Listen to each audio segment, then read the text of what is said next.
از ورای حجاب، نوشته مهدی خلجی. راوی نوای آزادی. تولید صوتی آوای بوف.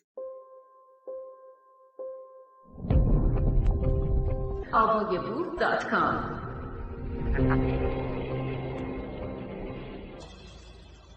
با آنکه بسیاری از شیعیان از حق اخذ خمس برای امام انتقاد می‌کردند و در برخی موارد امامان سپسین را به فساد مالی متهم می‌نمودند، حسن عسکری، امام 11 شیعیان، در پاره‌ای اسناد از هواداران خود به سبب نپرداختن خمس و مالیات‌های مذهبی به وی شکوه می‌کرد.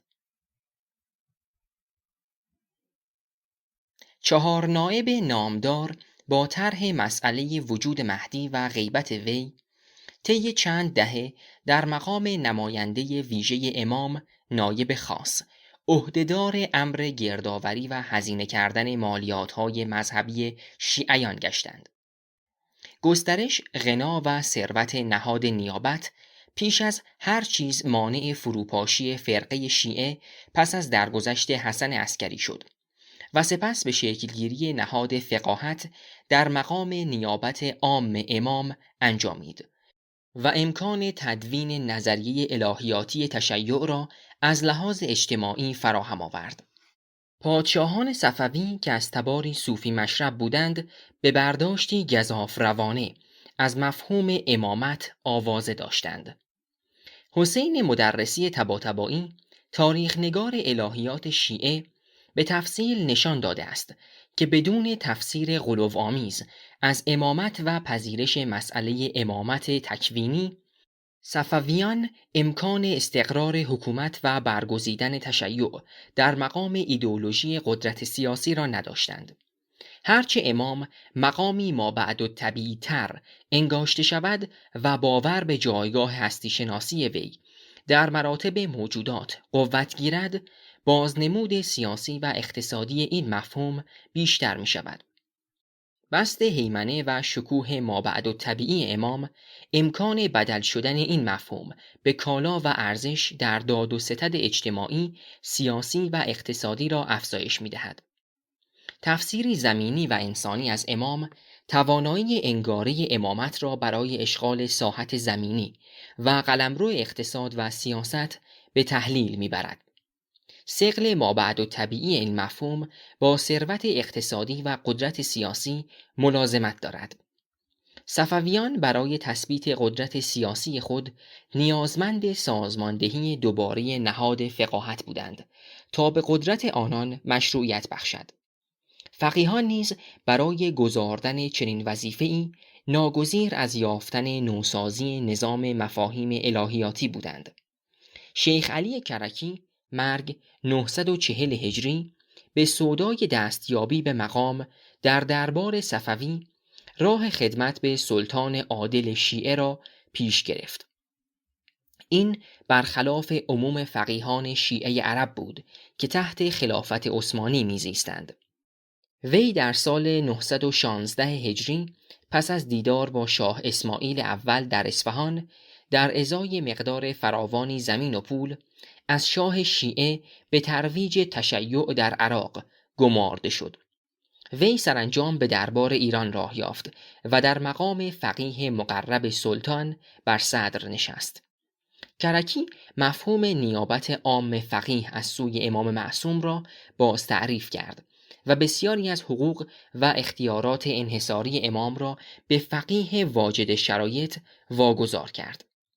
از جمله این حقوق و امتیازات برگزاری نماز جمعه یا اخذ خمس و دیگر مالیات‌های مذهبی بود که بیگمان میبایست برخوردار از تأیید سلطان باشد.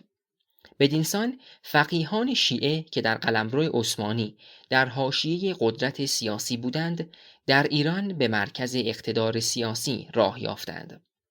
بهای این خروج از حاشیه به مرکز و نیز سبب ساز آن نظام اقتصادی نیرومندی بود که فقیهان شالوده آن را پی ریختند.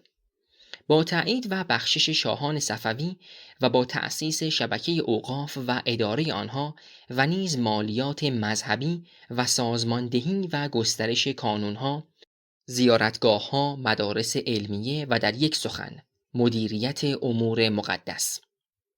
آنچه فقیهان از آن با بسط ید یعنی افزایش قدرت فقیه یاد می کنند، همراه و به پشتوانه افزایش ثروت فقیه بوده است. نهاد مرجعیت که 2-3 سده بیشتر از عمر آن نمی‌گذرد، بدون انباشت سرمایه اقتصادی فقیهان امکان نمی‌پذیرفت. این انباشت سرمایه نیز بدون چتری از حمایت حکومت‌های صفوی و پس از آن به آسانی از میان می‌رفت. انباشت سرمایه عاملی حیاتی در تداوم نهاد روحانیت در 4 سده اخیر به شمار می‌آید. بسط ید و انباشت سرمایه فقیهان هر دو به معنای آن بود که شاه به فقیهان امکان فعالیت اقتصادی، گردآوری پول و هزینه کردن آن را میداد، اما حساب فقیهان را از حساب خزانه دولت جدا می کرد. به سخن دیگر، فقیهان امتیازهایی را از حکومت در زمینه اوقاف و مانند آن می گرفتند و برای گردآوری مالیات و درآمدهای مذهبی و هزینه کردن آن آزادی عمل داشتند. اما آنان را به خزانه دولت راهی هموار نبود و پادشاه نیز به ظاهر چشم داشتی به منابع مالی فقیهان نداشت. انباشت سرمایه اقتصادی نیازمند نظریه‌های فقهی بود. تحولات نظری در فقه شیعه در دوران صفویه اهمیت بسیاری در تولید سرمایه‌های نمادین تازه و تأسیس سازوکارهای جدید برای تبدیل انگاره‌های مابعدالطبیعی شیعی به کالا داشت. خزانه حکومت، خزانه روحانیت. ظهور نظریه ولایت مطلقه فقیه این معادله را از بنیاد برهم زد. فقیه یک راست بر سر خزانه حکومت نشست. پس از 3 دهه از اجرای این نظریه در ایران، اکنون جدا کردن حساب روحانیت از حساب خزانه دولت از هر دوره دیگر در تاریخ شیعه دشوارتر است. در این نظریه به نوشته آیت الله خمینی، ولایت مطلقه از جانب خداوند به نبی اکرم واگذار شده و اهم احکام الهی است و بر جمیع احکام فرعیه الهیه تقدم دارد. از دیدگاه وی، حکومت فقیه در چارچوب احکام الهی دارای اختیار نیست، بلکه حکومت فقیه که شعبه‌ای از ولایت مطلقه رسول الله است، در عرض حکومت الهیه و ولایت مطلقه مفوضه به نبی اکرم است و یکی از احکام اولیه و مقدم بر تمام احکام فرعیه حتی نماز و روزه و حج است.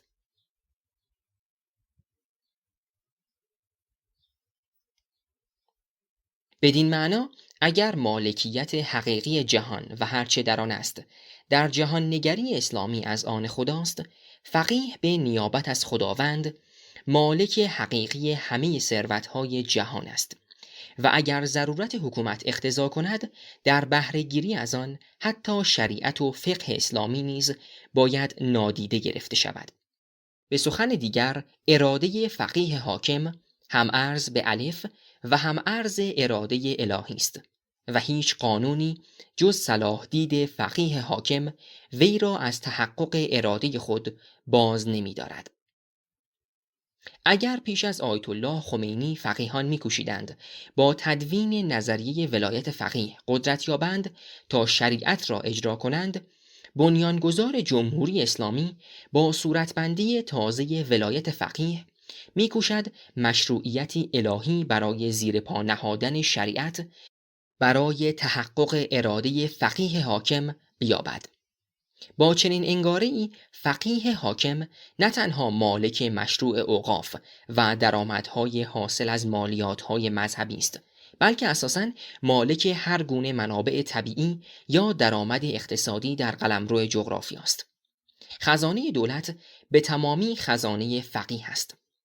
در جمهوری اسلامی چنین برداشتی از فقاهت در مقام نیابت عام امام به گسترش تصور ناپذیر منابع مالی روحانیت انجامید. جدا از منابع سنتی درآمد، حوزه علمیه نه تنها به طور مستقیم و رسمی از بودجه سالانه دولت بهره کلان میبرد که از طریق مراجع تقلید یا آیت الله های مقرب به جمهوری اسلامی امتیازهای اقتصادی ویژه‌ای را دریافت می‌کند، مانند تصاحب اموال مصادره شده، اموال مجهول المالک یا متعلق به مالکانی که در ایران نیستند، واردات و صادرات کالاهای مختلف، تصرف کارخانه‌های بزرگ دولتی بدون طی مراحل مزایده و با بهای بسیار ارزان، شرکت‌های عمرانی و تجاری و نیز دریافت درصدی از مالیات عمومی شهروندان. اگر تا پیش از انقلاب 57 روحانیان با ملاکان یا بازاریان رابطه ویژه‌ای برقرار می‌کردند تا نظام اقتصادی خود را سرپا نگه دارند، پس از انقلاب روحانیان خود به قلمرو تجارت، سرمایه گذاری و نیز بازرگانی بین المللی وارد شدند.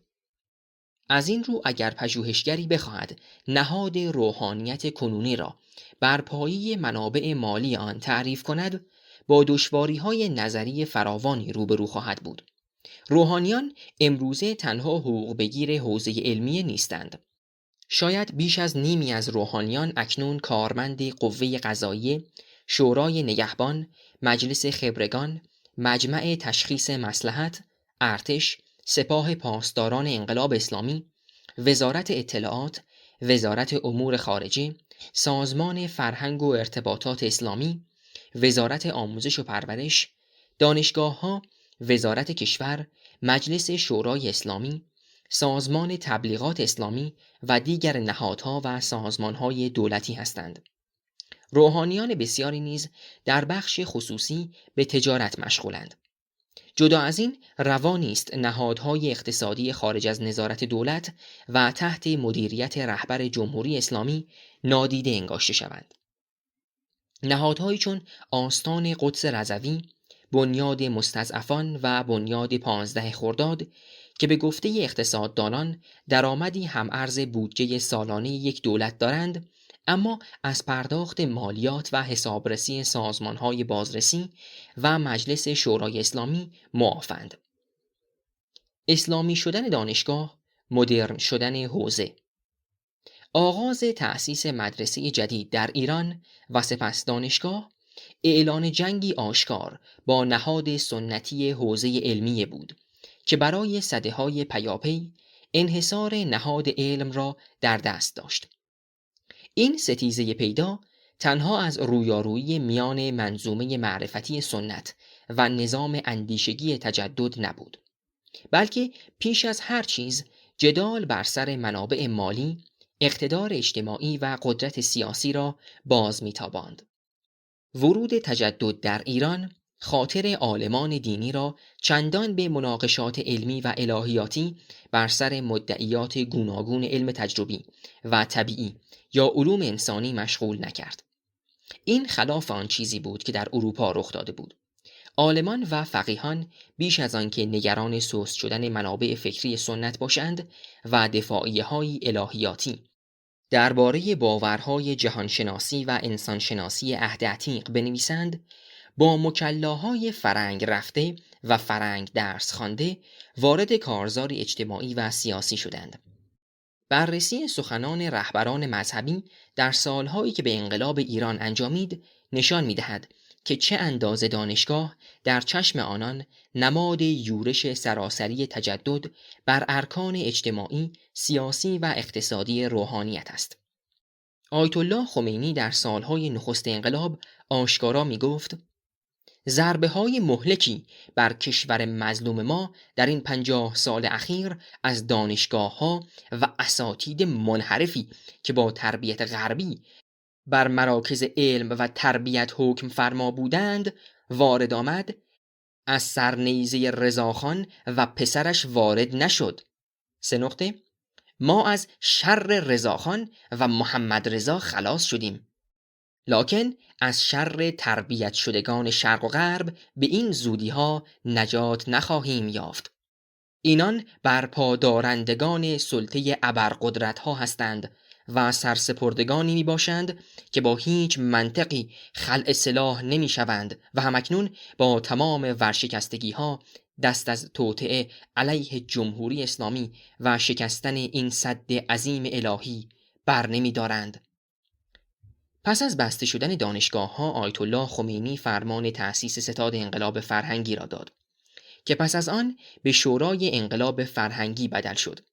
سرانجام گفتار تهاجم فرهنگی و اسلامی کردن دانشگاه‌ها به میان کشیده شد.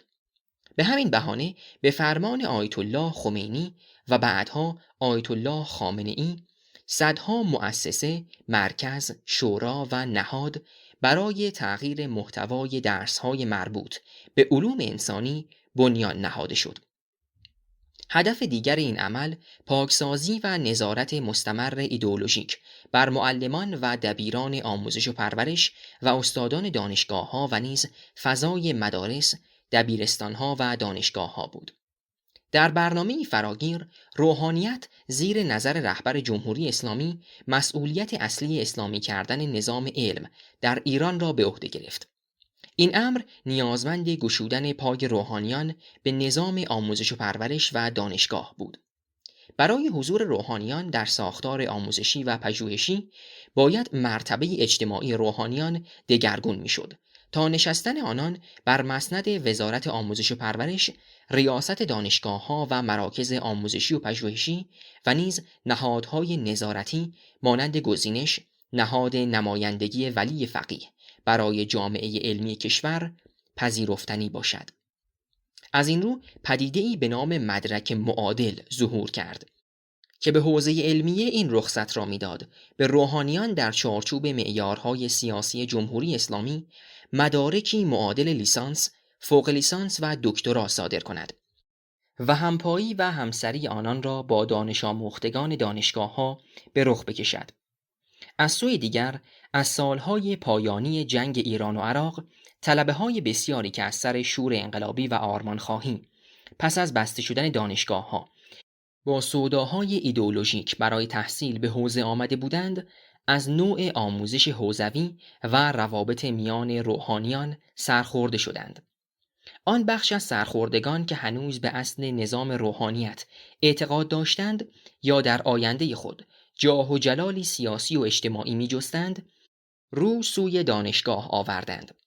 شمار فراوانی از اینان در رشته‌های علوم انسانی به مدارج دانشگاهی دست یافتند و لباس روحانیت نیز پوشیدند و در خدمت ماشین ایدئولوژیک جمهوری اسلامی در دانشگاه‌ها درآمدند. اینان پدیده تازه‌ای با عنوان دکتر آیت الله یا حجت الاسلام دکتر را آفریدند. بدین روش روحانیان بسیاری مشروعیت و وجاهتی دانشگاهی برای خود یافتند. موقعیت آنها هم در حوزه، هم در دانشگاه و البته در سلسله مراتب قدرت سیاسی برتری یافت. با این همه حوزه علمیه نیاز خود را برای دستیابی به ابزارهای لازم در چیرگی کامل بر نظام آموزشی کام یافته ندید.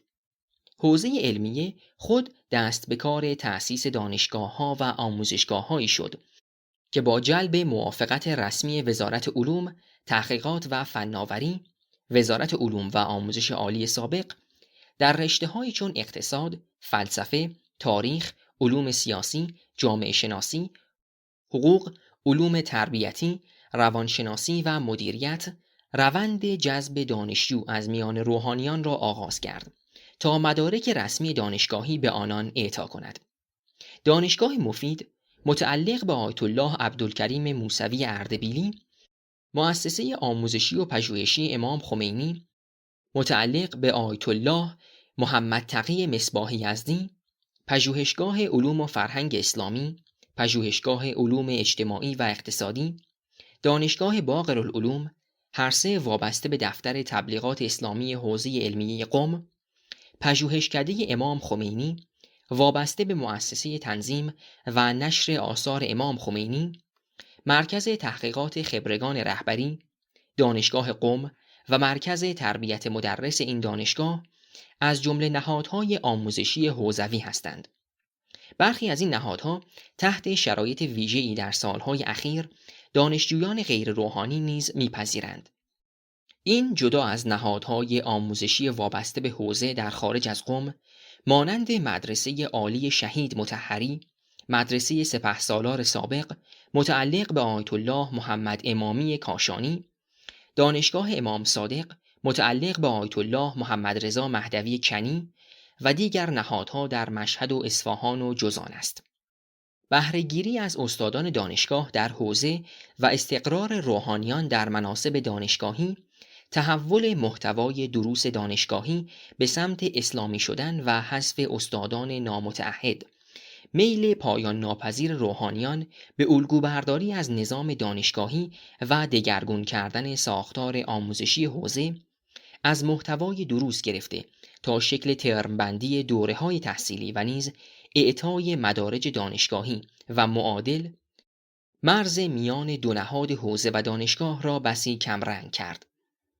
برداشته شدن تدریجی این مرز دست کم این پیام را داشت که روحانیان ناگفته به ناکامی نظام سنتی آموزش در حوزه و نابسندگی منظومه معرفتی قدیم در پاسخ دادن به نیاز حکومت اسلامی در عصر جدید اعتراف کردند. اشتیاق شورمندانه روحانیان برای همردیف کردن عنوانهای حجت الاسلام و آیت الله با دکتر نشان از ناخرسندی آنان از هر یک از این عنوانها به تنهایی برای کسب موقعیت اجتماعی و سرانجام سیاسی لازم دارد. شاید امری تناقض‌آمیز به نظر آید که افزایش بیمانند قدرت و ثروت روحانیان پس از انقلاب همراه افت ارزش القابی است که اشاره به موقعیت مابعد و طبیعی و معنوی شخص داشت، مانند آیت الله و حجت الاسلام. روحانیان برای بالا بردن ارزش کالایی که به جامعه عرضه می کنند خود را نیازمند لقب‌ها و نهادهای مدرن یافتند. آرمان آیت الله خمینی برای وحدت حوزه و دانشگاه اکنون تا اندازه چشمگیری واقعیت پذیرفته است، زیرا هیچ یک از این دو نهاد استقلال اداری ندارند و هر دو زیر نظر حکومتند و همچنین روحانیان نه تنها در اداره دانشگاه‌ها یا تعیین سیاست‌های آموزشی آنها نقشی بی‌همانند یافته‌اند، بلکه به نوعی دانشگاه را در درون بدنی حوزه کشانده و در آن جذب کرده‌اند. بحران معرفت دینی. آوردیم که در دوران جدید در ایران سفارایی روحانیان در برابر تجدد به رویارویی منظومه معرفتی سنت با نظام اندیشگی تجدد و مناقشه‌های نظری جدی نینجامید. برخلاف دوران متأخر سده‌های میانی اروپا و برخورد نظری متعلهان مسیحی با اندیشه‌های مدرن، در ایران معاصر به سختی میتوان رساله‌ها و مکتوباتی را یافت که از منظر حکمت اسلامی، طبیعیات قدیم یا جهانشناسی پیشینیان آموزه‌های تجدد را نقادی کرده باشد. روحانیان به تجدد در مقام معرفتی تازه رویکردی چندان ریشه‌ای نکردند و از این رو به مدعیات تهدیدگر نظام فکری تجدد عنوان شبهه دادند. اصطلاحی کلیدی در الهیات اسلامی که هم در فقه به کار می رود و هم در کلام. به گفته ابن خلدون، دین اسلام و آموزه‌های قرآن دو نوع وظیفه را ایجاب می کنند: تکالیف بدنی و تکالیف قلبی. شریعت و فقه به شرح تکالیف بدنی مسلمان می پردازد و کلام به تدوین و تبیین اموری که به ایمان قلبی پیوند دارد. کلام دستگاه نظری سامانمندی است که وظیفه آن حجتمندی و دفاع از آموزه‌های اعتقادی است. آموزه‌هایی که حق، آنچه در دین راست و درست است، به شمار می رود و هر مسلمان باید بدانها باور داشته باشد و از آن روی نتابد. پینویس‌های مربوط به این نوشتار را می توانید از صفحه 313 الی 318 پیگیری بفرمایید. ولایت فقیه و فقه سلطنت. نشر نخست، وبسایت مردمک، تابستان 1389 2010 به میلادی. روحانیت کلمه‌ای گمراه کننده است. کمتر چیزی میتوان یافت که همه روحانیان بر آن اتفاق داشته باشند. منافع اقتصادی، گرایش سیاسی و حتی آگاهی و وجدان صنفی. تبدیل تشیع به ایدئولوژی حکومت در عصر صفوی تنش میان روحانیان را افزود و جمهوری اسلامی این ستیز درونی را به حد اعلا رساند. برخلاف آنچه ممکن است در آغاز به نظر آید، بسیاری از روحانیان، نه فقط روحانیان وابسته به حکومت، بلکه روحانیان مخالف حکومت نیز از فشار ولی فقیه بر برخی روحانیان دیگر قند در دلشان آب می شود. حادثه حمله بسیجیان و لباس شخصی ها به دفتر آیت الله صانعی دل بسیاری از روحانیان سنتی را خشنود کرد. این دسته از روحانیان که از قضا کینه کهنه‌ای از حکومت اسلامی و ولایت فقیه دارند، آنچه امروز بر آیت الله صانعی می رود را تقاص الهی می دانند.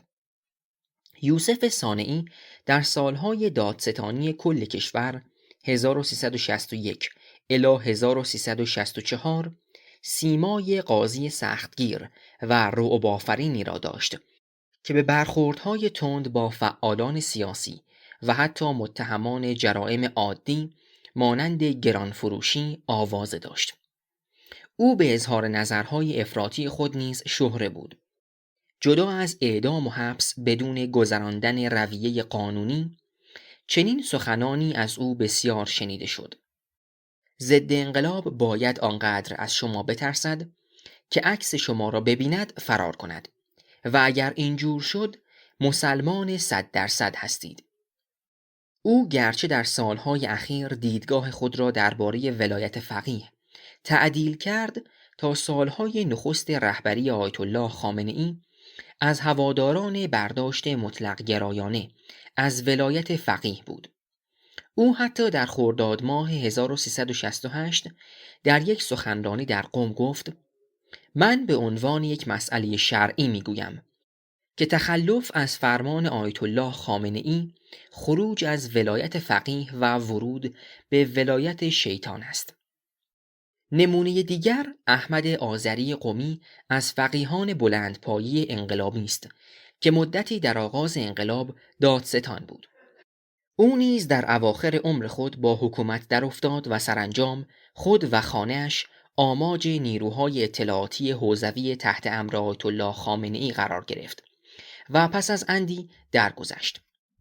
او که به منتقد آیت الله خامنه‌ای بدل شده بود، پیشترها درباره ولایت فقیه گفته بود: ولی فقیه تنها نیست که صاحب اختیار بلا معارض در تصرف در اموال و نفوس مردم می باشد، بلکه اراده او حتی در توحید و شرک ذات باری تعالی نیز مؤثر است و اگر بخواهد میتواند حکم تعطیل توحید را صادر نماید و یگانگی پروردگار را در ذات و یا در پرستش محکوم به تعطیل اعلام دارد. حمله های مکرر به خانه و دفتر آیت الله حسین علی منتظری نیز به خرسندی پنهان شمار فراوانی از روحانیان انجامید. آنان او را بنیادگذار نظریه ولایت فقیه یا دست کم یکی از معماران اصلی نظام بنا شده بر آن می‌انگاشتند.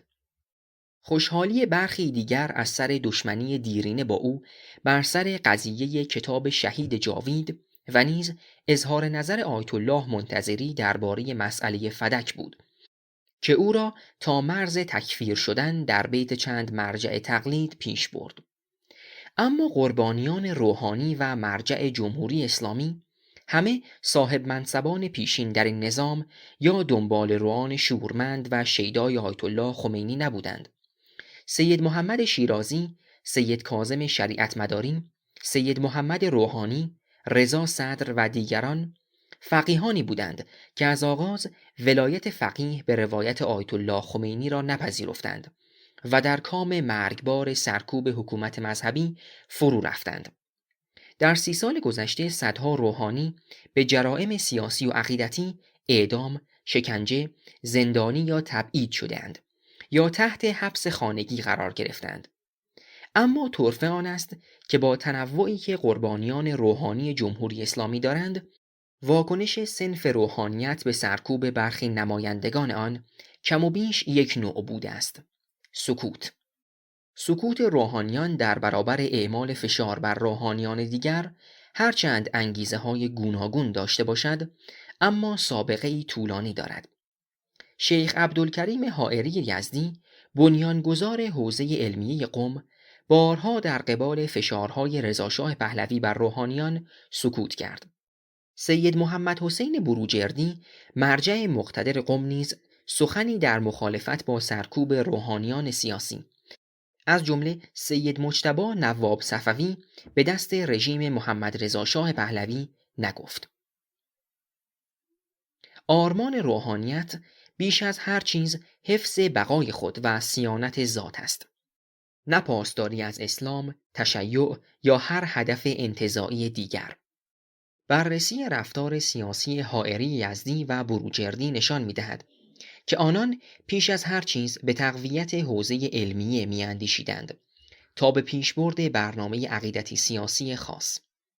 اگر دفاع از اصلی اسلامی یا حمایت از روحانی ستمدیده‌ای به آسیب پذیرتر شدن نهاد مرجعیت و روحانیت می‌انجامید، آنان ترجیح می‌دادند سکوت کنند. امروزه برای مراجعی چون آیت الله سیستانی نیز داستان از این قرار است. اظهار نظر آیت الله سیستانی درباره مسائل سیاسی ایران، به ویژه بیان انتقادی دیدگاهش، او را به رویارویی با جمهوری اسلامی می‌کشاند. در نتیجه او باید از دفترها، ساختمانها، مراکز، تأسیسات و اموال خود در ایران چشم بپوشد و میلیاردها تومان سرمایه خود را در ایران از دست بدهد و ارتباط خود با مقلدان شیعی در ایران را بگسلد و خود را از داشتن پایگاهی در شهر مهم قم محروم کند. استدلال فقهی این مراجع چنین است: بقای اسلام بدون بقای مرجعیت و روحانیت ممکن نیست. امکان دفاع مؤثر از ستمدیدگان و سرکوب شدگان بدون وارد شدن به رویارویی با جمهوری اسلامی وجود ندارد و بلکه چنین کاری به اصل مرجعیت و روحانیت ضربه میزند. پس سکوت در چنین شرایطی نه جایز که واجب است. فقیهان نظریه‌های سیاسی خود را به قدر قدرت اجتماعی و نفوذ سیاسی خود بست و قبض می‌دهند. اینکه دایره ولایت فقیه چقدر گسترده است نیز به دایره قدرت واقعی آنان بسته است. وقتی قدرت آنان اندک است، نظریه ولایت فقیه آنان نیز فروتن است. وقتی قدرت آنان بسیار است یا تصور آنان این است که میتواند باشد، نظریه آنان به سمت مطلق کردن ولایت خود میگراید. در پرسش و پاسخی که در وبسایت آیت الله سیستانی نشر یافته، وی درباره ولایت فقیه میگوید: در امور عامه که نظم جامعه اسلامی بر آنها متوقف است، هم در شخص فقیه و هم در شرایط به کار بستن ولایت امور دیگری معتبر است، از جمله مقبول بودن نزد عامه مؤمنین. بر این بنیاد نظریه‌های سیاسی فقیهان یکسره معطوف به عمل است. از پنجره خود به دنیای خارج نگاه می‌کنند و نظریه قدرت سیاسی خود را بر اساس سفتی یا نرمی واقعیت شکل می‌دهند. عملگرایی و انعطاف پذیری یکی از ویژگی‌های مهم نظر سیاسی در فقه اسلامی، به ویژه فقه شیعه است. فقه شیعه زمانی فقه حکومت نبوده، فقه جهاد نیز نبوده، بلکه تسلیم در برابر سلطان در آن توجیه شده است. قدرت نامحدود و نااخلاقی ولایت فقیه و جمهوری اسلامی آرام آرام فقیهان را به سمت نظریه قدیمی درباره سیاست سوق می‌دهد. نظریه سلطنت، قهر به تقلب و حکومت به زور. به نظر می‌رسد واقعیت جمهوری اسلامی از نظر اکثر قریب به اتفاق فقیهان همان سلطنت است. در برابر سلطان چه می‌شود کرد؟ سعدی در سیرت پادشاهان گوید: ناسزایی را چو بینی بختیار، عاقلان تسلیم کردند اختیار. چون نداری ناخن درنده تیز، با ددان آن به که کم گیری ستیز. هر که با پولاد بازو پنجه کرد، ساعد مسکین خود را رنجه کرد.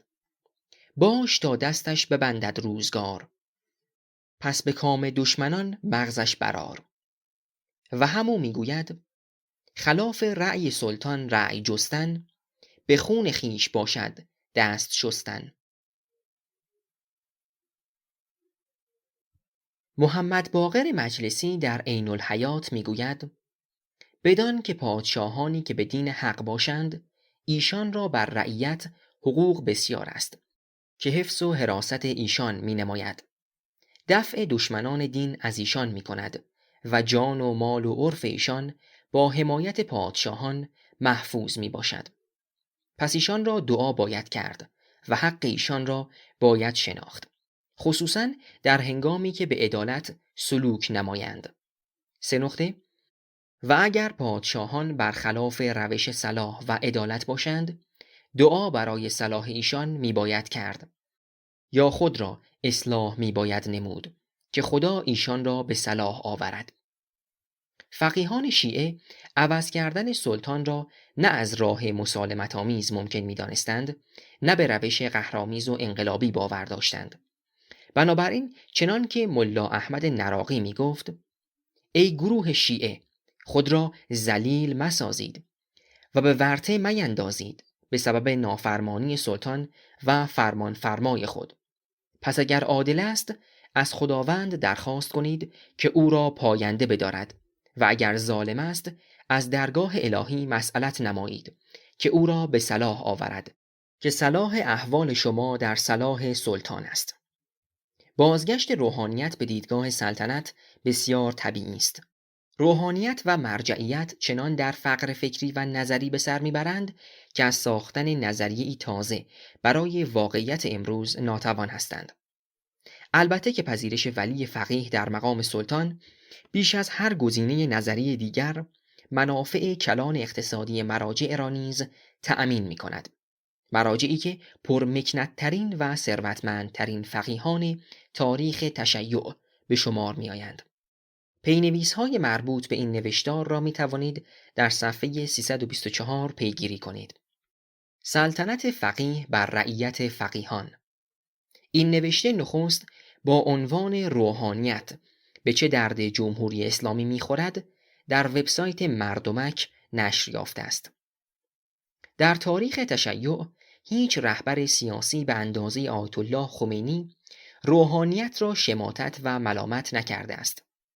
رضاشاه پهلوی و آیت الله علی خامنه‌ای هر دو بوروکراسی تازه‌ای را بر حوزه‌های علمیه تحمیل کردند و به شیوهی متفاوت حوزه‌ها را محدود نمودند. اما هیچ کدام جرأت انتقاد علنی از روحانیت به اندازه آیت الله خمینی نداشتند.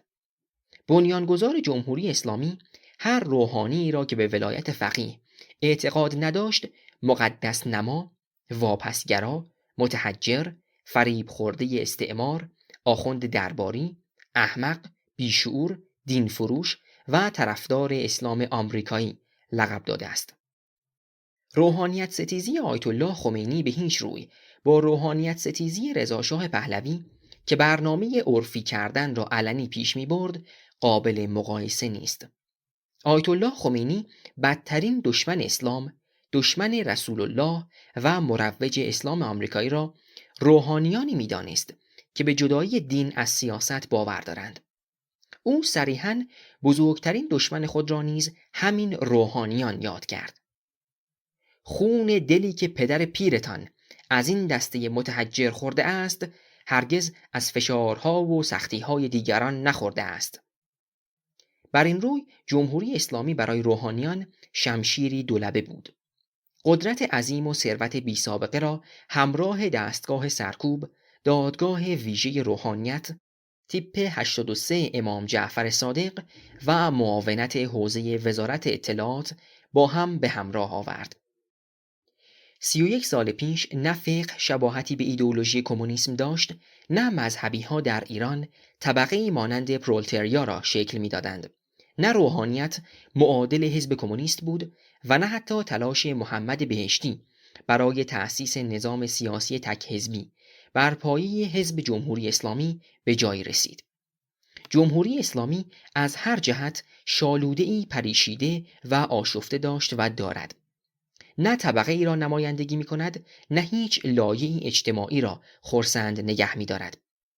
ولایت فقیه نه به تقویت فقیهان که به تضعیف آنان انجامید. ولایت فقیه تنها ولایت او بر رعیت عادی نیست، بلکه بر فقیهان دیگر نیز هست. ولی فقیه به هیچ روی موظف نیست در هیچ مسئله‌ای با فقیهان دیگر مشورت کند یا رأی آنان را در نظر آورد. ولایت فقیه بیش از هر چیز ولایت یک فقیه بر دیگر فقیهان است. بنابراین پذیرش ولایت فقیه به معنای پذیرش سکوت فقیهان در مسائل مربوط به حوزه عمومی است. عکس این هم صادق است. اظهار نظر فقیهان در مسائل مربوط به سپهر همگانی یعنی به چالش گرفتن اقتدار ولی فقیه. ولایت فقیه نه تنها فقیه ستیز که فقه ستیز نیز هست. آیت الله خمینی در آغاز طرح ولایت فقیه را به بهانه لزوم اجرای شریعت به میان آورد. فقیه کسی بود که بهتر از دیگران فقهی را که باید در جامعه اداره میشد میفهمید. بنابراین از نظر آقای خمینی کارشناس فقه بهترین مجری آن نیز هست. اما در سالهای آخر عمر آیت الله خمینی به این نتیجه رسید که با تلقی سنتی از فقه تمدن جدید به کلی باید از بین برود و مردم کوخنشین بوده و یا برای همیشه در صحراها زندگی نمایند. 2/7/1367 و حکومت فلسفه عملی برخورد با شرک و کفر و معضلات داخلی و خارجی را تعیین می کند و این بحث های طلبگی مدارس که در چارچوب تئوری هاست نه تنها قابل حل نیست که ما را به بنبست هایی می کشاند که منجر به نقض ظاهری قانون اساسی می گردد. 8/10/1367 در پی ناکامی نظریه ولایت فقیه آیت الله خمینی نظریه مصلحت نظام را پیش کشید. در هر تضادی میان مصلحت نظام و احکام فقه، ولی فقیه میتواند احکام فقهی را نادیده بگیرد. در نتیجه ولی فقیه که قرار بود مجری فقه باشد، به مقام نسخ کننده فقه ارتقا یافت.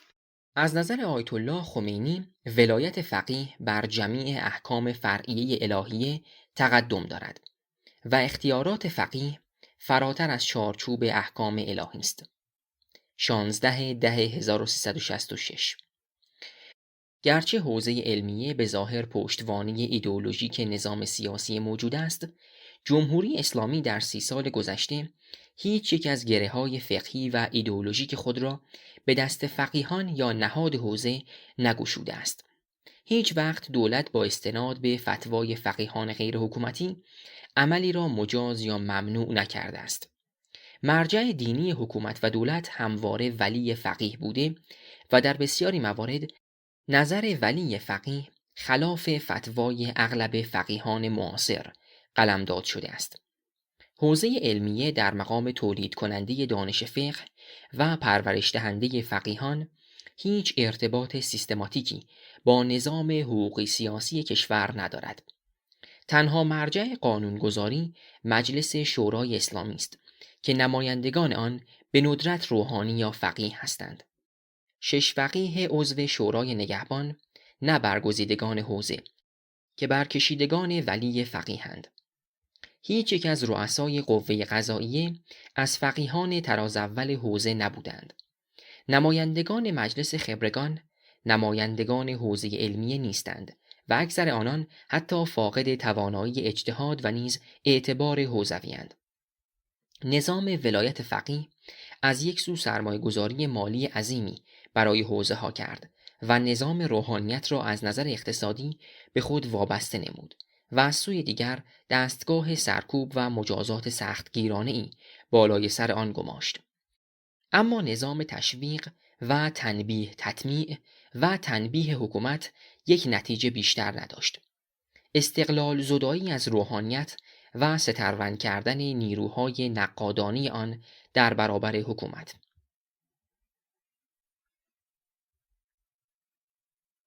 اما این نظام به هیچ روی نتوانست روحانیت را پشتوانه نظری فعالی برای حکومت سازد. در هیچ بحرانی برای جمهوری اسلامی روحانیت نقشی نجات بخش برای آن نداشته است. هر جا جمهوری اسلامی لغزیده، روحانیت پشتیبان او هم به همراهش فرو افتاده است.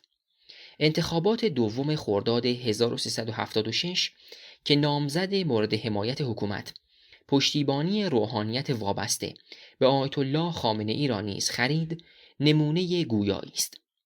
روحانیت به چه کار جمهوری اسلامی می آید؟ بیگمان اگر روحانیت مستقل بود می توانست تهدیدی گران برای نظام سیاسی باشد. با سلب استقلال روحانیت دیگر این نهاد تهدیدی سنگین نیست. اما پشتوانه‌ای با ارزش هم نیست. بیشترین سود روحانیت برای نظام سیاسی اکنون تنها در خاصیت تبلیغاتی آن خلاصه می شود. نه فقه حوزه ها به درد حکومتداری جمهوری اسلامی می خورد و نه مراجع تقلید آن کمککار چندانی برای حکومت هستند.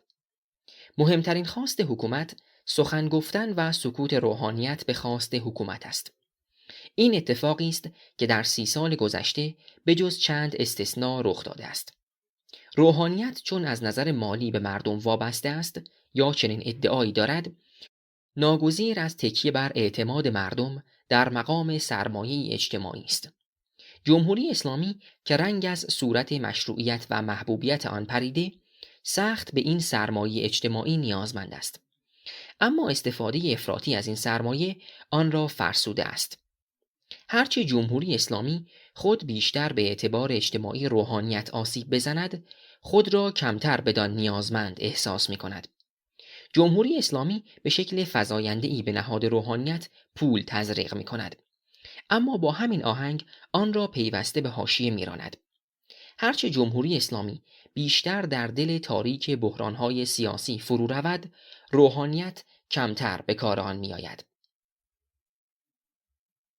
نظریه پرداز ناکام. نشر نخست وبسایت BBC فارسی آذر ماه 1389 دسامبر 2010. آیت الله منتظری چنان تمام عیار دل در گرو فقه نهاده بود که نتوانست با برداشت آیت الله خمینی از ولایت فقیه کنار بیاید. او آن اندازه خود را مقید به حدود فقه کرده بود که فقه گریزی آیت الله خمینی را به بهانه مصلحت بر نمیتابید. زندگی آیت الله منتظری محصول کشاکش بیش از نیم قرن سیاست و فقه در ذهن او بود که در نهایت حل نشده باقی ماند و 2 دهه‌ای دشوار برای پایان عمر او رقم زد. آیت الله حسین علی منتظری از فقیهان سرآمد عصر خود بود. جمهوری اسلامی بسیاری از روحانیان را به دلیل نزدیکی به قدرت سیاسی آیت الله فقیه خطاب کرد. اگر جمهوری اسلامی نبود، کسان بسیاری که امروزه با موقعیتی فقیهی در میان توده مردم شناخته می‌شوند، جایگاهی در حوزه علمیه نداشتند. اما آیت الله منتظری از این دسته نیست. حتی اگر انقلاب ایران قدرت سیاسی بی سابقه‌ای به روحانیان نمی‌بخشید، آیت الله منتظری با تکیه بر حافظه نیرومند، هوش سرشار و دانش فقهی خود مقام منیعی در میان نهاد سنتی فقاهت می‌یافت. این همه بدان معنا نیست که آیت الله منتظری فقیهی شبیه فقیهان دیگر بود و در روش و مشی فقهی خود تفاوتی اساسی با همسلکان خود نداشت. آموزش فقهی. معلم اصلی آیت الله منتظری در فقه، علم قوانین شریعت و اصول، معرفت شناسی و روش شناسی فقه، آیت الله سید حسین بروجردی بود. او چندی نیز نزد آیت الله صدرالدین صدر، فقه و اصول، نزد آیت الله سید محمد حجت و آیت الله عباس علی شاهرودی اصول خوانده است. همچنین بخشی از اصول را نیز نزد آیت الله روح الله خمینی تعلیم دیده است. متن تقریرات یا یادداشت‌های او از درس آیت الله خمینی در کتابی با نام گفتارهایی در علم اصول، محاضرات فی علم الاصول نشر یافته است. آنطوری که آیت الله منتظری در مقدمه کتاب نوشته، این مجموعه یادداشت‌های مربوط به نخستین دوره تدریس علم اصول از سوی آیت الله خمینی است. اما مهمترین تقریرات نشر یافته از آیت الله منتظری کتاب نهایت الاصول است. این کتاب در عین اختصار در بردارنده دیدگاه‌های آیت الله بروجردی درباره بخش مهمی از فصل‌های علم اصول است. کتاب نهایت الاصول منبع اصلی رجوع اهل فقه به آرای آیت الله بروجردی در علم اصول به شمار می رود. شیوه کار فقهی آیت الله منتظری کمترین شباهت را به منش فقهی آیت الله خمینی دارد و در عوض بیشترین تأثیر را از آیت الله بروجردی پذیرفته است. سبک ساده و به دور از هر گونه پیچیدگی گفتار و نوشتار فقهی، نظم منطقی در استدلال، توجه فراوان به اقوال و آرای فقیهان قدیم یا دوره متقدم فقه، اعتنای جدی به روایت‌های محدثان و رأی فقیهان اهل سنت و استفاده از آن برای قرار دادن روایت‌های شیعی در سیاق تاریخی، همه از ویژگی‌های سبک تدریس و اندیشه و کار فقهی آیت الله بروجردی بود. همه اینها به روشنی در گفتار، نوشتار و اندیشه فقهی آیت الله منتظری نیز بازتابید. چیرگی فوق‌العاده آیت الله منتظری به احادیث فقهی و شناخت دقیق و زبردستانی او از ابزارهای علم رجال و سلسله راویان، همراه با تلاش برای فهم عرفی از روایتها، به شیوه فقهی آیت الله منتظری تمایز می‌بخشید. دیدگاه او در مسائلی مانند طهارت ذاتی کافران یا ارتداد نشان داد که ورای نصوص و متون مقدس او به سیاق پیدایش این متنها هم می‌نگرد و شأن نزول و بستر تاریخی صدور قرآن و روایتها را آشکار در فهم آنها دخالت می‌دهد. جایگاه حوزوی و تدریس فقه. گرچه پیش از انقلاب آیت الله منتظری حتی در زندان نیز درس فقه و اصول فقه تدریس می‌کرد، شخصیت فقهی او یکسره تحت شعاع گرایش‌ها و فعالیت‌های سیاسیش قرار گرفت. در کنار مبارزه، زندان و تبعید و سفر که او را از محیط حوزه علمی دور می‌کرد، تقریض تأییدیه او بر کتاب شهید جاوید موجی از تبلیغات منفی را در فضای مذهبی علیه او برانگیخت. منبری‌های ولایی و سنتی و همچنین بیت مراجع تقلیدی مانند آیت الله محمد رضا گلپایگانی صحنه‌گردان اصلی این تبلیغات بودند. در یک سخنرانی که خود آیت الله منتظری نیز حضور داشت، آیت الله محمد علی عراقی گفت: خاک بر سر آنها که شهید جاوید را نوشتند، خاک بر سر آنها که بر شهید جاوید تقریض نوشتند. شهید جاوید نوشته نعمت الله صالحی نجف آبادی با نگاهی تاریخی به واقعه عاشورا مدعی شد امام سوم شیعیان حسین ابن علی نه به قصد کشته شدن که به قصد حکومت کردن مدینه را به سمت کوفه ترک کرد. از نظر سنتگرایان و ولایی ها این ادعا نفی علم امام و خدشه بر معصومیت وی است. تهمت وهابیگری بر آیت الله منتظری با اغراض سیاسی آمیخت و حوادث بسیاری را در شهرهایی چون اصفهان موجب شد. بعدها دیدگاه وی درباره فدک، مزرعه‌ای که شیعیان از آن فاطمه فرزند پیامبر می‌دانند، تیر این تهمت را تیزتر کرد. حمایت‌های پیدا و پنهان آیت الله منتظری از نویسندگانی چون علی شریعتی که بر زبان ولایی‌های سنتی تکفیر شده بود، فاصله او را با بیت اغلب مراجع و مدرسان سنتی حوزه بیشتر کرد.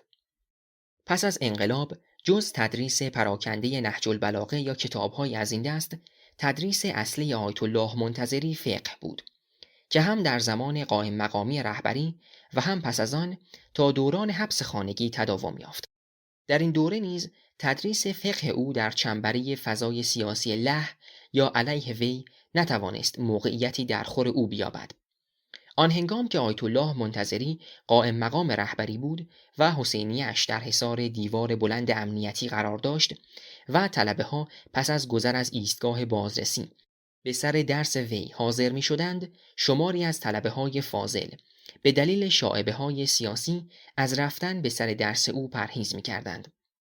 بسیاری از حاضران درس وی نیز نه به نیت تحصیل که به تمنای دست یافتن به مقام و موقعیتی سیاسی به درس آیت الله می رفتند. برخی از طلبه های با استعداد نیز به دلیل همزمان بودن درس فقه آیت الله منتظری با درس اصول فقه آیت الله حسین وحید خراسانی نمی توانستند در درس آیت الله منتظری شرکت کنند. درس اصول آیت الله وحید پرآوازه ترین درس اصول فقه در حوزه بود و پس از بسیار شدن شاگردان از مسجد کوچک و قدیمی سلماسی در کوچه آقازاده به مسجد اعظم منتقل شده بود. با وجود تقاضای مکرر و مصرانه طلبه‌ها، هیچ یک از دو آیت الله حاضر نشدند وقت درس خود را تغییر دهند. پس از افول ستاره بخت سیاسی آیت الله در آسمان جمهوری اسلامی و عزل از قائم مقامی، ناگهان آن دسته از طلبه‌هایی که در طلب روزی و ریزخواری به بهانه درس فقه به گرد آیت الله جمع می‌شدند، درس و استاد را ترک کردند. آن دیوار امنیتی گرد خانه و حسینیه آیت الله شبانه با بلدزر ویران شد.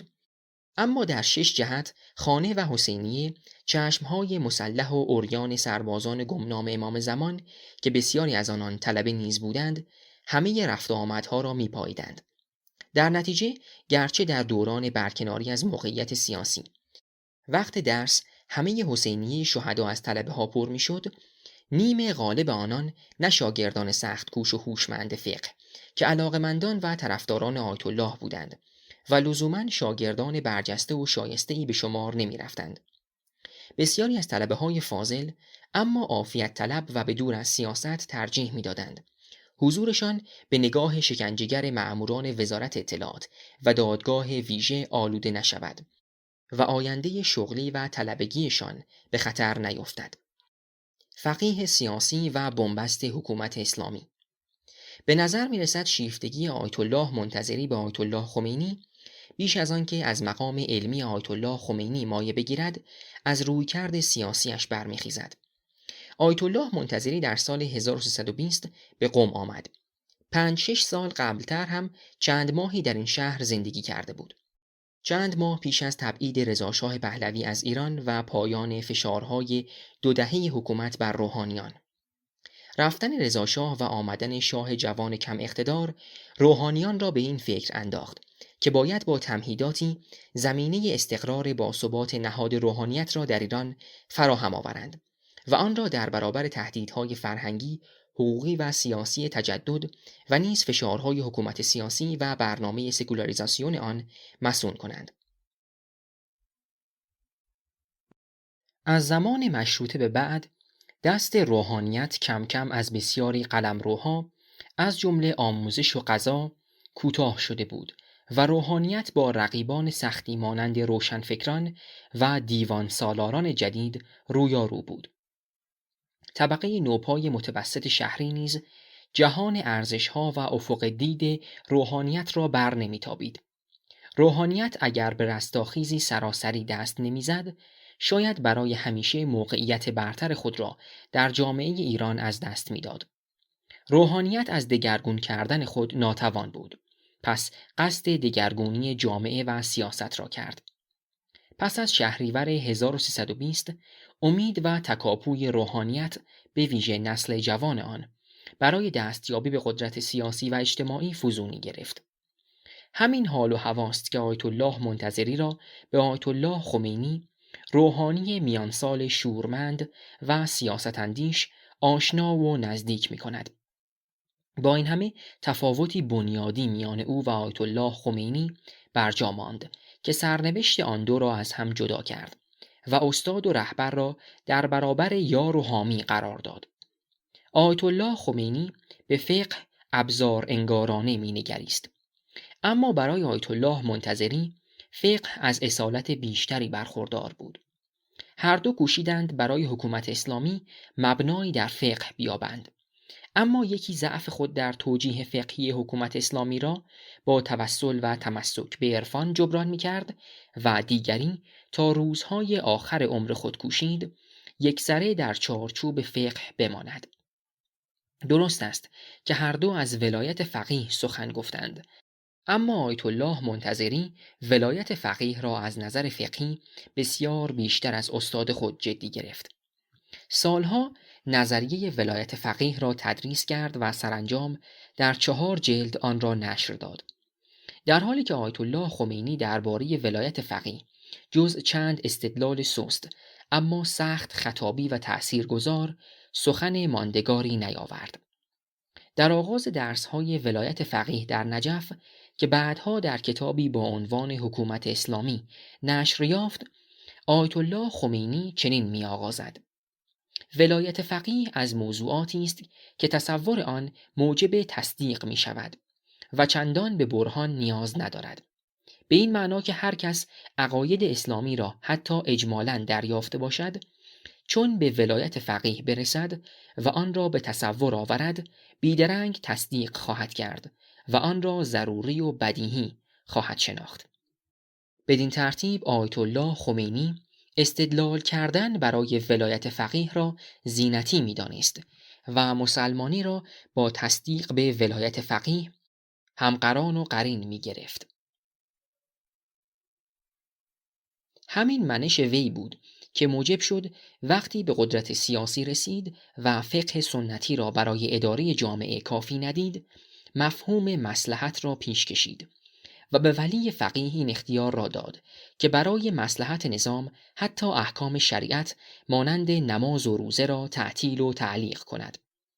از همین رو بود که وی استدلال فقهی کردن برای ولایت فقیه را چندان خوش نداشت. استدلال فقهی چارچوبی برناگذشتنی برای ولایت فقیه می ساخت، در حالی که آیت الله خمینی به ولایت فرافقهی فقیه باور یافته بود و می‌خواست هر جا لازم است سد فقه را به سود منفعت حکومت بشکند. از آن سو آیت الله منتظری در کتاب ولایت فقیه در روش طرح این مبحث می‌گوید: تفاوت شیوه ما در پیش بردن بحث با راهی که بزرگان رفتند این است که آن بزرگان نخست ولایت را برای فقیه جامع و شرایط فرض می‌گیرند و سپس به جستجوی دلایلی برای اثبات آن برمی‌آیند. اما ما نخست ضرورت اصل حکومت و دولت را در همه زمانها اثبات می‌کنیم و نیز اثبات می‌کنیم که حکومت و امامت قلب نظام اسلامی است.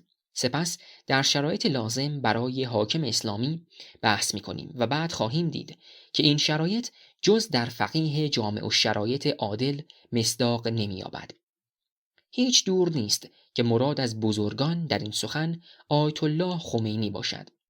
زمانی که کتاب درس‌های ولایت فقیه آیت الله منتظری منتشر شد، ظاهراً آیت الله خمینی چندان روی موافقی با روش شاگردش نشان نداده بود، به ویژه در آن سالهای آخر حیات که آیت الله خمینی ولایت را در معنایی کاملاً عرفانی و فرافقهی می گرفت و همه اختیارات پیامبر اسلام را برای فقیه حاکم قائل بود. وفاداری به فقه، وداع با قدرت. آیت الله منتظری فقیه بود و فقیه ماند. برآمدنش به قدرت موجب نشد که نگاه و مشی او از چارچوب فقه بیرون بزند، بل به عکس وفاداریش به فقه ماندن در قدرت را برای او بیقدر کرد. رویکرد سراپا سیاسیش به اسلام و میلش برای تدوین فقه سیاسی و نیز علاقه عاطفی عمیق به استادش آیت الله خمینی هیچ یک نتوانست او را به گام نهادن به آن سوی مرزهای فقه شیعی وادارد. تفاوت او با فقیهان هم عصرش آن بود که سیاسی تر از دیگران به اسلام و شریعت می نگریست. اما اختلاف او با ولی فقیه اول و دوم همه از سر تعهد ژرف و سرسختانش به مبانی فقه بود. زندگی آیت الله منتظری گواه ناکامی در جمع شریعت و سیاست و تلاش برای نظریه پردازی در مقوله ولایت فقیه یا فقه سیاسی است. تجربه تلخ درآویختن با ولی فقیه اول و دوم احتمالاً در ذهن آیت الله بذرهای تردید جدی را در امکان عملی آن آرمان شهر فقهی کاشت. از این رو بود که در سالهای آخر عمر به بحث حقوق انسان علاقه‌مندتر شد. درباره حقوق انسان کتاب نوشت و در مقام مجتهد شیعی برای نخستین بار از حق شهروندی بهائیان سخن گفت. آیت الله منتظری تا لحظه آخر عمر خود به پرینسیپ‌های فقهیش وفادار ماند و همین بود که تصویر او را با صداقتی باور کردنی در خاطره ایرانیان نقش زد. روحانیت.com نشر نخست، وبسایت BBC فارسی، اسفند ماه 1388، مارس 2010. برخورد روحانیان با ابزارهای مدرن در عصر جدید نخست با دودلی و پرهیز همراه بود. چقدر ناصرالدین شاه نیرو صرف کرد تا روحانیان را متقاعد کند که تلگراف بوق یا صدای شیطان نیست. با انقلاب ایران این تصور در میان فقیهان جا افتاد که تکنولوژی غربی اساساً از قبیل آلات مشترکه است. هم میتواند به مصارف حلال شرعی برسد، هم میتواند در جهت کفر و ضلالت به کار برده شود. اینترنت یکی از شاخصترین فرآورده‌های فنی غرب بود. اینترنت برای روحانیت مانند خود غرب کانون تمنا و در عین حال ترس شد. روحانیت زود دریافت که جهان مجازی هنجار شکن، اقتدار ستیز و شهرآشوب است. با این همه نمیتوان از منافع آن چشم پوشید. روحانیت مهار اینترنت را دشوار و نیاز به آن را ناگزیر یافت. بنابراین تنها با تأسیس نظام مهار کننده و محدودگر توانست بهره‌گیری از اینترنت را مشروع قلمداد کند. برای ذهن سنتی اینترنت مثل خود غرب است. غرب همان جاست که خورشید در چشمه گلالودش غروب می کند. غرب زادگاه غرایب و بیگانگی ها و تاریکی هاست و با این همه آتشفشان گدازه های تمنا و خواهش. اینترنت نیز جهانی است تاریک، ناپیدا کرانه و سخت وسوسه‌گر. کامپیوتری کردن علوم اسلامی. آیت الله خامنه‌ای رهبر جمهوری اسلامی کامپیوتر را وارد قم کرد. مدت کوتاهی پس از انتصاب به رهبری با اختصاص چندین میلیارد تومان بودجه در سال 1368 مرکز تحقیقات کامپیوتری علوم اسلامی را تأسیس نمود. این مرکز بخش‌های گوناگونی چون تحقیقات، فنی، اطلاع رسانی، سازمان آموزش کامپیوتر نور و مؤسسه خدمات کامپیوتری نور را زیر پوشش دارد. نخست مهندسان کامپیوتر از تهران به قم آمدند و شیوه کار با کامپیوتر را برای جمعی محدود از طلاب تدریس کردند. سپس این مرکز خود عهدهدار خرید کامپیوتر و قطعات سخت افزاری آن از کشورهای آسیای دور شد. به سرعت این مرکز به کانونی تجاری برای واردات کامپیوتر در ایران بدل شد، به شکلی که قم پایتخت کامپیوتر در ایران لقب گرفت. نخست روحانیان نامدار و سپس عموم طلبه‌ها به داشتن کامپیوتر و بهره‌گیری از آن تشویق شدند و این مرکز با فروش قسطی و ارزان قیمت کامپیوتر به روحانیان کار آموزش کامپیوتر در قم را نیز پیش برد. متقاعد کردن و آشناسازی روحانیان با پدیده غریبی مانند کامپیوتر به هیچ روی در آغاز آسان نبود. روحانیان در آن هنگام به درستی تصویری از فواید کامپیوتر برای حوزه علمیه نداشتند. مرکز تحقیقات کامپیوتری علوم اسلامی به تولید نرم افزاری حوزوی پرداخت و فرهنگ‌های فقهی، تفسیری و رجالی الفبایی و موضوعی فراوانی در قالب CD ارائه کرد. مثلا 53 تفسیر شیعه از تفاسیر منسوب به دوران امام 11 شیعیان تا امروز را در یک CD در دسترس نهاد و بسیاری را از جستجوی کتابخانه‌ای بی‌نیاز کرد. مدیریت دیجیتال حوزه. اما کامپیوتر نقشی پنهان نیز در حوزه‌های علمیه بازی کرد. آیت الله خامنه‌ای با کامپیوتری کردن مدیریت حوزه نظم نوینی را در آن برقرار نمود و پهنه کنترل و نظارت دقیق خود را بر آن گسترد. نظام پرداخت حقوق ماهیانه طلاب، ساختار بیمه درمانی، اسکان و خدمات متفرقه به روحانیان، فرایند گزینش طلبه‌ها، آموزش، امتحان و مدارج تحصیلی، مدیریت حوزه علمیه قم و تمرکز مدیریت همه حوزه‌های سراسر کشور در آن، اعزام مبلغ و آموزش‌های جانبی با کامپیوتری شدن مرکز حوزه علمیه قم تحولی بنیادی یافت. کامپیوتری شدن حوزه گرچه تا اندازه این نظام پریشان سنتی حوزه‌ها را پایان بخشید، اما به شکلی تصور نکردنی همه اجزا و عناصر حوزه را از شبکه مالی و اجتماعی گرفته تا اداره درونی حوزه به حکومت وابسته کرد. بوروکراسی یا دیوان سالاری حکومتی حوزه به ویژه با ایجاد معاونت گزینش و آمار مرکز مدیریت حوزه علمیه دستیابی نظام سیاسی را به خصوصی ترین قلمرو زندگی فردی روحانیان آسان کرد. وزارت اطلاعات و نیز دادگاه ویژه روحانیت از طریق همین معاونت رفتار و گرایش روحانیان را کنترل می‌کنند و به آسانی می‌توانند با قطع حقوق ماهیانه شهریه، باطل کردن معافیت تحصیلی از سربازی یا محروم کردن از دیگر خدمات و امتیازات طلبه‌ها را تحت فشار قرار دهند.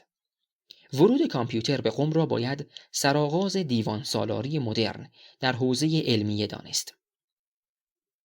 اینترنت، وسواس و هراس ارتباط با جهان. از نیمه دوم دهه 70 خورشیدی اینترنت وارد حوزه شد و برخلاف کامپیوتر به سرعت نیاز بدان در میان روحانیان احساس شد. ورود نسل جوان به حوزه یکی از اسباب سراسیمگی نهاد روحانیت برای دستیابی به اینترنت بود. اما جدا از این، روحانیان بیدرنگ دریافتند که اینترنت وسیله‌ای برای ارتباط با حجاب با جهان است. در شرایطی که روحانیان برای رویارویی حضوری با جهان، چه کشورهای اسلامی، چه کشورهای غربی، مشکلات فراوان ایدئولوژیک و عملی داشتند، اینترنت ابزاری بود که بدانها مجال می‌داد از ورای سیمها و نورها از کار جهان سر درآورند، بدون آنکه غرور یا کبر ایدئولوژیک خود را برای یادگیری حضوری زیر پا نهند. ارتباط حضوری با جهان مستلزم آوردن استادان به قم یا فرستادن طلبه‌ها به خارج بود. هر دوی اینها کنترل فضای فکری حوزه را دشوارتر و پیچیده‌تر می‌کرد. از این رو اینترنت راهی ساده‌تر، کم هزینه‌تر و مهارپذیرتر برای ارتباط با جهان بیرون قلمداد شد. هم کامپیوتر و هم اینترنت انگیزه نیرومندی برای نسل جوان حوزه در یادگیری زبانهای عربی و انگلیسی شد. زبان عربی حوزوی در بهترین حالت به کار خواندن ناقص متنهای کهن می آمد و برای ارتباط با عرب زبانان فرسوده و کند می نمود. مرکز تحقیقات کامپیوتری علوم اسلامی در کنار مؤسسات دیگر حوزوی مانند مؤسسه آل البیت متعلق به جواد شهرستانی، داماد و نماینده آیت الله سیستانی، تصمیم گرفتند خود عهدهدار خدمات اینترنتی شوند. در آغاز خطوط اینترنت بدون فیلتر و کاملاً باز و آزاد در اختیار روحانیان قرار داده شد. ولی به سرعت خدمات رسانان از پیامدهای دسترسی بی‌محدودیت به اینترنت برای روحانیان نگران شدند. سیاست حوزویان بر این شد که خطوط اینترنتی مشتریان خود را محدود کنند و تنها خط باز و بیسانسور را در اختیار افرادی گذاشتند که خود میشناسند و از غلطیدن آنها به گناه یا اثرپذیری آنان از شبهات فکری و دینی نمی هراسیدند.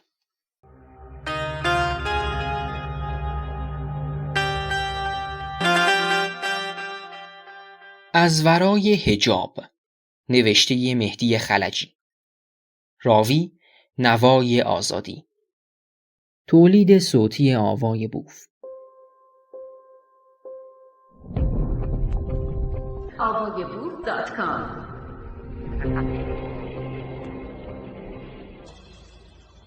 مانیتور ایمان. اما اینترنت فقط در حوزه نبود. کاربران اینترنت در سراسر ایران افزایش یافت. نه تنها راهی به سوی جهان بیرون گشوده شد که نظارت و مهار آن اگر نه محال دشوار می نمود. فضای تازه‌ای پدید آمد که افراد بتوانند اندیشه‌ها، هوس‌ها، خیال‌ها و رؤیای خود را در بالاترین شکل فنی و هنری بروز دهند. چهره تازه‌ای از جامعه ایران پرده برانداخت که تا آن هنگام نه تنها برای روحانیان که برای مسئولان نظام ایدئولوژیک جمهوری اسلامی نیز شناخته شده نبود. گناه و شبهه دو فرزند نامشروع اینترنت تلقی شد که ایمان جوانان را تهدید می‌کرد. آیت الله ناصر مکارم شیرازی از مراجع تقلید جمهوری اسلامی در دیدار با جمعی از فرماندهان رده‌های نمونه بسیج گفت: با وجود اینترنت، ماهواره و ایجاد شبهه در بین جوانان، ایمان آنها در خطر است. روحانیان کوشیدند از یک سو تا جای ممکن فضای بیشتری را در جهان مجازی اینترنت اشغال کنند و از سوی دیگر سخت در فکر یافتن سازوکارهایی برای مهار اینترنت افتادند. حجت الاسلام احمدی نژاد، معاون اجرایی دفتر شبکه جهانی نور، در کنفرانس پنجمین نمایشگاه سراسری نرم افزار علوم اسلامی گفت: ما به صراحت اعلام می‌کنیم که اینترنت نباید بدون محدودیت باشد. این دیدگاهی است که ما به آن معتقد هستیم و به آن افتخار می‌کنیم و هیچ باکی هم در این مورد نداریم. ما باید از کارهای مخرب جلوگیری کنیم. این وظیفه دینی ماست. 3. این کنترل به 2 صورت قابل تحقق است. نخست با شناسایی کامل افراد و احراز مراتب تعهد آنها قبل از واگذاری خط و دیگری از طریق ایجاد موانع مناسب فنی. ممکن است کسانی بگویند ابزار آن را نداریم. پاسخ ما این است که ابزارش را هم می شود از این طرف و آن طرف فراهم کرد. تقلید در عالم مجازی. با این همه ارتباط با افراد برای روحانیان امری کلیدی و اینترنت معجزه تکنولوژی ارتباطی است. جدا از شمار فراوان سایت‌های مذهبی که حوزه علمیه و مؤسسات وابسته به آن برای تبلیغ تشیع و پاسخ به شبهات راه انداختند، به ویژه فقیهان دست در کار برپا کردن سایت‌های ویژه خود شدند. وبسایت شخصی هر فقیه مجموعه فتاوای فقهی و نیز فعالیت‌های مذهبی وی را به نمایش می‌گذارد. سایت‌ها معمولاً چند زبانه هستند و وبسایت برخی مراجع حتی به نزدیک 20 زبان اطلاعات دلخواه را در اختیار کاربران اینترنت در سراسر دنیا قرار می‌دهد. تبلیغ دینی و رابطه مقلد و مجتهد دگرگونی ریشه‌ای یافت و دامان فقیهان سنتی محافظه‌کار را بیشتر به گردونی جهانی شدن گلوبالیزیشن کشیده شد. ارتباط سریعتر و وسیعتر با مقلدان از طریق اینترنت فواید دیگری هم داشت. برای نمونه بسیاری از مراجع درس‌های خارج فقه و اصول خود را یا بر روی وبسایت خود منتشر یا به طور مستقیم از اینترنت پخش می‌کنند. این می‌تواند قوت علمی مجتهدان را نیز به رخ مخاطبان بکشد و در جذب مقلدان بیشتر کارگر افتد. اما ارتباط اینترنتی مهمترین فایدهش برای مراجع برقراری پیوند با مقلدان دور از دسترس در کشورهای مختلف جهان است. کاری که پیشتر باید با هزینه بسیار از طریق ایجاد دفتر در پایتخت‌ها و شهرها صورت می‌گرفت و عملاً به شهرها و کشورهای معدودی محدود می‌شد. مقلد بیشتر به معنای پرداخت کننده بیشتر مالیات‌های مذهبی از شمار خمس و زکات است. بر این روی اینترنت نقش بیمانندی در گسترش شبکه مالی مراجع تقلید و جهانی کردن آن و در نهایت ثروتمندتر کردن مراجع تقلید داشته است. با این همه رقابت میان مجتهدان و مراجع تقلید نیز فشرده‌تر و نزدیکتر شده است. چند زبانه بودن وبسایت مراجع این امکان را به هر شیعه پایبند به مناسک دینی می‌دهد که گزینه‌های بس بیشتری از نسل‌های پیش برای تقلید روی خود داشته باشد و توانایی و آزادی فزاینده‌تری برای انتخاب مرجع تقلید خود پیدا کند. امری که به هر حال کار مراجع را در جذب مقلد ناهموارتر و پیچیده‌تر کرده است. طلبه روی نت. با رواج اینترنت در ایران، وبلاگ نویسی یکی از فعالیت‌های محبوب بسیاری از کاربران جوان اینترنت شد. روحانیان که وبلاگ را یکی از حجره‌های خطرناک مدرسه اینترنت قلمداد می‌کردند، کوشیدند با برنامه‌ریزی پرهزینه‌ای طلبه‌ها را به نوشتن وبلاگ ترغیب کنند تا جبهه‌ای در برابر وبلاگ‌های غیر اخلاقی یا شبهه‌ساز بیافرینند. مرکز پاسخگویی به شبهات دینی در حوزه علمیه قم طرح آشنایی طلاب سطح 3 با وبلاگ را تهیه کرد و به اجرا گذاشت. در بسیاری از مراکز حوزوی از جمله در مرکز پاسخگویی به شبهات دینی و نیز مرکز جهانی علوم اسلامی واحدهایی برای آموزش اینترنت و وبلاگ نویسی در برنامه درسی گنجانده شد. موج تازه‌ای از وبلاگ هایی که طلبه های جوان در آن می نوشتند به راه افتاد تا ابزارهای تبلیغی اسلام با نیازهای زمان روز آمد شود. حاصل کار در میان کاربران غیر حوزوی اینترنت چندان مؤثر نبود. این وبلاگ ها نه خارج از طیف حوزویان و بسیجیان مخاطبان فراوانی یافتند، نه اندیشه های تازه ای را در بر داشتند، نه بازتاب جهان واقعی درونی طلبه ها و حوزه های علمیه بودند. معدود وبلاگ های موفق از آن کسانی بود که لزوماً در جهت سیاست های جاری مرکز مدیریت حوزه علمیه و دفتر آیت الله خامنه ای نمی نوشتند. علی اشرف فتحی یکی از روحانیان جوان وبلاگ نویس بود که به دلیل حضور در مراسم ترحیم آیت الله منتظری و نیز نوشته‌هایش در وبلاگ تورجان بازداشت شد و پس از مدتی با قید وثیقه 50 میلیون تومانی از زندان رهایی یافت. با این همه اینترنت برای بسیاری از طلبه هایی که آرام و ساکت در جستجوی راهی برای ارتباط با جهان بیرون بودند، ابزاری جاودانه بود. بسیاری از طلبه ها از طریق اینترنت و آموزش زبان انگلیسی با مطالعات اسلام شناسی غربی و عربی آشنا شدند و شماری از آنها نیز ارتباطی مستقیم با استادان خارجی و مراکز تحقیقاتی خارجی یافتند و در این میان برخی هم از طریق اینترنت راه خود را به دانشجویی در دانشگاه‌های غربی باز کردند. اینترنت و بحران فکری روحانیت. تجربه بیش از 2 دهه ورود کامپیوتر به قم و نیز حدود 10 سال رواج اینترنت در میان روحانیان این شهر نشانی جدی از تحول آفرینی این دو بر ذهن روحانیان ندارد. نگاه روحانیت به کامپیوتر و اینترنت نگاهی یکسره ابزاری و از مقوله آلات مشترکه باقی مانده است. اینترنت مانند سلاح‌های پیشرفته وسیله‌ای برای فتح جهان قلمداد می شود، نه ابزاری برای برقراری رابطه برابر یا آموزش واقعی. پویایی فکری روحانیت در قالب ایدئولوژیک جمهوری اسلامی ایستاده و فرو رفته است. دیجیتال شدن دانش‌های کهن به دگردیسی در ساختار و روش فهم آن متون نینجامیده است. همچنان بزرگترین نظریه پردازان عصر جدید روحانیت روحانیانی هستند که هیچ بهره‌ای از کامپیوتر و اینترنت نداشتند و در عصر پیش از جمهوری اسلامی میزیسته و میاندیشیدند. شاید در کنار تلاش برای غلبه بر هراس‌آفرینی اینترنت، روحانیان با تملک آزمندانه کامپیوتر و اینترنت بیشتر خواهان به نمایش گذاشتن قدرت هستند. قدرتی که تا اندازه باورناپذیری در قدرت سیاسی حاکم حل و ذوب شده است. زبان فارسی، فتوا و فرمان. نشر نخست، وبسایت BBC فارسی، متن به هم پیوسته 2 یادداشت با عنوانهای زبان فارسی، تجدد و تبلیغات دینی و زبان فارسی، سنت انقلابی و عمومی کردن گفتار فقهی است. اردیبهشت 1390، آوریل 2011. روحانیان سنتگرا از آغاز نهضت مشروطیت اقتدار خیش را در خطر دیدند.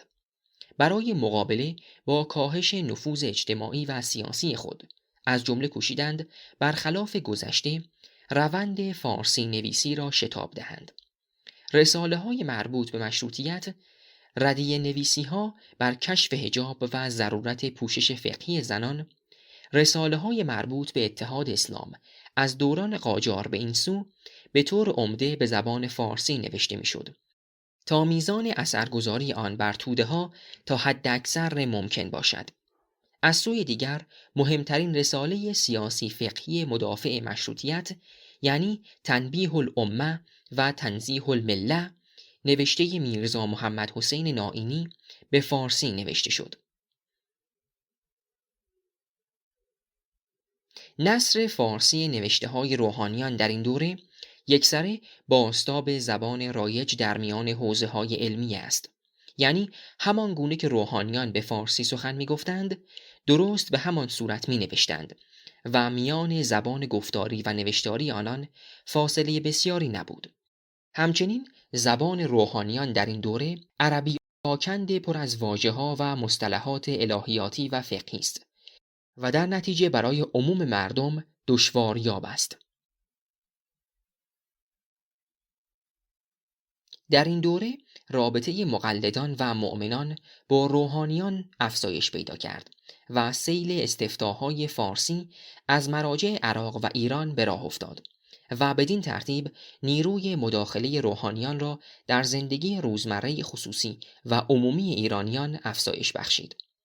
ورود تلگراف به ایران در عهد ناصرالدین شاه قاجار نقطه عطف مهمی در تاریخ جدید روحانیت است.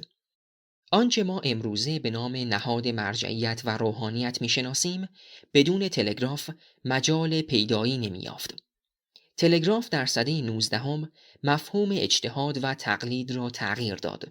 مرجعیت را از قدرت دینی و اجتماعی محلی به اقتداری فرامرزی بدل و نقش سیاسی و اجتماعی روحانیان را پررنگ کرد. رونق گرفتن صنعت چاپ و نیز ظهور مطبوعات در سده 19 عوامل دیگری بودند که در عین متجدد کردن جامعه نقش روحانیان و نیروهای سنتی جامعه را نیز افزایش دادند. از دوران مشروطیت به این سو روحانیان از جمله با خواندن روزنامه‌ها و مجله‌های فارسی و عربی خارج از ایران با اندیشه‌ها و فرهنگ دنیای جدید آشنا می‌شوند. البته از همان هنگام صرف خواندن روزنامه یا مجله برای یک روحانی قبیح و نکوهیده به شمار می آمد و روحانیان کنجکاو می کوشیدند این کار را پنهان از دیده طلبه های دیگر انجام دهند. فارسی نویسی جز برای تعلیم مسائل فقهی به عوام و رساله عملیه یا استفتا برای روحانیان همچنان کسر شأن به شمار می آمد. حتی بیشتر روحانیانی که در خفا آثار جدید فارسی را می‌خواندند می‌کوشیدند آشکارا بدان تظاهر نکنند. در این دوره آثار فراوانی در نقد دین و روحیات و خصلت‌های جامعه دینی و نیز در دفاع از سنت دینی و نقد آرمان‌های مشروطیت به فارسی نوشته شد. اما تقریباً فارسی نویسی دینی همه بیرون از حوزه‌های علمیه صورت می‌گرفت. احیای سنت دینی در عصر سکولاریزاسیون. رضاشاه پهلوی همراه با تأسیس دولت مدرن در ایران برنامه عرفی کردن جامعه را آغاز کرد. بخشی از این برنامه بریدن دست علمای شیعه مقیم عراق از مداخله در امور سیاسی ایران و نیز ایجاد محدودیت برای روحانیت شیعه در ایران بود. ناسیونالیسم که به ایدئولوژی رسمی حکومت بدل شده بود، فرهنگ و تمدن ایران پیش از اسلام را احیا کرد و آن را در مقامی بالاتر از فرهنگ اسلامی نشاند. حاصل کار واکنش شدید جامعه سنتی و حوزوی شیعی به سیاست‌های عرفی سازی اقتدارگرایانه پهلوی بود. دوره رضاشاه عصر سرکوب روحانیت و در عین حال دوره‌ای است که در آن حوزه تازه بنیاد علمیه قم رشد و شکوفایی گرفت. به ویژه دوره محمد رضا شاه زمانه پروبال گرفتن نهادها، بنیادها، حوزه‌ها، مسجدها، حسینیه‌ها، مهدیه‌ها، انجمنها و محافل مذهبی شیعی در ایران است. پس از شهریور 1320 و انتقال سلطنت به محمد رضا شاه پهلوی، مطبوعات دینی در ایران شکوفا شد. تنها نشریه اسلامی باقی مانده از دوره رضاشاه که پس از او تداوم یافت، الاسلام به مدیریت محسن فقیه شیرازی بود. جدا از این نشریه‌هایی چون انجمن تبلیغات اسلامی، مجله هفتگی نور دانش، آیین اسلام، نشریه هفتگی وظیفه و نشریه مسلمین از شمار مطبوعات دینی در فضای نسبتاً گریخته از استبداد پس از شهریور 1320 بودند. گفتار دینی در مطبوعات یا کتاب‌های فارسی در این دوره آشکارا متفاوت از پیش است. نویسندگان دینی که عموماً یا سابقه تحصیلات حوزوی دارند، شمار اندکی از آنان روحانی‌اند، یا از دانشگاه رفته‌های مذهبی هستند، می‌کوشند نثر فارسی روزآمدتری را به کار گیرند و در برابر ایدئولوژی‌های زمانه، ناسیونالیسم، مارکسیسم، پوزیتیویسم و الحاد به شکلی استدلالی‌تر و منطقی‌تر از اسلام دفاع کنند. در این مطبوعات و کتاب‌ها نسج و رشد نگرش علمی به اسلام و تلاش برای تفسیر علمی از قرآن و آموزه‌های اسلامی را می‌توان دید. کتاب مطهرات در اسلام، نوشته مهدی بازرگان که بعدها منتشر شد، یکی از پرآوازه ترین نوشته ها در ژانر اسلام علمی در ایران است. وی در این کتاب می‌کوشد برای احکام فقهی در زمینه طهارت و نجاست توجیه‌ها و تبیین‌های علمی برسازد. در این دوره باز هم از درون حوزه‌های علمیه کوشش چشمگیری برای ارتباط با مخاطب فارسی زبان جدا از قلمرو فقه و فتوا صورت نمی‌گیرد.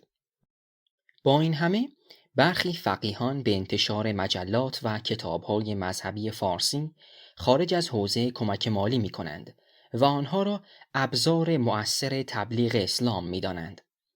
در آغاز دهه 30 مهمترین اثر فلسفی سنتی به زبان فارسی انتشار یافت.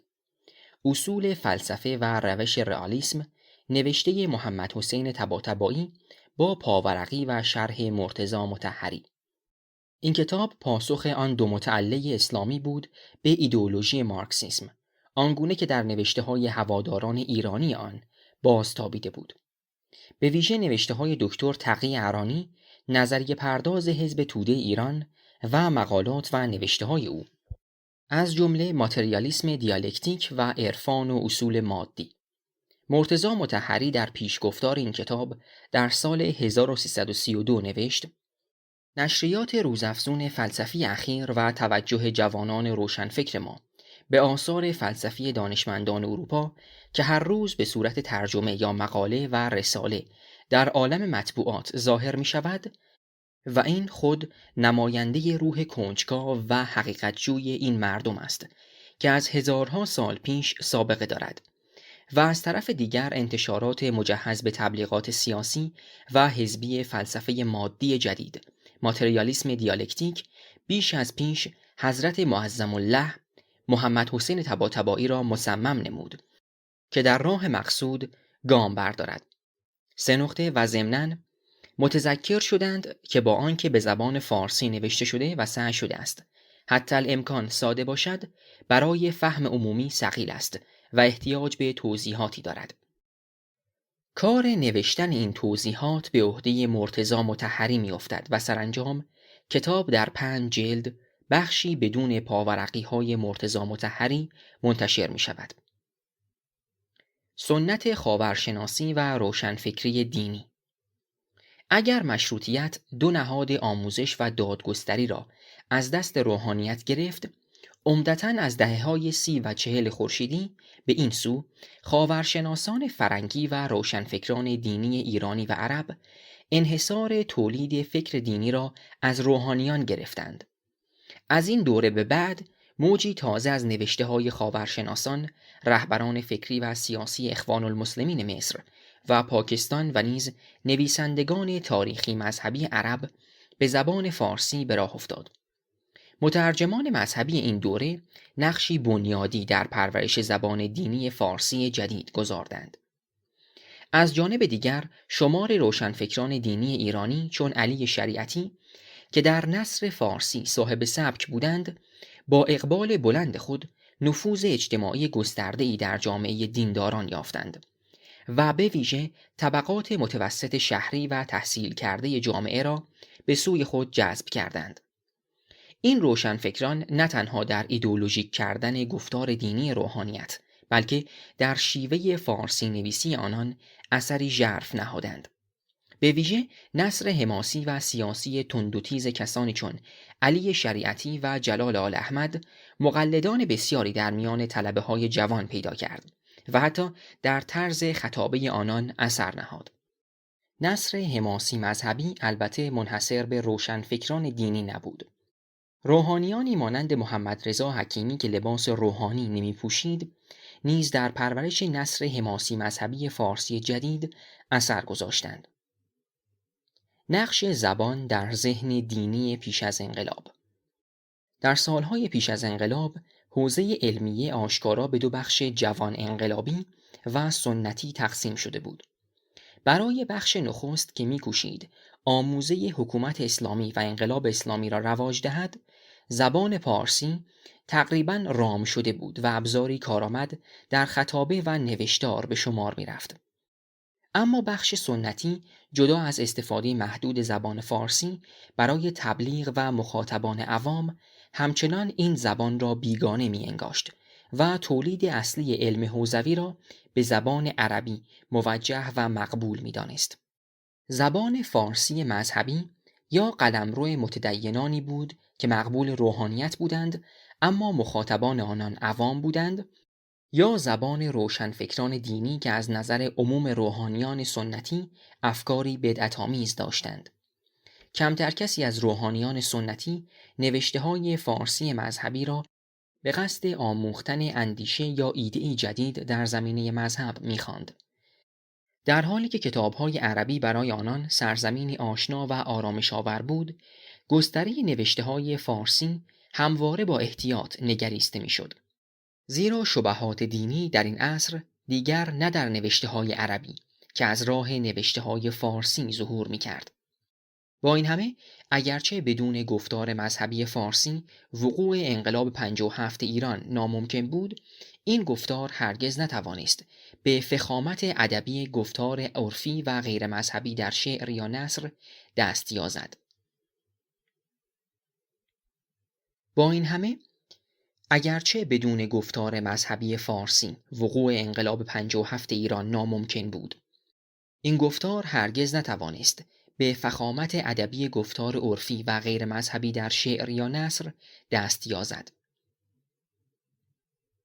شعر و نثر فارسی در دهه‌های پیش از انقلاب بر حوزه‌های علمیه اثری مستقیم نداشت.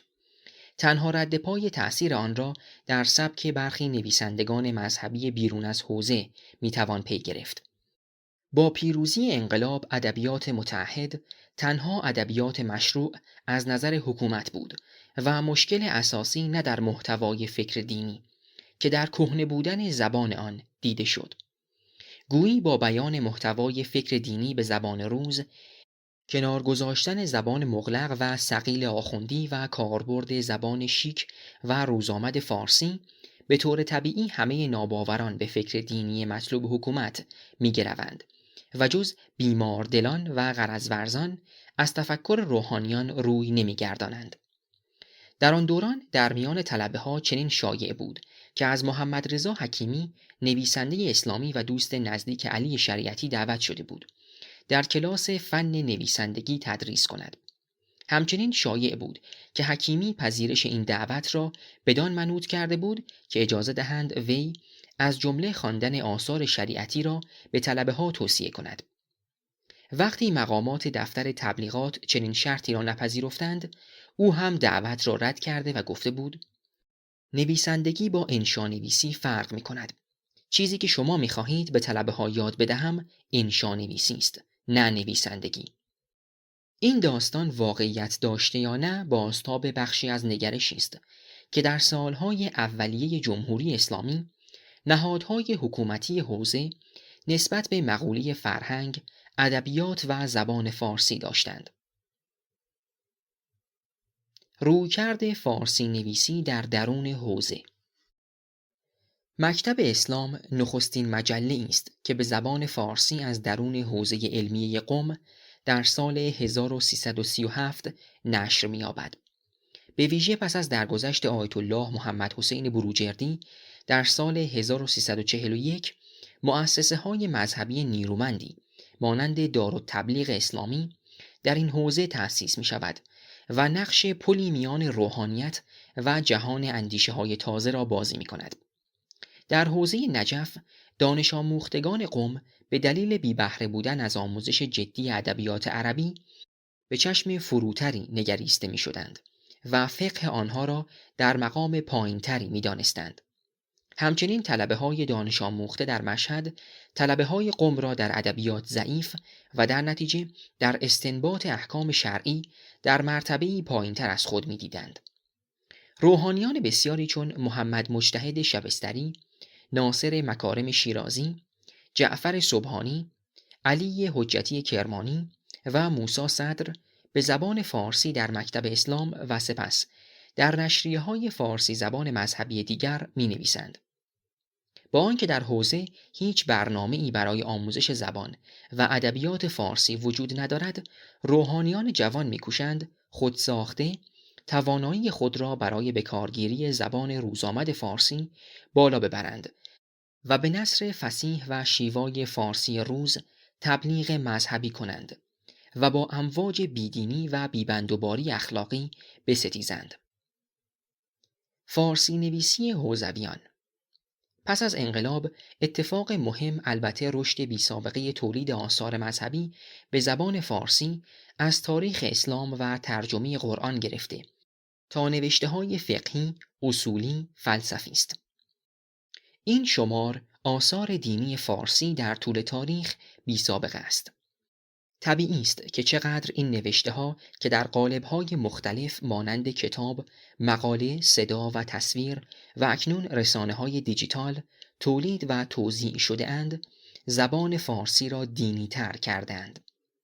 از آن سو زبان حوزه‌ها هم تا اندازه قابل توجهی کمتر دینی شده است. تقلید از نثرهای مختلف در میان روحانیان رواج یافت. از نثر روشنفکران دینی پرنفوذ مانند عبدالکریم سروش تا نویسندگان و مترجمان غیر مذهبی. برخلاف آنچه ممکن است به نظر آید، زبان فارسی جدید حوزویان به هیچ رو عربی گرا نیست. آنان می‌کوشند در رقابت با نویسندگان غیر مذهبی که پادشاهان زبان فارسی امروز به شمار می‌روند، زبانی هرچه فارسی تر با واژگان و تعابیری هرچه نوتر به کار گیرند. اصولاً تظاهر پررنگ به تجدد یکی از ویژگی‌های حکومتی شدن حوزه‌های علمیه پس از انقلاب است. این تظاهر افراطی به تملک و تسلط بر هرچه دیگران به خصوص روشنفکران و دانشگاهیان چیرگی دارند، در فیلم مارمولک ساخته کمال تبریزی به طنز تصویر شده است. در صحنه‌ای از این فیلم دوست رضا مارمولک به او توصیه می‌کند به سخنان یک روحانی در تلویزیون گوش کند تا طرز سخن گفتن روحانیان را بتواند درست تقلید کند. اما روحانی در تلویزیون در حال صحبت کردن درباره سینمای هالیوود و رسانه‌های دیجیتال است و یکی در میان اصطلاحات انگلیسی در جملاتش به کار می‌برد. این زبان هیچ نسبتی با زبان شناخته شده نخنمای روحانیان ندارد. آموزش زبان فارسی. در سالهای نخست جمهوری اسلامی، مؤسسات حوزوی مانند دفتر تبلیغات اسلامی کوشیدند توانایی تبلیغ روحانیان را از راه آموزش فن خطابه و فن نویسندگی بالا ببرند. این کلاس‌ها همچون دیگر کلاس‌ها مانند ترجمه و ویرایش همه فرعی و حاشیه‌ای بودند و تنها طلبه‌های جوان علاقمند را به سمت خود جذب می‌کرد. پس از 30 سال شاید بتوان گفت که مجموع این درس‌ها چندان موفقیت‌آمیز نبود. نه خطیب نامداری در تراز خطیبان پیش از انقلاب از درون حوزه بیرون آمد، نه نویسنده پرآوازه‌ای، نه مترجمی شایسته، نه ویراستاری برجسته. این بدان معنا نیست که در میان آن طلبه‌ها هیچ کس مستعد یا کوشا نبود. بسیاری از طلبه‌هایی که در پی علایق خود در نویسندگی یا شاعری یا ترجمه و ویرایش رفتند، حوزه را ترک گفتند یا دیگر به عنوان چهره‌ای روحانی شناخته شده نیستند. برخلاف روحانیت پیش از انقلاب، حوزه علمیه پس از انقلاب دیگر نیازی به این نداشت که روحانیان را از جمله در قلمرو ادبیات فارسی نیز وارد کند. جمهوری اسلامی خود ادبیات و هنر متعهد را از طریق رسانه‌ها، دانشگاه‌ها، وزارتخانه‌های فرهنگی و نهادهای مختلف مانند حوزه هنری سازمان تبلیغات اسلامی تولید و ترویج می‌کرد که طیف وسیعی از رشته‌ها از ادبیات کودکان و نوجوانان تا سینما را در بر می‌گرفت. به نظر می‌رسد پیش از انقلاب سعی می‌شد تجدد ادبی و هنری به درون حوزه‌ها برده شود. اما پس از انقلاب حکومت روحانیان را به قلمروهای رسانه، هنر و ادبیات دعوت کرد و از رادیو و تلویزیون تا دانشگاه و روزنامه خوشامدگوی روحانیان و مدیریت آنان شد.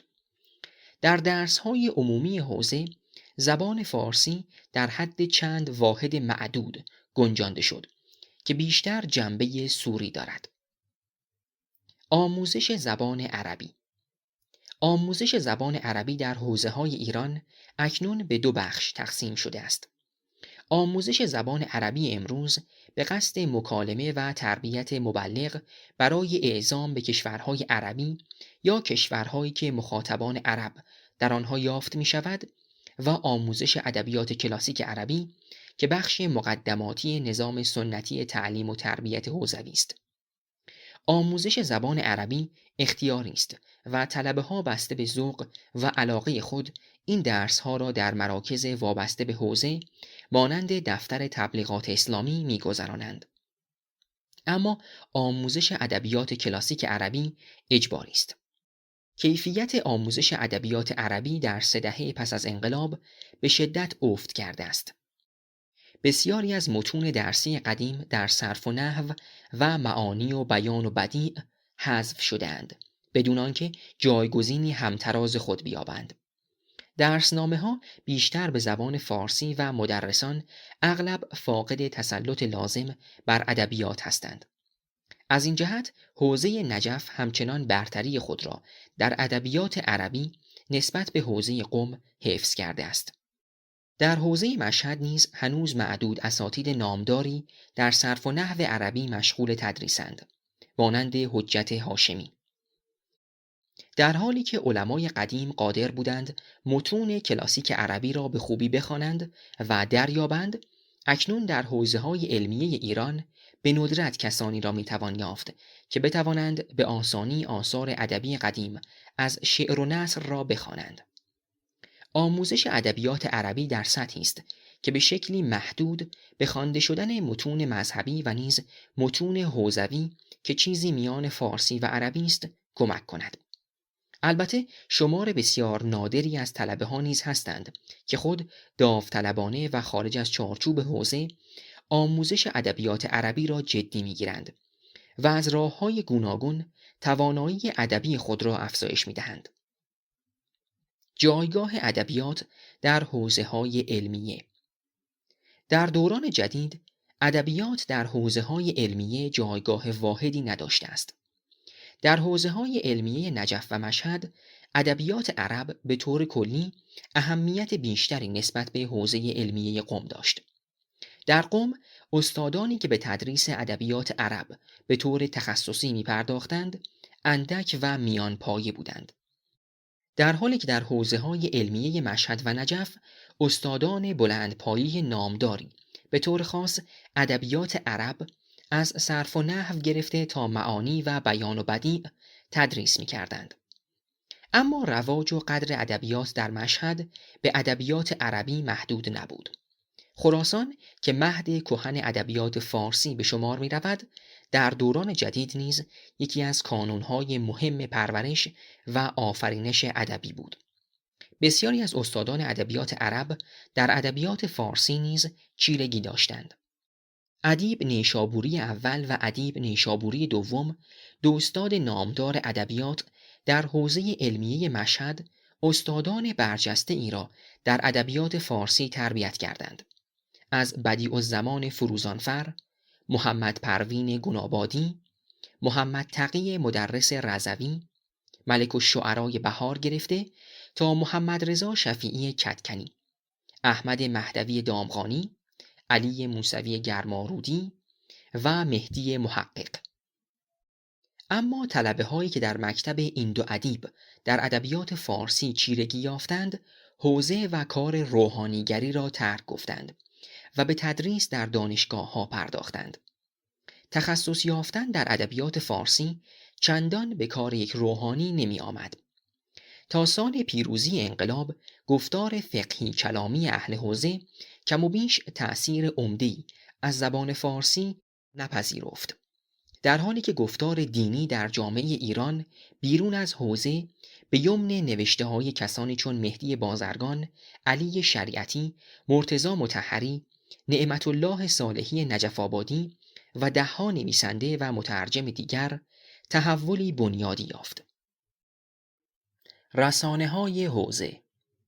جمهوری اسلامی نه تنها روحانیان را بر سر مسئولیت‌های رسانه‌ای در کشور گماشت، و ارتباطی منظم اداری میان حوزه علمیه و صدا و سیما و نهادهای فرهنگی دیگر برقرار کرد که سرمایه عظیمی برای تولید رسانه‌های حوزه‌ای انجام داد. در قلمرو رسانه‌های چاپی بخشی از آنها تخصصی مانند آینه پژوهش، نقد و نظر، کاوش‌هایی در فقه و بخشی دیگر عمومی مانند پاسدار اسلام، پوپک ویژه کودکان و زن است. اکنون شمار مجله‌هایی که در حوزه یا مؤسسات وابسته به حوزه نشر می‌یابد از 100 فزون‌تر است. حتی مطبوعات عمومی حوزه نتوانست روزنامه‌نگار تربیت کند و البته تربیت روزنامه‌نگار اولویت آن هم نبود. غرض اصلی نشر تعالیم ایدئولوژیک اسلام از طریق مطبوعات بود و در نتیجه به رغم کیفیت چاپی مرغوب از نظر محتوا نشریه‌های عمومی اغلب سستند. البته نشریه‌های تخصصی داوری دیگری می‌طلبد. برخی از این نشریه‌ها مانند آینه پژوهش که خاص کتاب و کتاب پژوهی است، موفقیت‌های چشمگیری داشتند. اما اغلب مدیران این نشریات ناگزیرند فشار سیاسی مؤسسه‌های حوزوی یا حوزه علمیه را برای محدود کردن ایدئولوژیک محتوای مجلات خود تحمل کنند. در عرصه اینترنت و نشر کتاب نیز حوزه علمیه در مقیاس کشوری از پیشتازان است. چاپخانه دفتر تبلیغات اسلامی در قم از مجهزترین و روزآمدترین امکانات تکنولوژیک چاپ برخوردار است که همچون چاپخانه سازمان اوقاف و امور خیریه به طور عمده از کشور آلمان وارد شده است. حوزه علمیه هیچ مرز و محدودیت مالی و فنی برای نشر کتاب یا مطبوعات ندارد. در نتیجه آثار فارسی بیشماری در سطوح مختلف تولید شده که عمدتاً آن بخش که احیای میراث گذشته است بیشتر ارزش دارد تا آن آثاری که هدفشان تبلیغ مذهبی سیاسی یا توجیه سیاست‌های گوناگون حکومت است. شعر حوزه. شعر در میان فقیهان اصولاً امری مذموم است. قرآن شاعران را سرگردانانی مینامد که پیروانی گمراه دارند و سخنی میگویند که بدان عمل نمی کنند مگر آنکه ایمان بیاورند و عمل صالح انجام دهند. از نظر بسیاری فقیهان شعرخوانی در شب مکروه است. با این همه بسیاری از فقیهان گرایش ادبی داشتند و نظم یا شعر سرودند. مطالب فقهی یا علمی را به صورت نظم درآوردند یا در مدح پیشوایان مذهبی شعر گفتند. به ندرت هم شعرهای غیر مذهبی از فقیهان ثبت شده است. در حوزه علمیه پس از انقلاب بعضی طلبه‌های جوان کوشیدند شعر متعهد خلق کنند که از میان آنان جواد محدثی بیش از دیگران شهرت دارد. اما شعر متعهد مانند ادبیات متعهد خود در بیرون حوزه شکل گرفته بود و حکومت تلاشی برای سرمایه‌گذاری مضاعف در این زمینه در درون حوزه ها انجام نداد. به تازگی انجمن شعر حوزه علمیه قم با حضور 60 شاعر روحانی اعلام موجودیت کرده و نخستین جلسه خود را در اسفند ماه سال گذشته در مدرسه فیضیه برگزار نموده است. کیفیت شعر این شاعران به نسبت در سطح نازلتری از دیگران قرار دارد. افزون بر این شعر حوزه جز آنکه شاعران آن حوزوی هستند تمایز دیگری با شعر متعهد و مذهبی انقلابی تولید شده در جاهای دیگر ندارد. زبان فارسی و ذهن فقهی. پس از انقلاب اسلامی تولید آثار مذهبی به زبان فارسی رشد بی‌سابقه‌ای یافت. تأثیر زبان فارسی بر ذهن فقهی در 3 دهه گذشته آنقدر پیچیده است که باید موضوع پژوهشی گسترده قرار گیرد. فارسی شدن گفتار فقهی در این 3 دهه به بسیاری از غیر روحانیان مجال داد تا بتوانند درباره مسائل فقهی مطالعه، پژوهش و داوری کنند. به عبارت دیگر، فارسی شدن گفتار فقهی این گفتار را بسی پیشتر از گذشته وارد عرصه عمومی و مباحثات علنی کرده است. در عین حال معلوم نیست این روند چه اندازه به افزایش قدرت اقناع گفتار فقهی کمک کرده باشد. مولدان فکر فقهی همچنان در درون منظومه معرفتی سنت میزیند، چنانکه از مشروطیت به این سو اتفاق بنیادینی در جامعه ایران نیفتاده است. کسانی که تغییراتی در اندیشه فقهی پدید آورده‌اند و کوشیدند آن را به سمت سیستم بازتری پیش برانند، از قضا حاکمان فقیه یا سیاسی کشور بودند که در بیرون حوزه قرار داشتند. نزدیک به همه مدرسان بلند مرتبه فقه و اصول فقه در ایران این دو رشته را فارغ از تحولات سیاسی و اجتماعی 100 سال اخیر آموزش می‌دهند. پینویس‌های مربوط به این نوشتار را می توانید در پایان صفحه 357 پیگیری بفرمایید. خودهای خوف زده، خلوت حوزوی و امتناع اتوبیوگرافی. درآمد: پژوهش درباره اتوبیوگرافی، آتوبیوگرافی و نیز خاطرات، مموار، در اندیشه مدرن پیشینه‌ای بلند و دستاوردی درخشان دارد، در حالی که در فرهنگ ایرانی عمر و کارنامه اتوبیوگرافی و خاطر نویسی کوتاه و کم‌مایه است. از مطالعات گسترده غربیان در این باب برمی‌آید که زمینه‌های پیدایش این گونه نوشتار بسیار پیچیده است و عوامل گوناگون و در هم تنیده‌ای از زبان و روان و جامعه و اقتصاد گرفته تا هستی شناسی و سیاست می‌توانند در بود و نبود اتوبیوگرافی و خاطر نویسی اثرگذار باشد و حتی در تعیین سبک و گونه و محتوای آن نیز دخالت کند. بر این پایه بررسی جامع این پدیده نمیتواند جز از چشمانداز دانش‌ها و روش‌های مختلف صورت گیرد و در نتیجه کاری است بس دشوار.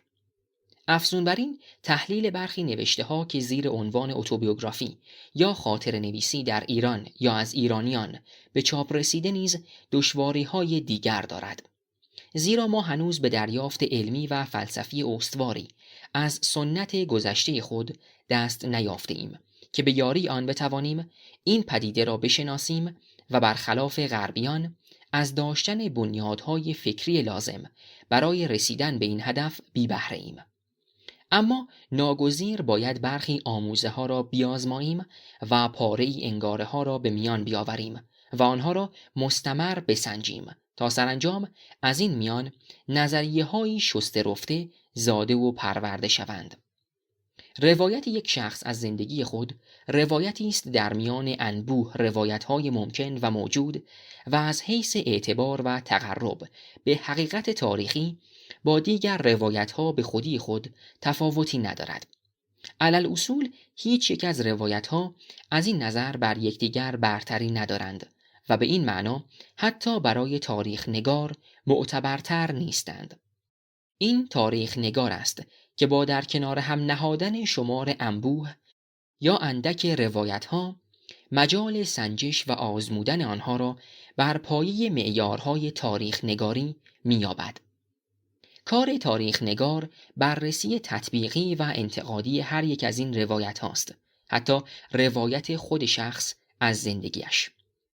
اما روایت شخص از داستان زندگی خود می‌تواند از جهات دیگری مهم باشد.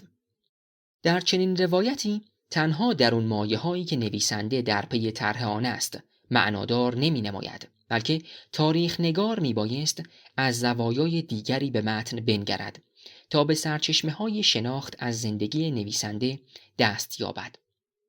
از جمله میتوان به این نکات توجه داشت: آنچه نویسنده نمی نویسد و لابلای سطور پنهان می کند، رویدادهایی که از زندگی خود به خاطر می آورد یا آنها را بر می گزیند یا به شیوهی خاص در کنار هم می گذارد یا در آنها دست می برد. همچنین نوع انتخاب واژگان و سبک نوشتار و روش حکایتگری وی. در حالی که دیگر روایت‌ها اگرچه اهمیت خاص خود را دارد، به پای اهمیت روایت خود نویسنده از خودش نمی رسد. در گزارش شخص از مکانها، زمانها، ادراکات درونی، مشاهدات بیرونی، اشخاص و مانند آن میتوان خود او را دید. البته این چشمی مسلح به انواع نظریه ها در رشته های گوناگون میطلبد و همین امر است که غنای اتوبیوگرافی و خاطر نویسی را به مثابه اثری تاریخی افزونتر می کند. اهمیت اتوبیوگرافی البته فراتر از این هاست.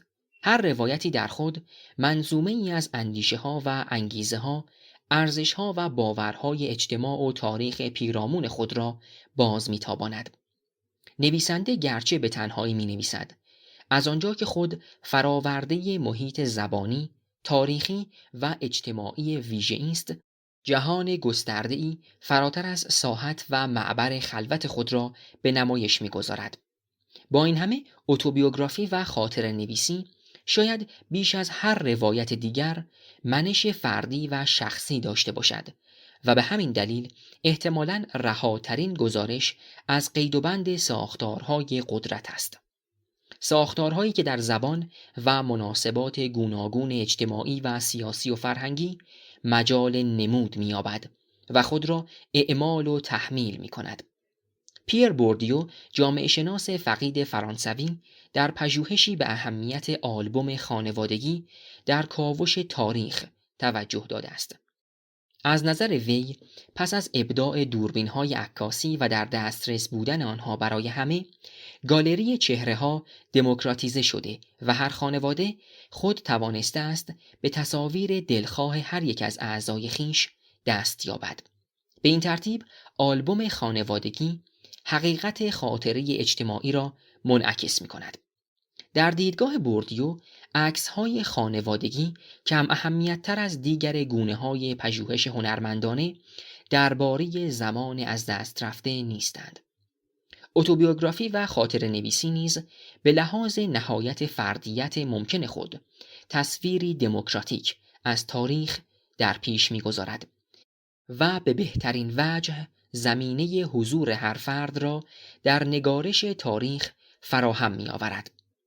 اتوبیوگرافی و خاطره نویسی در ایران شیوه‌ای هنوز تازه است. با این همه در میان لایه‌های اجتماعی فرهنگی جامعه، روحانیان شاید آخرین کسانی باشند که به این نوع نوشتن روی خوش نشان دادند. حساب روحانیانی که از کسوت عالمان به در آمدند و به عرصه سیاست روی نهادند و هویتی دیگر یافتند البته جداست. اما کسانی که خود را تنها به شأن روحانی می شناختند کمتر حاضر می شدند گزارشی از زندگی طلبگی، فضای درون حوزه ها و زیر رواق و طاق مدرسه ها و مناسبات میان مراجع تقلید و فقیهان و عالمان دینی به دست دهند و تجربه زیستن خود در نهاد دینی جامعه ایران را حکایت کنند. از این دست گزارش ها اگر نمونه ای بخواهیم، بیگمان کتاب سیاحت شرق اثر آقا نجفی قوچانی پرنکته و تأمل برانگیز و شاید در نوع خود یگانه است.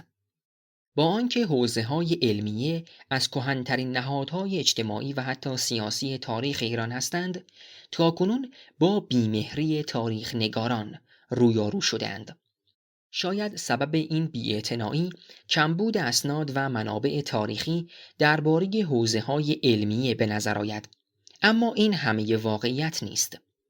درست است که کمتر گزارشی درونی از حوزه‌های علمیه در قالب اتوبیوگرافی و خاطره نویسی به خارج راه یافته، اما علت اصلی شاید این باشد که هنوز تاریخ نگاران به اهمیت تاریخ نگاری نهادهای اجتماعی و از آن جمله نهاد دینی جامعه ایران توجه کافی نکردند و ابزارهای مفهومی و تحلیلی لازم را بر رسیدن این موضوع نداشتند. می‌دانیم که بدون داشتن تصویری تاریخی از این پاره پر اهمیت اجتماع ایرانی، هر گونه کاوشی در تاریخ اجتماعی و سیاسی ایران ناقص است.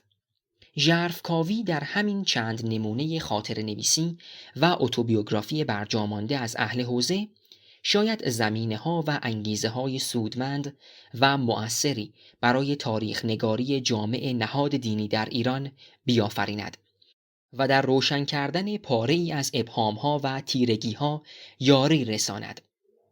زمینه‌های امتناع اتوبیوگرافی در حوزه‌های علمیه. اگر پیشینه اتوبیوگرافی در حوزه‌های علمیه دشوار یافت می‌شود، نوعی بیوگرافی در سنت حوزوی هست که آن را تراجم نامیدند. این سنت دنباله سیره‌نویسی نبوی و علم رجال است. اصولاً ترجمه کسانی نوشته میشد که از عالمان دین و فقیهان مذهب بودند و در استوار کردن و تبلیغ و نشر آیین نقشی به عهده داشتند. از این جهت تراجم فنی شریف شمرده میشد. این نوع زندگی نامه نویسی که تنها دغدغه بیان مکارم آثار و فضائل اخبار علما و اولیا را دارد، برآمده از تصوری قدسی درباره عالمان دین و ناقلان و حاملان مذهب است و تلاش می‌کند زندگی خاکی آنها را به ساحتی معنوی برکشد و اندازه پارسایی و پیراستگی آنها را از این جهان و غور و غوث آنها را در علم دین و تهذیب نفس و اخلاق حمیده نشان دهد. این همه از آن است تا بنیاد مذهب و آیین توجیه و آشکار شود.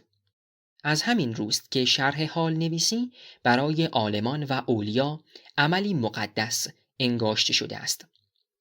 کتاب روضات الجنات خانساری نمونه متأخر چنین زندگی نامه نویسی است که با ستایش اشخاص آغاز می شود و در مورد همه کم و بیش واژگان شبیه به هم به کار می برد تا مقام و مرتبت علمی و معنوی آنان را باز نماید. در چنین زندگی نامه نویسی هدف بر سبک نوشتاری و درون مایه بیوگرافی اشخاص چیرگی تعیین کننده ای دارد. در این بیوگرافی ها کمتر گزارشی از ماجرای زندگی در عالم کثیف طبیعت و در پیچیدن با چالش ها و هماورد جویی های آن یافت می شود. سبک روایت یکسره دینی است و انسانهایی که در آینه این تراجم بازتابیده‌اند فرشته خویند و به ندرت اثری از عوارض و توابع سرشت انسانی و نیک و بد و زشت و زیبایش در آنها دیده می شود. انسان این تراجم رو به بالا دارد، تکساحتی و الگوی اخلاق و حیات دینی است. این به هیچ روی تصویر انسان زندگی زمینی و وسوسه ها و دغدغه ها و بانگ و رنگ و آهنگ مادی آن نیست. انسان اتوبیوگرافی البته متفاوت است، زیرا هدف اتوبیوگرافی خود آن است: توصیف زندگی برای بازنمود زندگی فرد.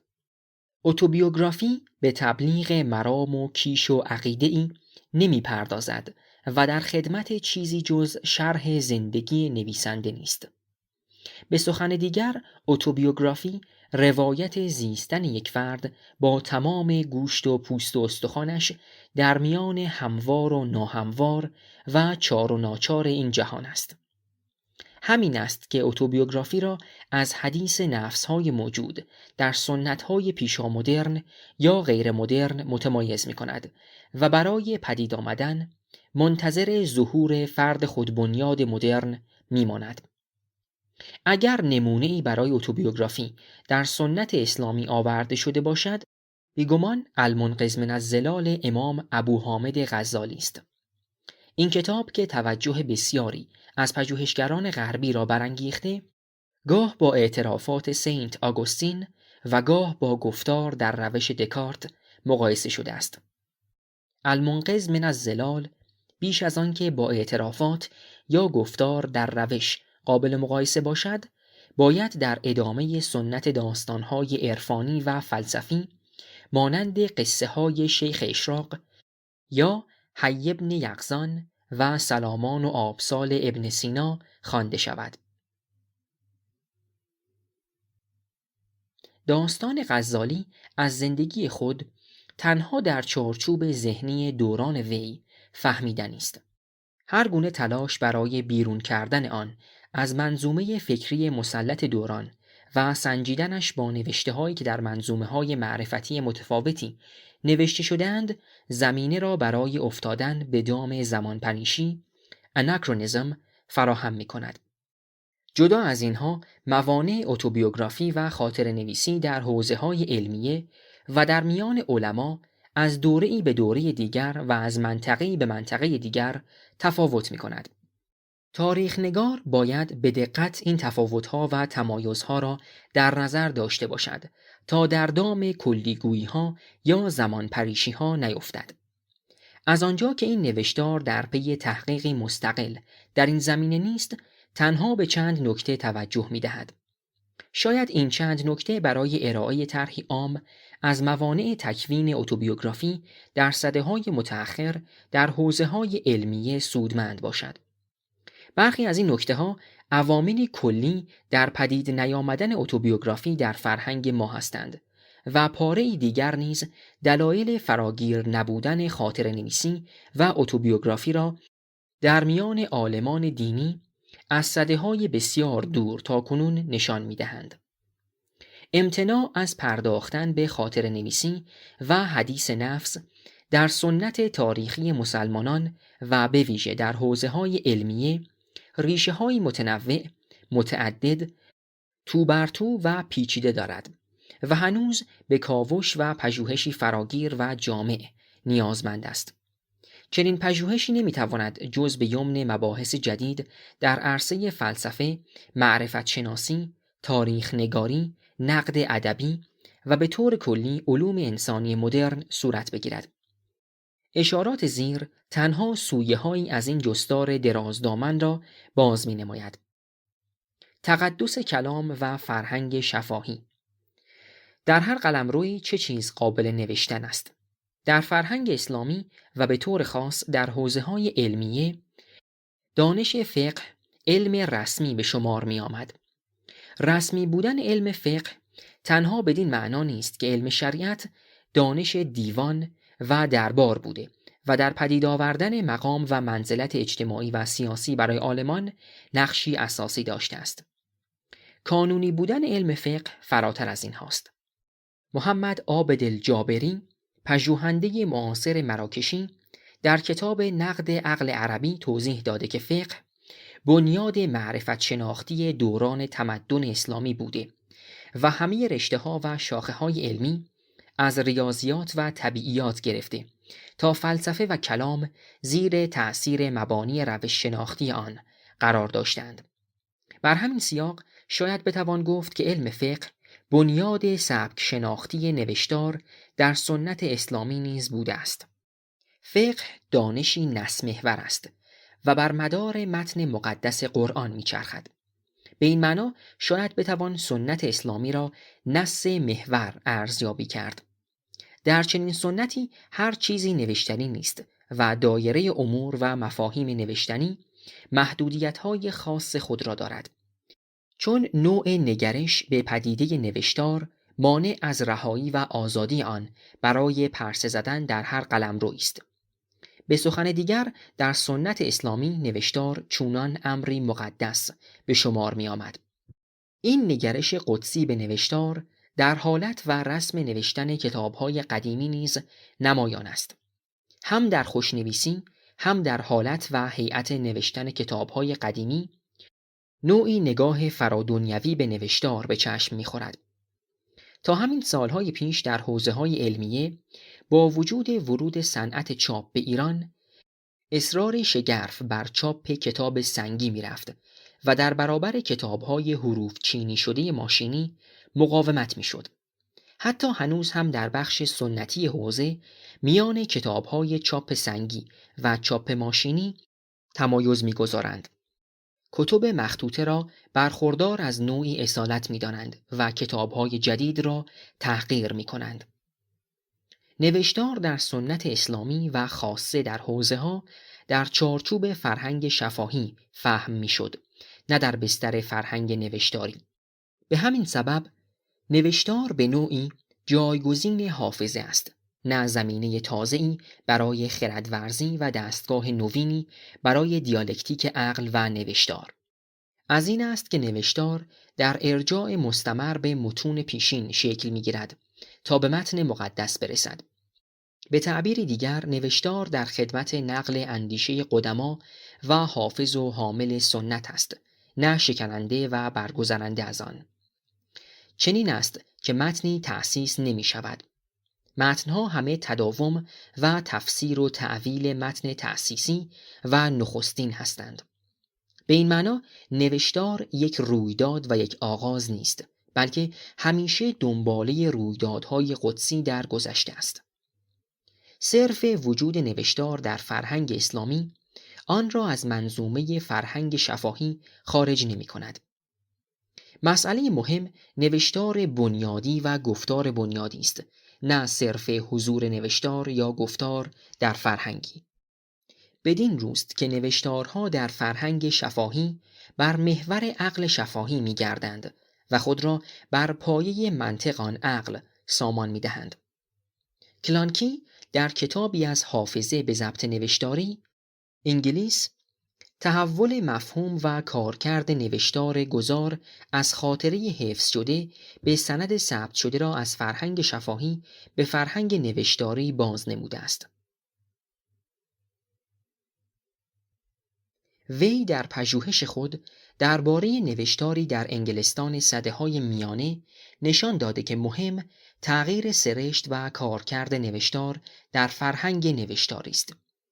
از نوشتار به مثابه فنی مقدس به نوشتار چونان عملی کارآمد و سودمند، از تولید نوشتار در مقام کنشی نخبه‌گرا و پاسدار حافظه به آفرینش نوشتار در مقام امری عمومی و برای همه.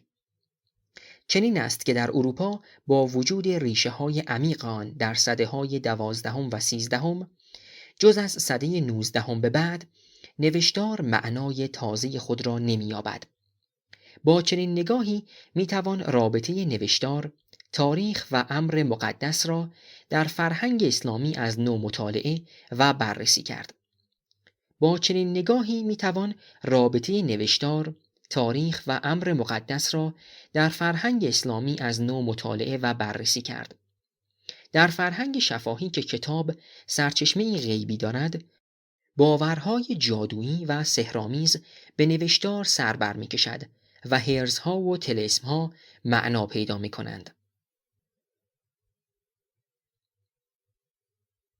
در این بستر فرهنگی خدا برترین نویسنده است و والاترین کتاب و نوشته کتاب خداست. افزون بر این آثار امامان و اولیا و کسانی به میان می‌آید که در پیوند با جهان غیب هستند. از این روی نوشته شخصی و مشخص درباره فرد انسانی و آن هم در باب جزئیات بی اهمیت زندگی معنا و مبنایی ندارد. کلمات گویا اشیای آسمانی اند و سرشتی قدسی دارند و ساحت آرمانی زبان گویا در تسخیر موجودات ملکوتی است. به این ترتیب آیا نمیتوان گفت که خاطر نویسی و اتوبیوگرافی نیازمند نوعی سکولاریزه شدن زبان و زمینی شدن واژگان است؟ در اتوبیوگرافی و تا حدی در خاطر نگاری نویسنده میخواهد چه چیز را بنویسد؟ سرگذشت خود را. اما در نگرش دینی سرگذشت زمینی انسان در قالب حیات معنوی و روحانی وی اعتبار دارد و نقشه و هندسه زندگی معنوی و مینوی او و نقطه آغاز و فرجام آن پیشاپیش در لوح محفوظ و در علم الهی تعیین شده و تخطی ناپذیر است.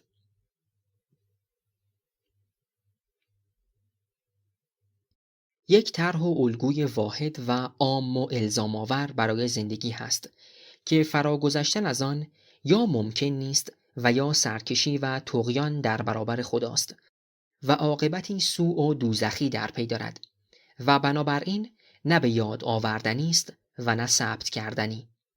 اتوبیوگرافی بر این باور استوار است که طرح و الگوی یکسان و تغییر ناپذیری برای زندگی انسانی وجود ندارد و نه تنها زندگی هر فرد از بن با دیگری متفاوت است، بلکه روایت وی نیز از آن زندگی با دیگر روایت‌ها اختلاف دارد.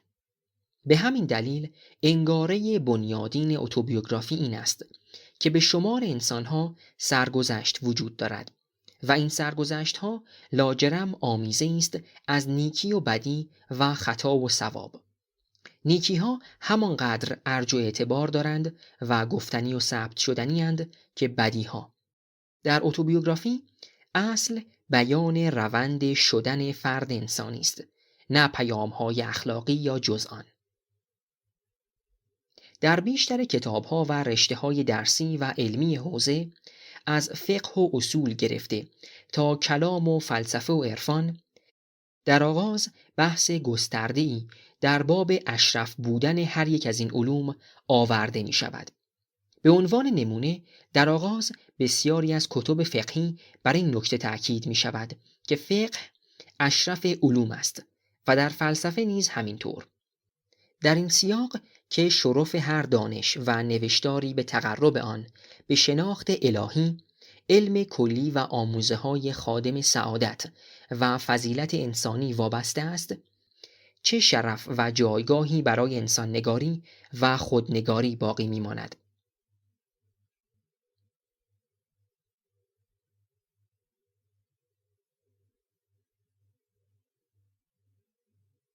در فرهنگ اسلامی و در میان حوزه‌ها به اتوبیوگرافی و خاطره‌نگاری رغبتی نشان داده نشد، چون چنین شیوه از نوشتار علل اصول در قلمرو نوشتنی‌ها به شمار نمی آمد.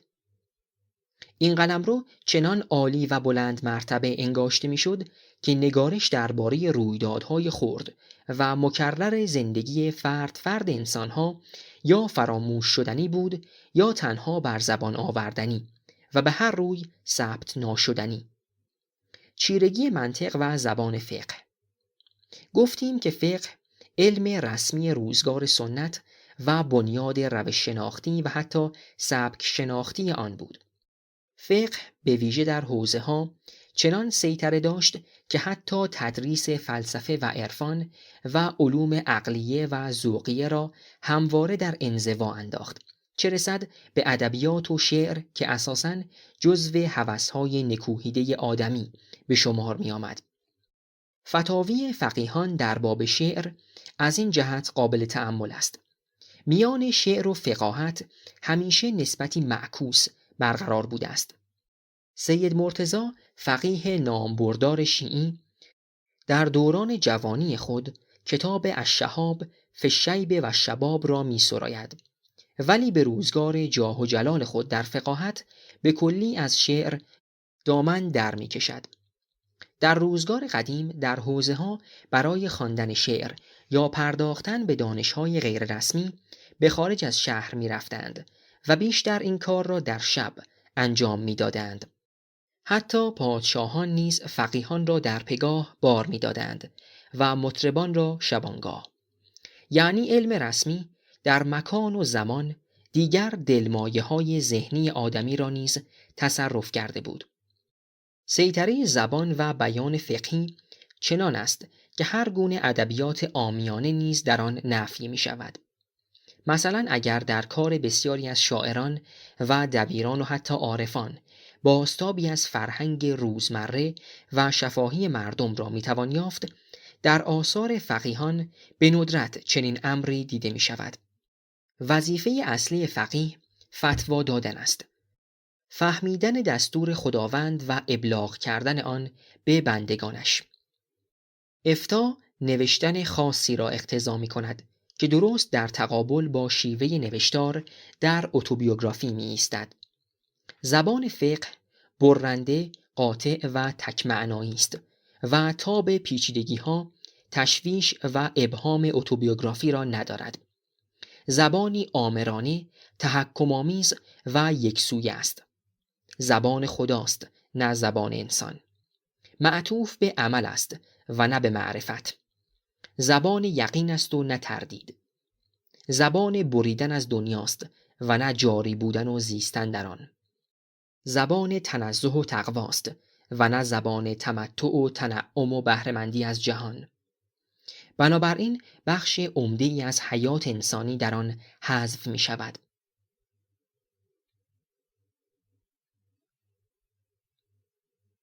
چنین است که فقیه زبان درخور اتوبیوگرافی را ندارد و برای بیان احوالات درونی خود دچار تنگناست. حتی اکثر کسانی که در سده اخیر در میان روحانیان خاطرات یا زندگی نامه نوشته‌اند، مانند آقا نجفی قوچانی و شیخ ابراهیم زنجانی، مقام و منصب فقاهت نداشته و به نوعی در کانون اقتدار حوزوی نبودند. لذا از فقهای سرشناس زندگی نامه‌ای در دست نیست. جالبتر آن که در سده اخیر شاید نتوان کسی از اهل حوزه را یافت که به چنین نوع نگارشی روی آورده باشد و خود جزو منتقدان نظام حوزه نباشد و خودخواسته از مقامات و موقعیت‌های حوزوی کنار نکشیده باشد. جدا از اینها، به ویژه در سده‌های اخیر زبان علمای ایران شکل و شمایلی خاص یافته است. آنها نه بر ادب ایرانی چیره بودند نه بر ادب عربی. در نتیجه زبان عربی که آنها برای مقاصد علمی و نوشتن فقه و اصول به کار می بردند با ضوابط نوشتار عربی زمانه فاصله داشت و برای عرب زبانها به استثنای علمای عرب قابل فهم نبود. زبان فارسی در حوزه‌ها آموخته نمی‌شد و ادبیات عربی نیز به ویژه در حوزه‌های ایرانی به قدر محدود و ویژه‌ای تدریس می‌شد. حوزه‌ها برای بیان مضامینی جز علوم رسمی حوزه‌ها دچار گنگی بیانی شدند. آنها که صاحب دل و اهل تمایلات عرفانی و شعر سرودن بودند نیز خالی از مشکل نبودند، چون شعر و شاعری آنها در بستر فرهنگ شفاهی صورت می گرفته و نمی توانسته زبان زندگی نامه نویسی یا خاطر نویسی باشد. زبان عرفانی زبان ذوق و شهود و حال بود، نه زندگی. به تعبیر دیگر، امر نوشتن در حوزه‌ها به قلمرو بسته‌ای فروکاسته شد. علما ابزار کارآمدی برای خاطر نویسی و اتوبیوگرافی نداشتند. حتی این امر بر زبان شفاهی آنها نیز تأثیر نهاد. زبان شفاهی علما پیچیده، مغلق و دور از سطح محاورات عادی مردم و حتی اشراف جامعه شد. البته خودشان هم از این تمایز با دیگران استقبال می کردند و می خواستند فاصله برتری جویانه خود را با دیگر طبقات اجتماعی از راه زبان نیز ایجاد کنند. عوامل دیگری نیز به این خواست آنها کمک می کرده است. خاطر نویسی های علمای ایرانی در سده‌های متأخر برخلاف کتب فقهی و علمیشان اغلب به فارسی اما پیچیده است و کمتر پیش می آید که به روانی نثر سیاحت شرق آقا نجفی قوچانی باشد. دشوار بتوان همین آثار معدود علما به فارسی را در زبان عربی یافت. شاید یکی از معناهای آن دست کم این باشد که علما در عربی نویسی خارج از محدوده فقه و اصول و علوم رسمی حوزه‌ها ناتوانتر از فارسی نویسی بودند.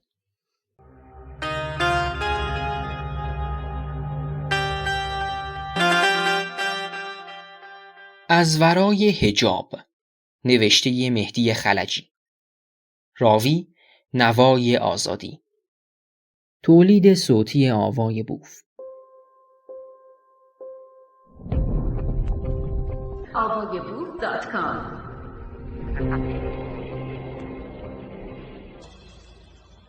موانع غیر معرفتی. اکراه اهل حوزه از نگاشتن زندگی نامه را با عوامل اقتصادی، اجتماعی و سیاسی نیز میتوان مرتبط دانست. حوزه‌های علمیه تنها نمادی تعلیمی و دینی نیستند و حتی پیش از استقرار حکومت دینی در ایران نهادی اجتماعی، سیاسی و اقتصادی نیز بودند. بیگمان تحولاتی که در مناسبات مرتبط با این سه عرصه رخ میداد در شکل دادن به نوع فراورده‌های نوشتاری آن نیز مؤثر بود. منزلت اجتماعی خاصی که اهل حوزه در جامعه فقیه به دست می آورده‌اند، الزامات و پیامدهای خاصی به دنبال داشته است. یک فقیه یا مرجع تقلید یا کسی که در راه دستیابی به چنین موقعیت اجتماعی است، به سختی می تواند به نوشتن گزارش از خود تن بدهد. روحانیت به زعم نفوذ گسترده خود در میان توده‌های مردم و درآمیختگی با لایه‌های گوناگون اجتماعی دیوارهای ضخیمی میان خود و جامعه ایجاد کرده است، به نحوی که عموم مردم از ساختار درونی و سازوکار سازمانی آن آگاهی ندارند. شاید این امر یکی از ویژگی‌های منحصر به فرد این نهاد اجتماعی در ایران باشد. این دیوارهای ضخیم نه با نیروی نظامی یا دیوان سالاری و ترتیبات اداری که بیشتر با نوع آفرینش بیان و زبان خاص و ارتباطهای کلامی ساخته شده است. تقسیم بندی و تمایز عوام از خواص و ضرورت نگه داشتن اسرار خواص و فاش نکردن آن در حوزه‌ها و در میان روحانیان باوری عمیق و اعتقادی راسخ بوده است. این دوگانگی حتی در تفاوت میان رساله‌های عملیه برای عوام و رساله‌های علمی برای خواص نیز بازتاب یافته است. به این ترتیب تفکیک میان قلمرو بیرونی و اندرونی بیگمان به نیت حفظ موقعیت و اعتبار اجتماعی روحانیت صورت می گرفته است. اتوبیوگرافی در این حالت همان چیزی را آشکار می کند که فقیهان و اصحاب حوزه در پی پوشاندن آن بودند و به همین سبب نمی توانسته مجال پیدایش بیابد. حیات اقتصادی علما به گونه‌ای خاص در گرو اعتقادهای دینی عوام است. درباره سازوکار درآمد اقتصادی روحانیان و مراجع تقلید و مجاری هزینه‌های آن و تأثیرش در ساختار اقتصادی ایران تاکنون پژوهشی صورت نگرفته است. بخش اقتصادی زندگی علما قلمرو مهمی از زندگی فردی و صنفی آنها را تشکیل می‌دهد و با چگونگی دستیابی روحانیت به اقتدار اجتماعی پیوندی مستقیم دارد. اقتصاد حوزه از تاریک‌ترین و ناشناخته‌ترین وجوه زندگی روحانیت نیز هست. در این پوشیده و پنهان نگه داشتن البته قصد و عمدی در کار بوده است. به عنوان نمونه منابع اقتصادی روحانیت آنچنان که در رساله‌های عملی آمده با آنچه در کتب فقهی نقل شده و با آنچه در واقعیت زندگی آنها جاری است تفاوتی ژرف و شگفت‌انگیز دارد. به این ترتیب اتوبیوگرافی اگر جسورانه و صادقانه نگاشته شود البته میتواند تصویری از مداخل و مخارج و مناسبات اقتصادی روحانیان با مردم و با یکدیگر به دست دهد. اما به نظر می آید که تا اندازه‌ای بقای این نظام اقتصادی در همین شفاف نبودن برای دیگران و جاری بودنش بر پایه قواعد نانوشته است. از دیگر سو روابط سیاسی روحانیان و علما با صاحبان قدرت سیاسی پیش از انقلاب اسلامی ایران و حتی پیش از جنبش مشروطیت از همین ابهام و پیچیدگی برخوردار بوده و بیشتر خارج از عرف متعارف و سنت جاری سیاست صورت می گرفته است. روابط سیاسی علما تنها به آن عده معدود که سری پرشور و سودا در وادی سیاست داشته و ارتباطات خود را با حکومت گسترش می‌داده و آشکار می‌کردند منحصر نمی‌شد.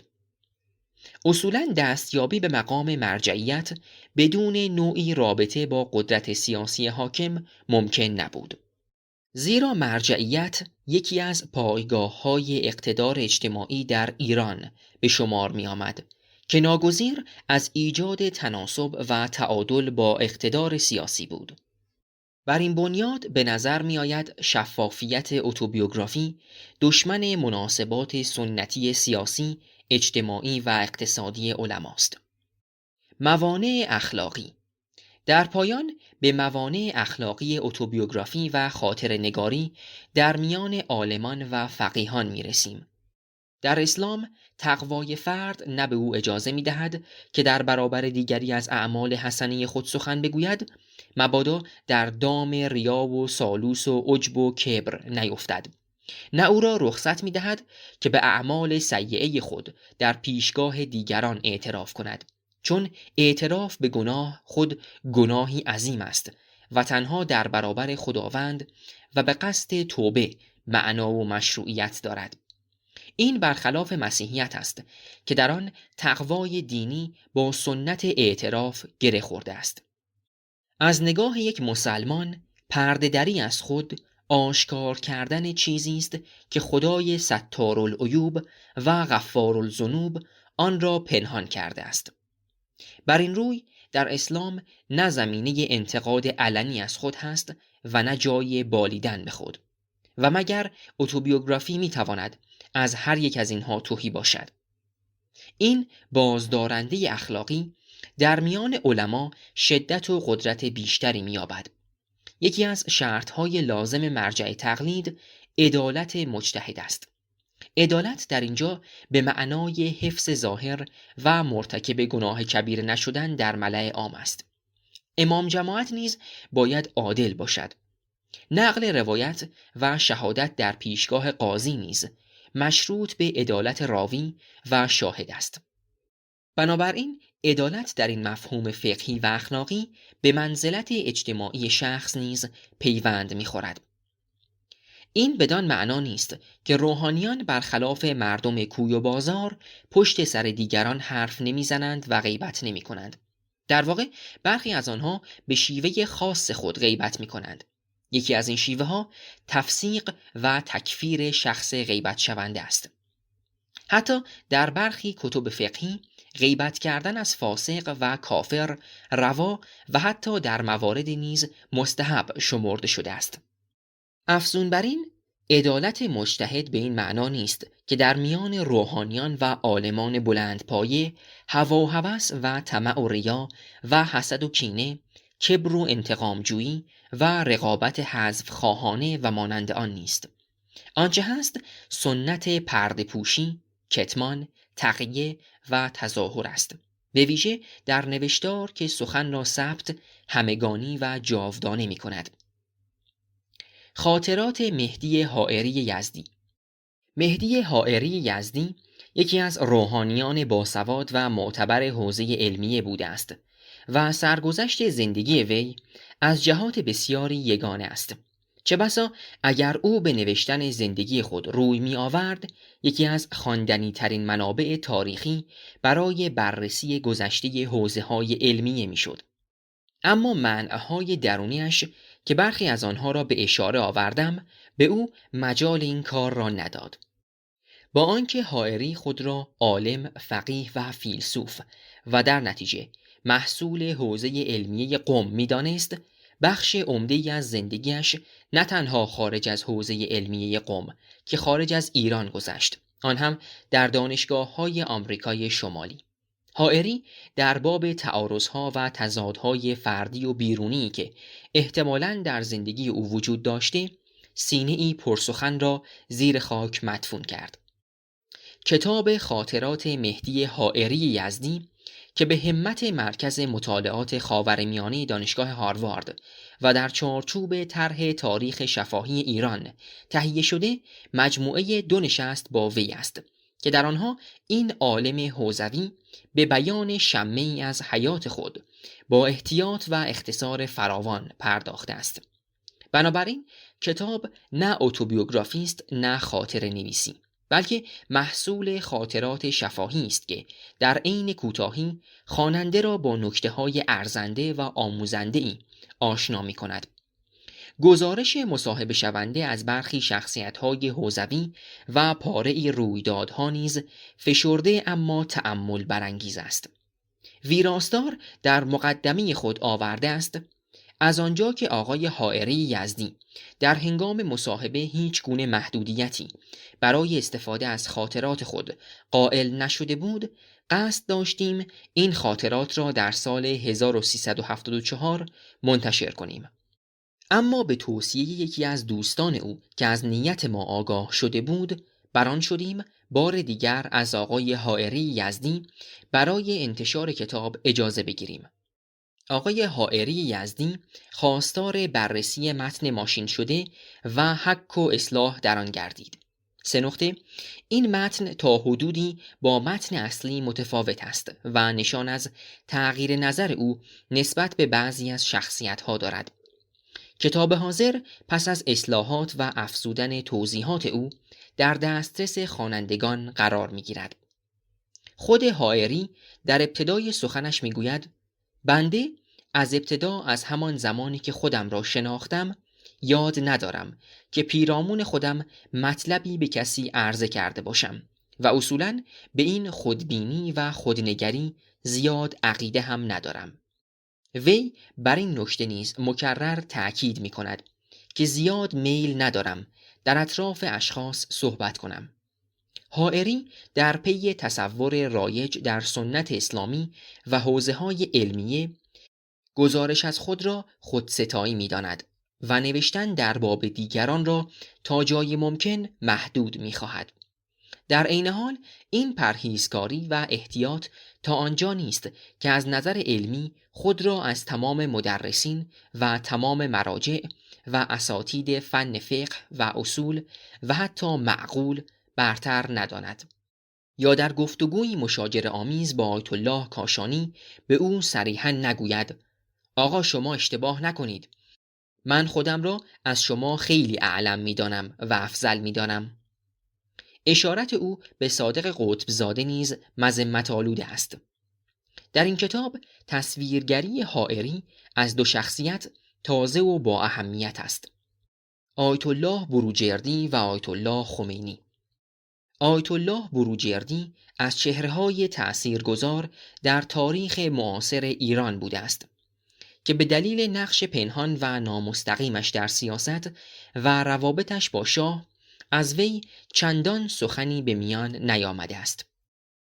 به گفته حائری، بروجردی در مناسبات اجتماعی و سیاسی، تدبیر و مدیریت حوزه علمیه قم، هوشمندی و زیرکی‌های بسیار از خود نشان داده است. حائری از تحکم کردنهای بروجردی به شاه سخن میگوید و از اینکه در مرز خودش خیلی اصرار داشت که تحکم بکند. 3 نقطه و مواظب بود که حق خودش، یعنی حق مقام خودش، از بین نرود. وی با آنکه یک جا دامنه تحکم‌های بروجردی به شاه را به امور مذهبی محدود می‌کند، در جای دیگر آن را حتی به دخالت در انتخاب نمایندگان مجلس نیز گسترش می‌دهد و تا تحریم انتخابات در قضیه آذربایجان نیز پیش می‌رود.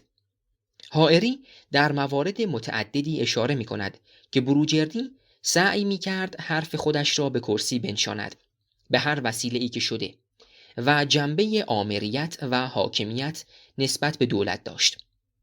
روی همین اصل معتقد بود که همیشه باید یک ارتباط سیاسی با دولت داشته باشد.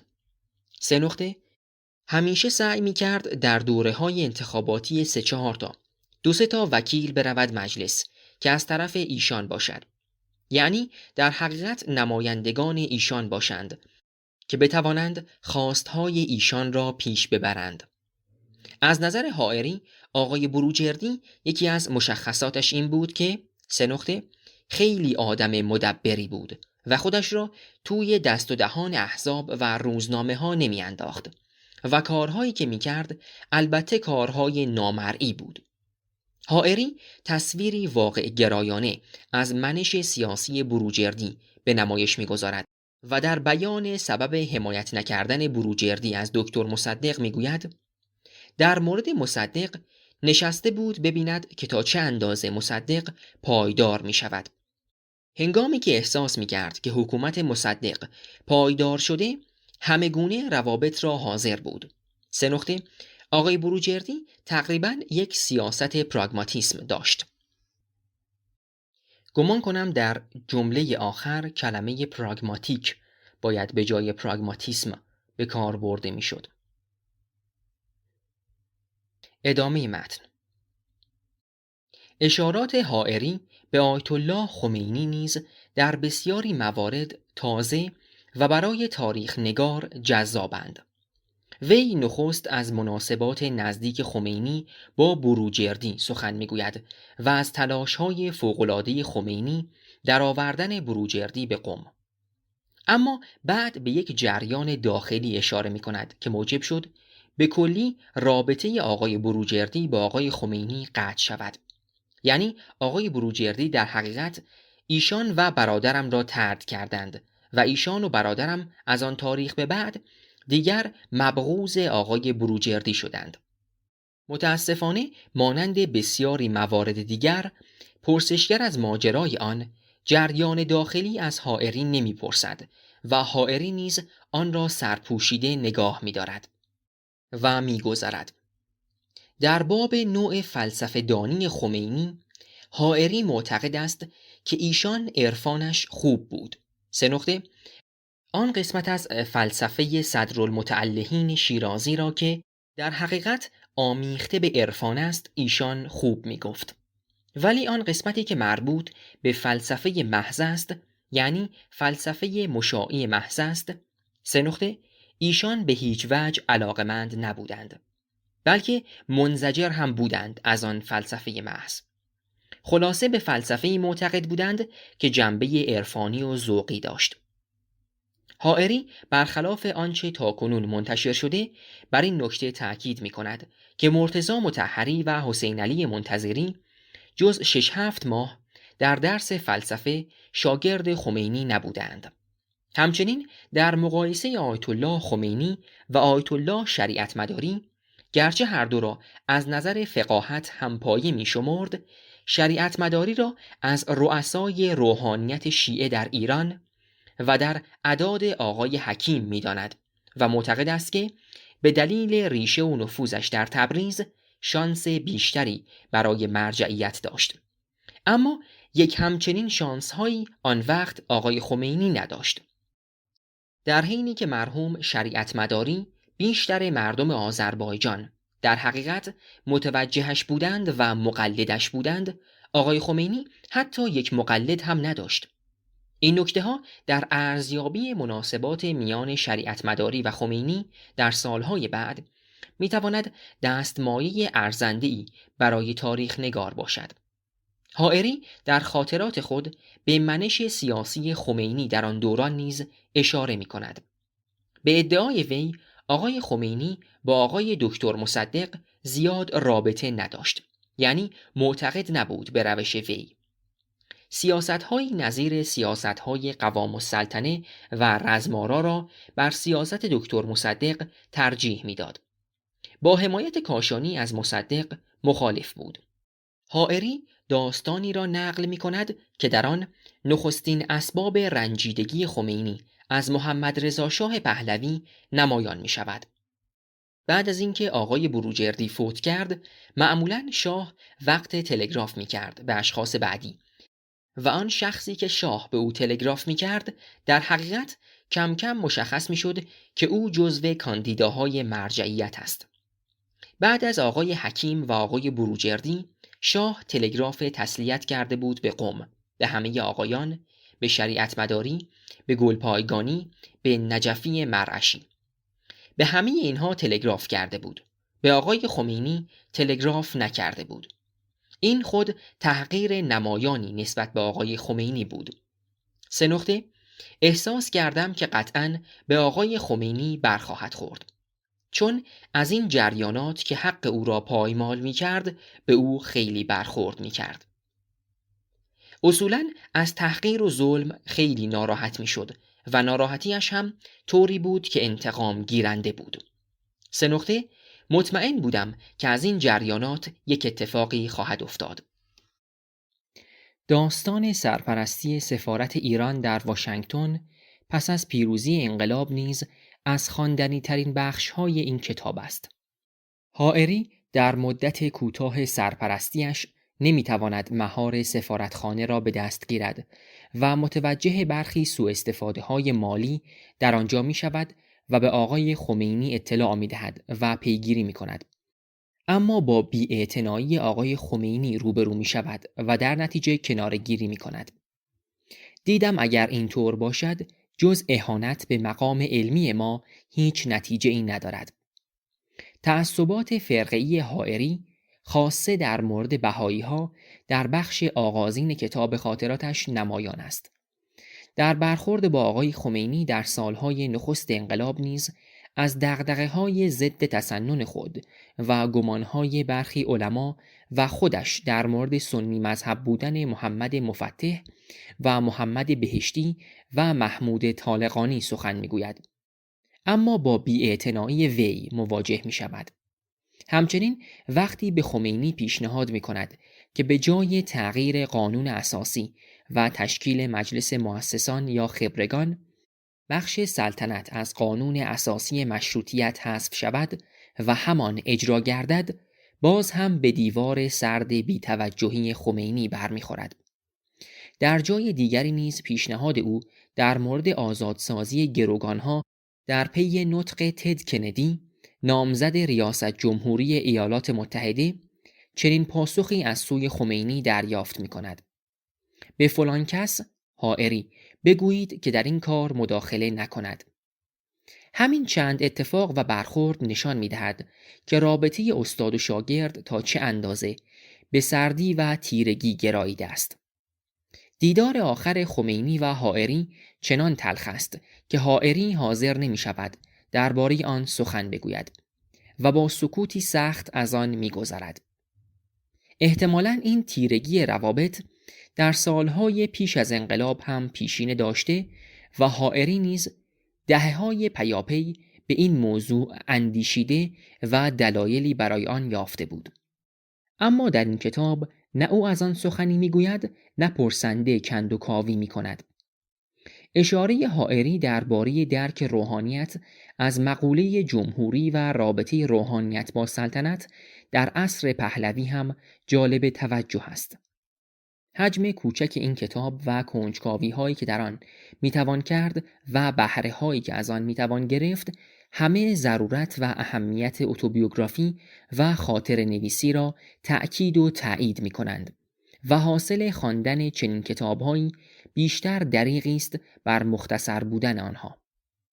مقدمه ویراستار بر این کتاب تنها چند نکته در متن آمده را بازگویی می کند، در حالی که می توانست نگاهی تحلیلی به ارزش کتاب یا اطلاعاتی تاریخی درباره خود حائری و پیرامون او باشد تا خواننده را در فهمیدن بهتر متن یاری کند. برخی پانویس‌ها نیز می توانست با دقت بیشتری تنظیم شود. ویرایش چنین کتاب‌هایی البته دشوار است. از یک سو بازگردانی لحن گفتاری به نوشتاری به اصالت متن آسیب می‌رساند. از سوی دیگر نگاه داشتن آن به همان صورت نخستین نیز از روانی متن می‌کاهد. ویرایش متن‌هایی از این دست به معیارهای مشخصی نیازمند است که بتواند در عین ویراستن و پیراستن متن هویت اصلی آن را حفظ کند. به نظر می رسد که ویراستار در حفظ اصالت متن تا اندازه‌ای زیاده روی کرده و به ویژه در نقل واژه به واژه سخنان پرسش شونده وسواس ورزیده است. افزون بر این، گاه نیز آمیختن پرسش‌های گوناگون و دور افتادن از موضوع اصلی خواننده را از توجه به نکته‌های کانونی باز می‌دارد. پینویس‌های مربوط به این نوشتار را می‌توانید از صفحه 378 پیگیری بفرمایید. آخرالزمانگرایی و سودایان سرخورده. وجود امام لطف است. تصرف و حضور او لطفی دیگر و غیبت او تقصیر ماست. خواجه نصیرالدین طوسی. برای برخی گذشته تمام شده است. کسانی هم هستند که برایشان گذشته در راه است و خواهد آمد. هانری کوربن. این جستار نخستین بار با عنوان آخرالزمان چونان گفتاری سیاسی در فصل نامه ایران نامه سال 25 شماره 4 زمستان 1388 سال 2009 به میلادی به چاپ رسید. چرا کسی که اندیشه آخرالزمانی ندارد و پایان جهان را نزدیک نمی بیند باید کسانی یا گروهی را که آخرالزمانی می اندیشند جدی بگیرد؟ آیا اساساً باور به آخرالزمان خرافه‌ای عوامانه است یا پاره‌ای پر اهمیت از جهانبینی دینی، دست کم ادیان توحیدی، که می تواند صورتهای گوناگون بگیرد و نظامهای ایدئولوژیک بسیاری را شکل دهد؟ آخرالزمان اساساً چیست و چگونه نگرشی است؟ آیا صرفاً مقوله‌ای دینی و اعتقادی است یا دیدگاهی درباره تاریخ و سیاست نیز هست؟ آیا آخرالزمان تنها مربوط به معاد شناسی و یوم الدین روز داوری است یا شالوده الهیاتی ادیانی چون یهودیت، مسیحیت و اسلام است؟ موقعیت کنونی سیاسی و بین المللی ایران اندیشوران و پژوهشگران را برمی‌انگیزد تأمل در این دست پرسش ها را ژرفا دهند. سخن اصلی این نوشتار بر گرد جریان دولتی آخرالزمانی در ایران می گردد. اما اشاراتی تاریخی را برای بازنمودن گوشه‌ای از دشواری‌ها و پیچیدگی‌های مسئله آخرالزمان به همراه می آورد. بشارت می دهم. کمتر تردیدی هست که برخی مقامات بلندپایه کنونی ایران از جمله محمود احمدی نژاد رئیس جمهوری اسلامی به نزدیک بودن ظهور امام 12 شیعیان، آخرالزمان و پایان جهان باور دارند. بشارت می دهم 3 نقطه. به زودی آینده‌ای درخشان، زیبا و وعده داده شده توسط انبیا در راه است. این یکی از صدها جمله است که محمود احمدی نژاد در سخنان خود تکرار می کند. او هر بار سخنرانی خود را با دعای تعجیل فرج آن امام می گشاید و باور دارد حتی هدف اصلی و پنهان حمله آمریکا به عراق پیشگیری از ظهور مهدی است.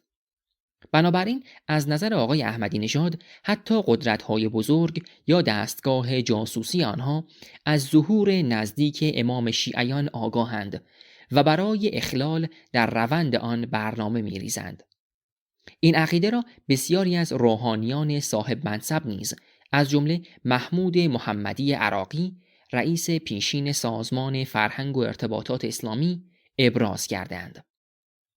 در سالهای اخیر مسئولان جمهوری اسلامی از جمله رئیس جمهوری به تکرار و تواتر از زوال زودرس دولت اسرائیل و دولت آمریکا و ضرورت آمادگی برای مدیریت جهان و اداره امور دنیا سخن گفتند. محمد تقی بهجت یکی از روحانیان مقیم قم که به تازگی درگذشت از کسانی بود که عقیده ظهور نزدیک امام 12 را ترویج می‌کرد و محل رجوع سیاست پیشگان از رهبر جمهوری اسلامی و رئیس جمهوری تا دیگران بود. شیخ کاظم صدیقی امام جمعه موقت تهران گفته است: منبع موثقی از آیت الله بهجت نقل کردند که ایشان در خواب دیدند که حضرت امام زمان در مجلسی حضور داشتند. علمای بزرگ اسلام هم در خدمت آقا امام زمان بودند. آیت الله خامنه ای وارد شدند و امام زمان جلوی پای ایشان تمام قد بلند شدند و برای ایشان جایی برای نشستن باز کردند. کاظم صدیقی به بشارت‌هایی که مرحوم آیت الله بهجت درباره ظهور داده بودند اشاره کرده و میگوید: مراقب اوضاع یمن باشید و جرقه‌ای که در یمن زده می شود با ظهور ارتباط دارد و ما باید خودمان را برای ظهور آماده کنیم. امام جمعه موقت تهران از دیدارهای مکرر محمد تقی بهجت با رهبر جمهوری اسلامی، فرزندان و مسئولان دفتر او نیز یاد کرده است. محمد تقی بهجت از استادان اصلی محمد تقی مصباح یزدی روحانی بنیادگرایی است که از مرشدان فکری و معنوی محمود احمدی نژاد قلمداد می شود. در نخستین سال انتخاب محمود احمدی نژاد به ریاست جمهوری کتابی در ایران نشر یافت با عنوان دهه 80 دهه ظهور انشاءالله. در این کتاب نویسنده آشکارا پیش بینی کرده که تا پایان دهه 80 امام 12 شیعیان ظهور خواهد کرد. نویسنده روایات شیعی مربوط به آخرالزمان را بر وضعیت کنونی خاورمیانه و جنگ عراق و بحران سیاسی لبنان یکسره تطبیق داده و نوشته است: وقتی احادیث را می‌بینیم و مطالعه می‌کنیم، می‌بینیم در این زمان در ایران سید خراسانی است که هاشمی یا سیدی است که در دست راست او علامت و نشانه‌ای یا خللی است، همانند آقای خامنه‌ای که اثر ترکش انفجار بمبی بر آن است. نویسنده کتاب همچنین آورده است: از ری یا تهران مردی به قدرت می رسد. 4 شانه و گندمگون، سبزه و کوسه یا ریش کم طبق. احادیث دیگر. به او گفته می شود شعیب ابن صالح. با نیروی 4 یا چند هزار نفره، لباس ایشان سفید و پرچم ایشان سیاه است، یا تیره شبیه آرم‌ها و نشانهای سپاه پاسداران.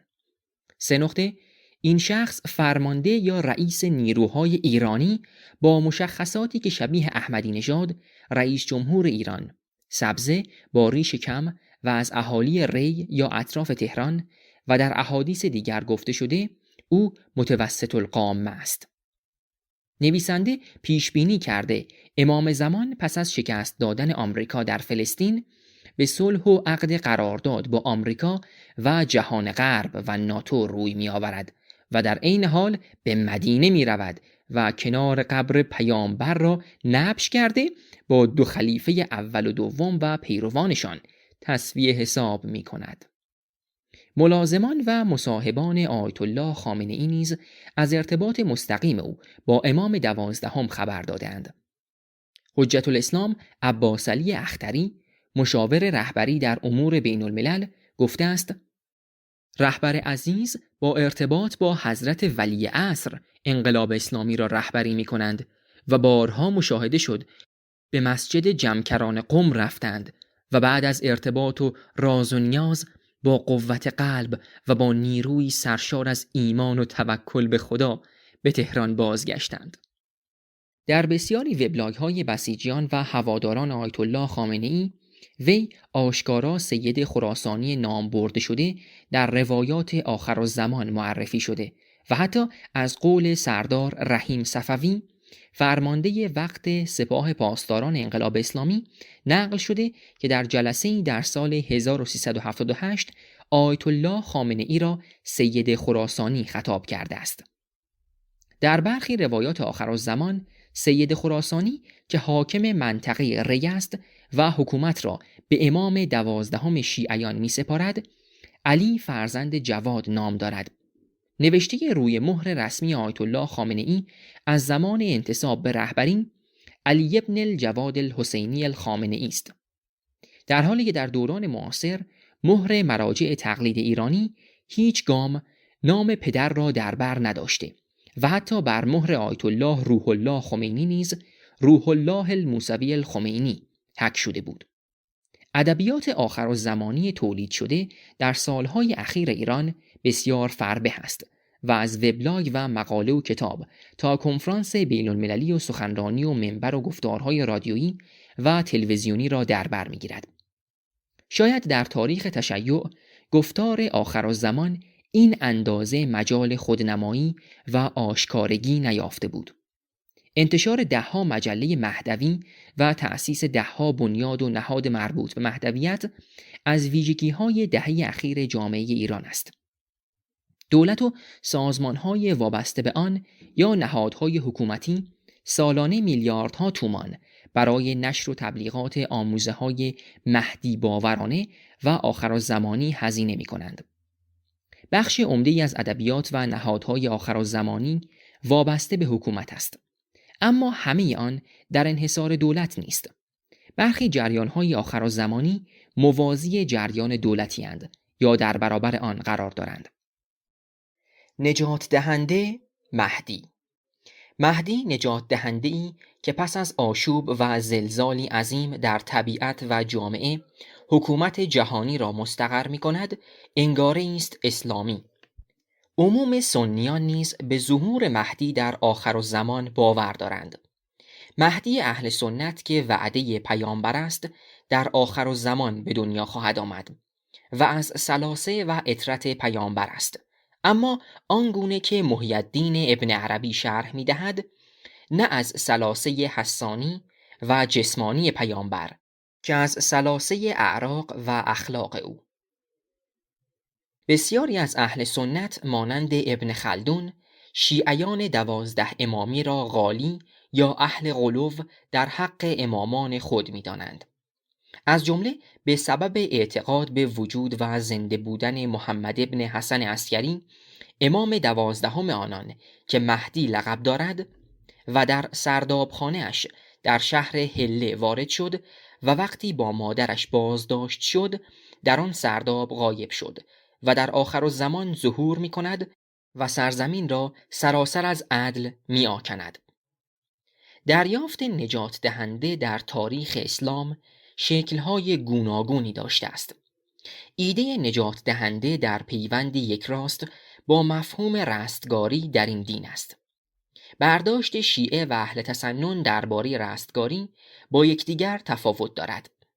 دست کم در شاخه 12 امامی شیعه رستگاری بدون ایمان به امام معصوم ممکن نیست. در حدیث شیعه آمده کسی که امام زمان خود را نشناسد و از جهان دیده فرو بندد به مرگ جاهلی مرده است، یعنی مسلمان نیست. در تشیع رستگاری از طریق امام معصوم زنده و شناسایی و ایمان بدو ممکن می شود. تصویر مسیح در سنت مسیحی به شکلی جالب بر سنت شیعی اثر نهاده است. ترکیب حسین ابن علی و مهدی امام سوم و 12 بازتابی است از انگاره مسیح. مصائب حسین یادآور مصائب مسیح است و همانگونه که مسیح رنج کشید تا بشریت را رستگار کند، رنج حسین نیز شیعیان را رستگار می کند و قطره اشکی به سوی او یا نماز بر تربت او اثری اعجازآمیز در شستن و رفتن گناهان دارد. از سوی دیگر بازگشت مسیح پیش از پایان زمان در داستان مهدی بازتابیده است. در تشیع 12 امامی رستگاری جز با ایمان به امام 12 و ظهور او معنا ندارد. رابطه امام و خدا در سنت شیعه 12 امامی دست کم در بسیاری دوره ها بسیار شبیه به رابطه مسیح و پدر است. وانگهی برخلاف اسلام سنی که طبقه علما در آن توجیهی الهیاتی ندارد، روحانیت در تشیع به تدریج شبیه مسیحیت تبیینی الهیاتی یافته است. فقیه صرفاً کارشناس فقه نیست، بلکه نائب امام نیز هست.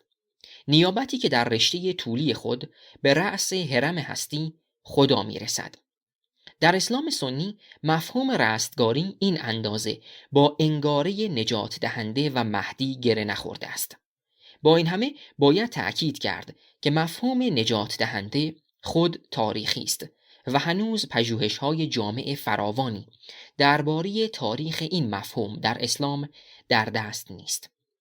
ادبیات آخرالزمانی معاصر اهل تسنن بسی فربهتر از همتای خود در ایران است. در این ادبیات نیز شوق و شور فراوانی برای پیشبینی آینده و تطبیق نشانه‌های یاد شده در سنت آخرالزمانی بر روزگار کنونی دیده می شود. برای نمونه در سالهای اخیر بر سر تعیین مصداق سید هاشمی یا سید خراسانی در میان نویسندگان آخرالزمانی شیعی و سنی اختلاف نظر هست. نویسندگان سنی مذهب مخالف تطبیق انحصاری بیشتر روایت‌های اسلامی آخرالزمان بر ایران و شخصیت‌های ایرانی هستند. منصور عبدالحکیم یکی از این دست نویسندگان در کتاب سفیانی، صدام دیگری در آستانه ظهور می نویسد: منحصر کردن اینان صاحبان پرچم سیاه که جنگجویان رکاب مهدی‌اند که برای یاری دین از شرق می آیند به دولت ایران، بخشی از تبلیغات شیعیان برای مذهب و دولت خود است.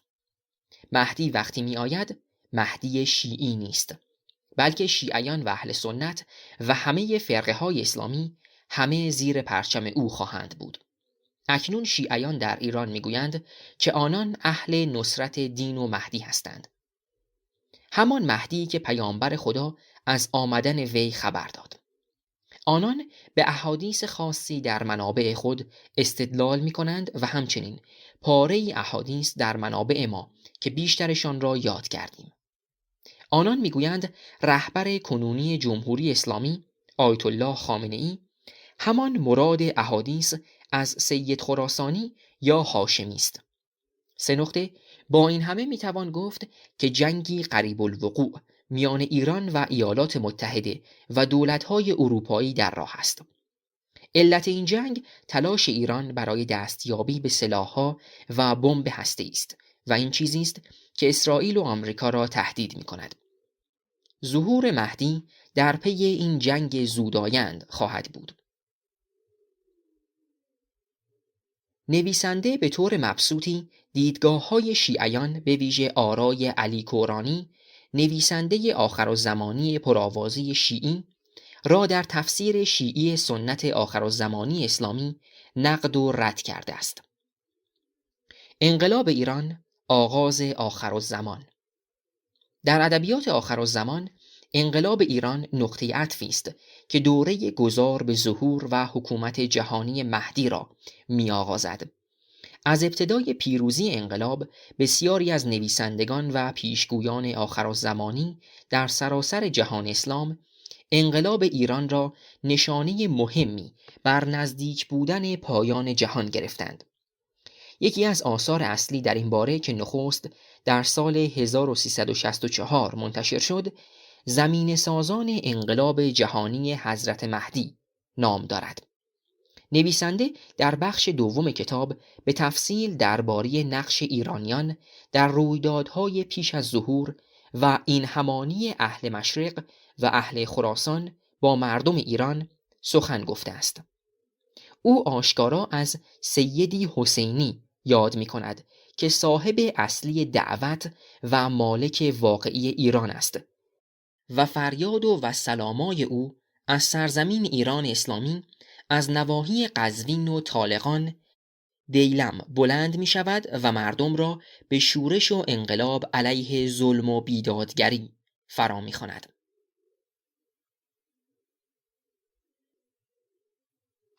روشن است که مراد از این شخص آیت الله روح الله خمینی است.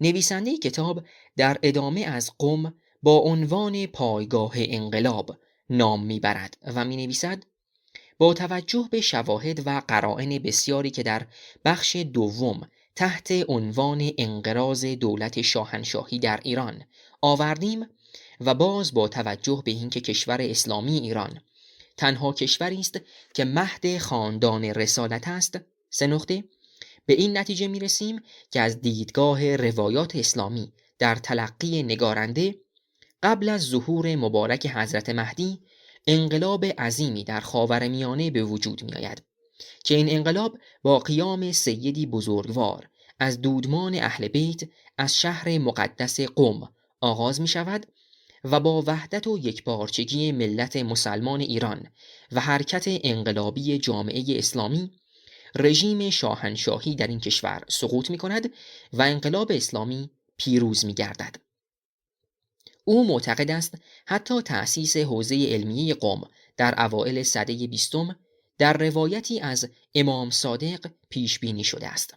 سپس به تفصیل رویدادهای سده 20 در عراق و لبنان و فلسطین و سوریه و اسرائیل و ایران را شرح می دهد که همه طبق پیش بینی روایت‌های آخرالزمان رخ دادند و بیشتر نشانه‌های ظهور تحقق یافته است.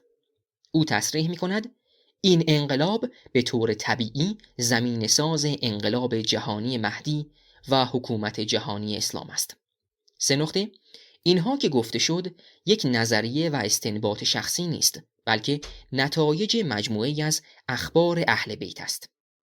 یکی از ادعاهای رسمی و رایج منابر و سخنرانی‌ها از آغاز پیروزی انقلاب طلب از خدا برای پیوستن حکومت اسلامی ایران به حکومت جهانی مهدی است.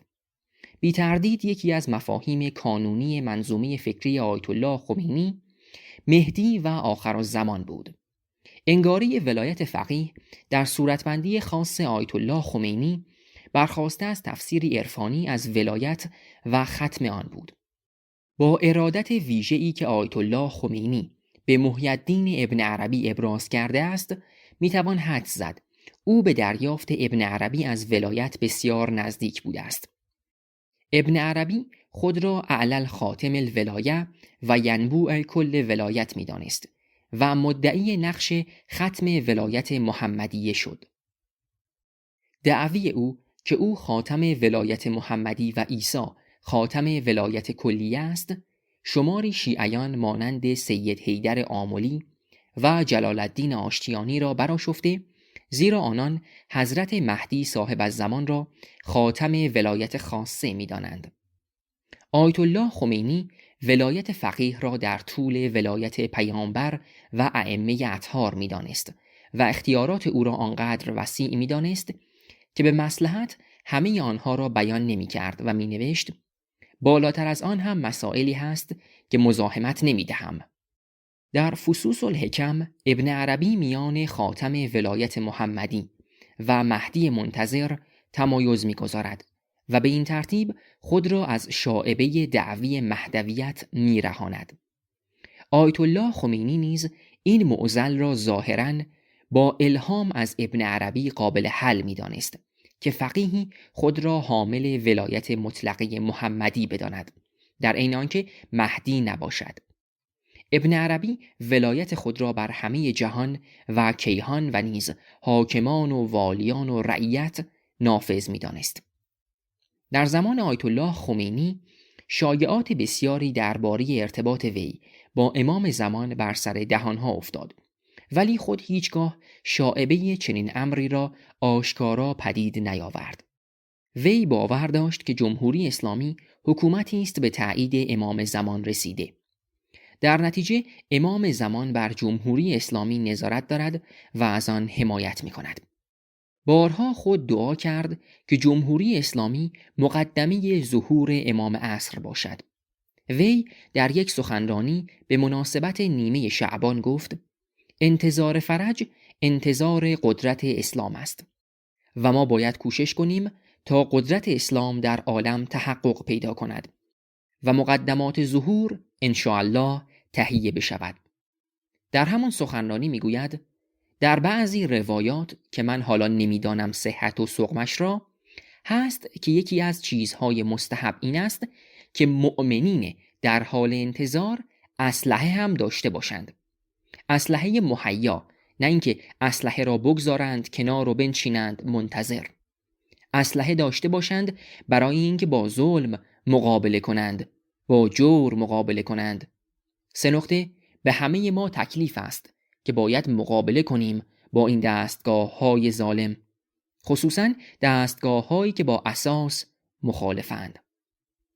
بنابراین از نظر او مبارزه مسلحانه یکی از وظایف شیعه منتظر است تا زمینه قدرت اسلام فراهم شود. او می‌افزاید دست عنایت خدای تبارک و تعالی به سر این ملت کشیده شده است و ایمان آنها را تقویت فرموده است که یکی از علائم ظهور بقیت الله ارواحنا فداست. بدین معنا آیت الله خمینی علائم ظهور را در دوران خود میدید. بنیانگذار جمهوری اسلامی سپس به نقد دیدگاه‌های مخالف خود درباره امام 12 شیعیان و عصر انتظار می‌پردازد و می‌گوید ما در این وقت در این عصر وظیفه داریم. 3 نقطه همه انتظار داریم وجود مبارک ایشان را، لکن با انتظار تنها نمی شود، بلکه با وضعی که بسیاری دارند انتظار نیست. اینهایی که میگویند هر علمی بلند بشود و هر حکومتی، خیال کردند که هر حکومتی باشد این برخلاف انتظار فرج است. اینها نمیفهمند چی دارند میگویند. 3 نقطه ما اگر فرض می کردیم 200 تا روایت هم در این باب داشتند، همه را به دیوار می زدیم که خلاف آیات قرآن است. یک دسته دیگری بودند که انتظار فرج را می گفتند این است که ما کار نداشته باشیم به اینکه در جهان چه می گذرد، بر ملت ها چه می گذرد، بر ملت ما چه می گذرد. به این چیزها ما کار نداشته باشیم. ما تکلیف های خودمان را عمل می کنیم. برای جلوگیری از این امور هم خود حضرت بیایند انشاءالله درست می کنند. ما تکلیف نداریم. 3 نقطه یک دسته ای می گفتند که خب باید عالم پر معصیت بشود تا حضرت بیاد. ما باید نهی از منکر نکنیم. امر به معروف هم نکنیم تا مردم هر کاری میخواهند بکنند، گناه ها زیاد بشود که فرج نزدیک بشود. یک دسته ای از این بالاتر بودند، میگفتند باید دامن زد به گناه ها. دعوت کردند مردم را به گناه تا دنیا پر از جور و ظلم بشود و حضرت سلام الله علیه تشریف بیاورند. 3 نکته. یک دسته دیگری بودند که میگفتند هر حکومتی اگر در زمان غیبت محقق بشود، این حکومت باطل است و برخلاف اسلام است. آنها مغرور فریب خورده بودند. آنهایی که بازیگر نبودند مغرور بودند به بعض روایاتی که وارد شده است بر این امر که هر علمی بلند بشود قبل از ظهور حضرت، آن علم باطل است. آنها خیال کرده بودند که نه هر حکومتی باشد، در صورتی که آن روایت که هر کس علم بلند کند مراد از آن است که هر کس علم بلند کند علم مهدی به عنوان مهدویت بلند کند. ما اگر دستمان میرسید قدرت داشتیم باید برویم تمام ظلمها و جورها را از عالم برداریم. تکلیف شرعی ماست. با این تعویل از مسئله مهدویت آیت الله خمینی راه تشکیل حکومت را گشود، زیرا از نظر او برای اجرای احکام اسلامی تشکیل حکومت به دست فقیه ضروری است و نمیتوان در دوره غیبت که ممکن است 100,000 سال دیگر طول بکشد اجرای احکام شریعت را تعطیل کرد. گذشته یک آینده. پیشبینی ظهور مهدی در تاریخ اسلام پیشینه‌ای به بلندای اندیشه آخرالزمان دارد. از قضا متعلهان، عارفان یا محدثانی که با قدرت سیاسی وقت ارتباط نزدیک یا بر حاکم نفوذ معنوی داشتند، بارها به قصد مشروعیت بخشیدن یا استوار کردن پایه‌های نظام ظهور مهدی را پیش بینی کرده و حکومت وقت را به اتصال به حکومت جهانی مهدی وعده دادند. ابن عربی باور داشت که مهدی منتظر در سده 7 هجری عصر خود او ظهور می کند. عصر فتنه ها، روی کردن بلیه ها و مهنت ها. از دیدگاه او خیرالقرون قرن نخست تا 3 بود. زمان پیامبر یاران مهاجر و انصار او و نیز دوران خلفای راشدین. اما از قرن 3 به بعد اموری حادث شد و هوس‌هایی پراکنده و خون‌هایی ریخته و گرگان در شهرها به یغما پرداختند و فساد فزونی گرفت تا آنکه ستم فراوان شد و سیلش طغیان کرد و روز عدالت خاموش شد و شب ستم سایه گسترد.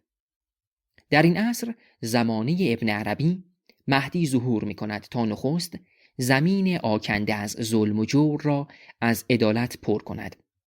دوم پس از آن که دینهای دروغین هر جا پایگاه یافتند دین خدا را در زمین چیره گرداند. 3 اختلاف مذهبی میان مسلمانان را از میان ببرد و دین صحیح خداوند را آنگونه که در روزگار رسول بود تقریر کند. و 4 مسلمانان را که از پیروزی بر دشمنانشان در جنگ بازمانده اند پیروز سازد. شناخت شرایط اجتماعی و سیاسی دوران ابن عربی نشان می‌دهد چقدر این اهداف با نیازهای سیاسی حکومت وقت هماهنگ بوده است. همچنین محمد هاشم آصف ملقب به رستم الحکما در تاریخ خود یاد می‌کند که ملا محمد باقر مجلسی محدث نامبردار شیعی در دیباچه برخی کتابهایش به دلایل و براهین آیات قرآنی حکم‌های صریح نموده که سلسله جلیله ملوک صفویه نسلاً بعد نسل بیشک به ظهور جناب قائم آل محمد خواهد رسید.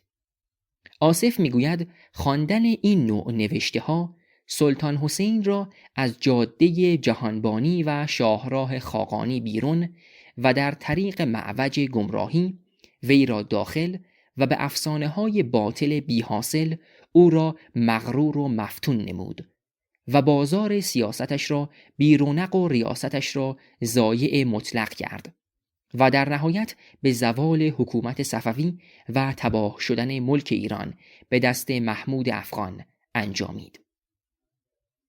در کنار سابقه بلند مهدویت باوری و دعوی آخرالزمانی، باید در دوران جدید از دیانت بهایی یاد کرد که با ادعای باب امام زمان بودن محمد علی باب آغاز شد و سپس به ادعای مهدویت انجامید و با بهاءالله به تأسیس دین تازه‌ای منجر شد.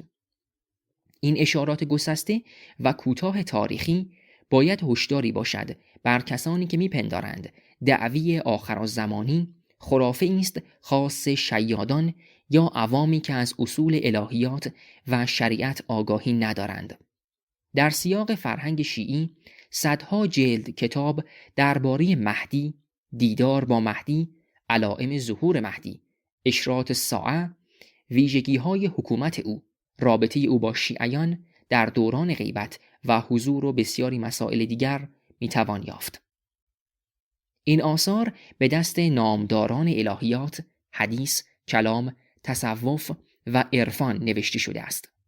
به واقع مرز کشیدن میان خرافه و اصول اعتقادات کار متکلمان است، نه تاریخ نگاران ایده ها. از چشمانداز تاریخی کمتر باوری عام درباره مهدی وجود دارد که سابقه‌ای در متون پیشینیان نداشته باشد. هم دعوی دیدار مهدی در خواب و بیداری به وفور در کتب قدما نقل شده و هم پیشگویی‌ها و آینده بینی‌ها. پیشگویی یکی از عناصر مهم اقتدار دینی است. واژه نبوت لاتین پروفتا به معنای کسی است که از خدا یا خدایان خبر می‌دهد. پیغام رسان الهی است، سروش غیب و نهانگذار است. در طول تاریخ نه تنها پیامبران که بسیاری کسان که خواهان تملک اقتدار دینی بودند کوشیدند از غیب آینده خبر دهند. بدون این مکاشفه آینده و دیدن فرجام تاریخ، اقتدار دینی کامل نیست. آخرالزمان چیست؟ آخرالزمان تعبیری اسلامی از اصطلاحی مسیحی است. اپوکالیپس، مکاشفه یا کشف المحجوب، آشکار کردن آنچه پنهان است. خدا به ویژه رازهای مربوط به آینده را که پنهان است بر آدمی می گشاید. این اصطلاح به واپسین کتاب عهد جدید مکاشفه یوحنای الهی پیوند دارد. مکاشفه یوحنا در سیاق یکسر سیاسی نوشته شده است. دوره آشوب‌ها و آزارگری‌های سخت علیه کلیسای نوپا. زیرا این مکاشفه نوشته است که به اقتضای اوضاع و احوال برای احیا کردن و استوار ساختن روحیه مسیحیانی تصنیف شده که بیگمان از روی دادن چنین آزارگری سختی علیه کلیسای آن کسی که اظهار داشته بود ترسان مباشید، من بر جهان ظفر یافته‌ام، دچار لغزش شده بودند. در چنین شرایطی است که یوحنا با نوشتن مکاشفه نبرد میان حق و باطل را تصویر می کند و پایان جهان را نزدیک می خواند و حق را پیروز می بیند و روز نزدیک نجات را بشارت می دهد. آنگاه که خدا مسیح می آید تا قوم خود را از دست ستمگران برهاند و دگربار ایشان را نه تنها آزادی بخشد بلکه بر دشمنانشان قدرت و چیرگی عطا کند.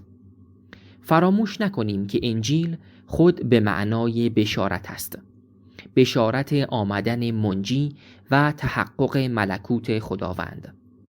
مسیح بنیادگذار کیشی معادگرا بود. باور ژرف به اینکه جهان موجود ویران خواهد شد و جهانی تازه، بهتر و کامل جای آن را خواهد گرفت. درکی که از عدالت در این دین وجود دارد نیز با تصور آخرالزمان و معاد پیوند می‌خورد. از این سو امام 12 شیعیان از آغاز مسئله‌ای سیاسی بوده است. اثبات وجود تاریخی امام 12 دشوار است. به نظر می رسد عقیده به او بیشتر بر پیشفرضی کلامی استوار است تا استدلالی تاریخی.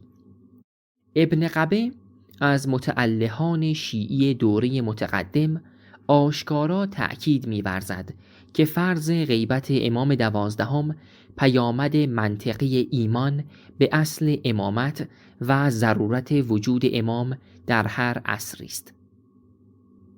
بنابراین از آنجا که امامت امام جانشین با نص و نسب امام پیشین تحقق می‌یابد، به ضرورت باید امام عسکری فرزندی را به امامت تعیین کرده باشد.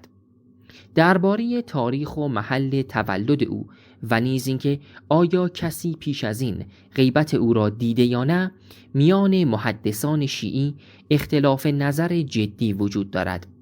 پیرنگ اصلی داستان با شهادت حسین بن علی امام سوم شیعیان و حقانیت امامت فرزندان او آغاز می شود. امری که نیاز به خونخواهی و قیام امامی علیه امویان را ناگزیر می کرد.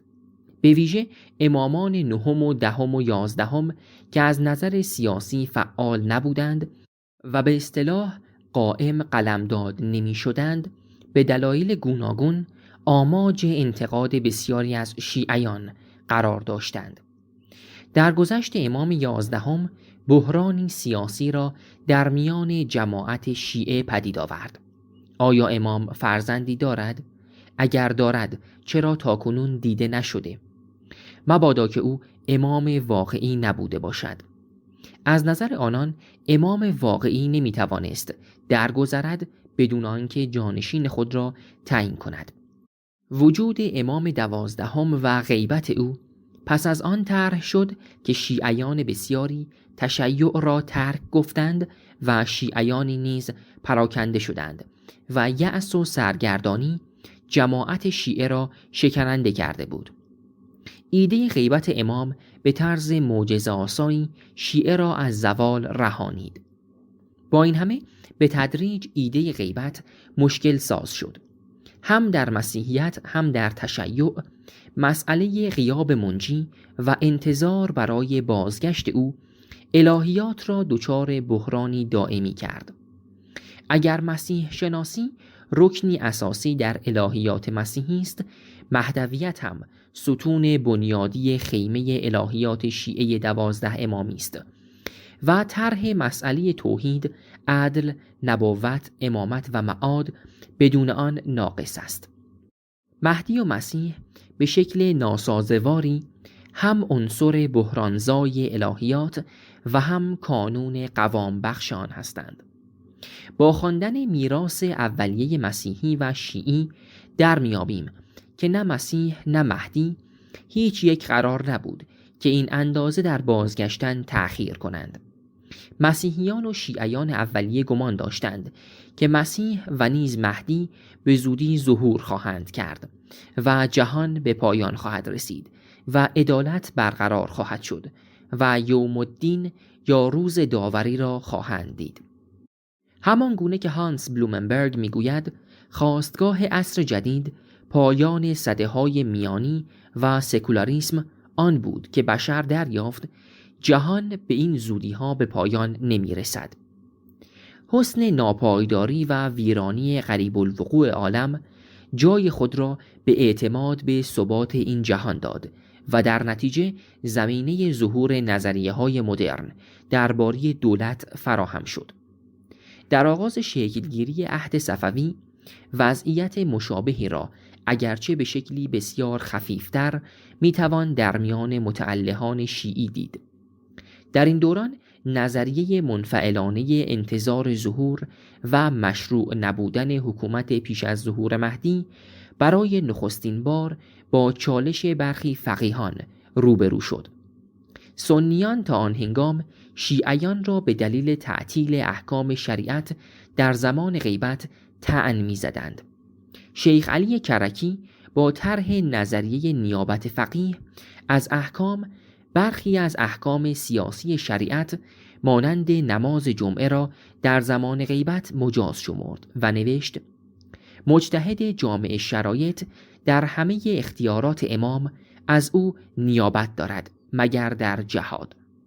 این دیدگاه انقلابی که با نقد صریح فقیهان دیگر از جمله شیخ ابراهیم قطیفی رویارو شد، به تدریج زمینه را برای رشد نظریه ولایت فقیه فراهم چید. در تشیع به طول انجامیدن عصر غیبت فقیهان را ناگزیر کرد پس از 7 قرن اصل اجتهاد و کاربرد عقل در فهم شریعت را بپذیرند. از عصر صفوی به بعد، به ویژه پس از قل و قمع خونین اخباریان، فقه به سمت عقلانی تر شدن اصول خود پیش رفت و از اعتماد به خبر واحد کاست. این نتیجه روشن یأس تاریخی از پدیدار شدن زود هنگام مهدی و نیاز زمانه به حل پرسش‌های فقهی بود. هرچه فقیهان شیعه به اندیشه تشکیل حکومت اسلامی نزدیک می‌شوند، از نظریه سنتی شیعه درباره دوران انتظار فاصله می‌گیرند و به تعبیری دنیوی‌تر و سکولارتر می‌شوند.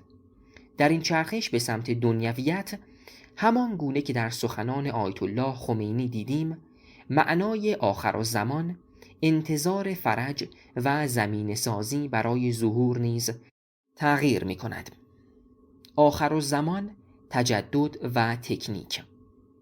بسته به آنکه عناصر اصلی اندیشه آخرالزمان را چگونه تعریف کنیم، دایره معنایی آن تنگ یا گسترده می شود. نورمن کوئن 5 ویژگی مشترک برای جریان‌های آخرالزمانی یا هزاره‌گرا میلنریان برشمرده است. نخست آنکه جریان آخرالزمانی جماعتگراست و جماعتی از مؤمنان را طلب می‌کند که بدان باور داشته باشند. دوم آنکه زمینی است، یعنی جماعتی باور دارند که آخرالزمان بر روی زمین تحقق می‌یابد، نه به صورت وعده‌های اخروی و پس از زندگی این جهانی. سوم آنکه قریب الوقوع است و زود و ناگهان سر خواهد رسید. چهارم آنکه سراسری است، یعنی نه تنها زندگی زمینی را بهبود می‌بخشد که آن را به بهترین زندگی متحول می‌گرداند. پنجم آنکه معجزه آمیز است و با قدرت الهی وعده‌های خود را بر روی زمین متحقق می‌کند. جان گری، فیلسوف سیاسی بریتانیایی، می‌اندیشد همه جریان‌های انقلابی مدرن آخرالزمانی هستند، با این تفاوت که به جای قدرت الهی نیروی آدمی را می‌نشانند.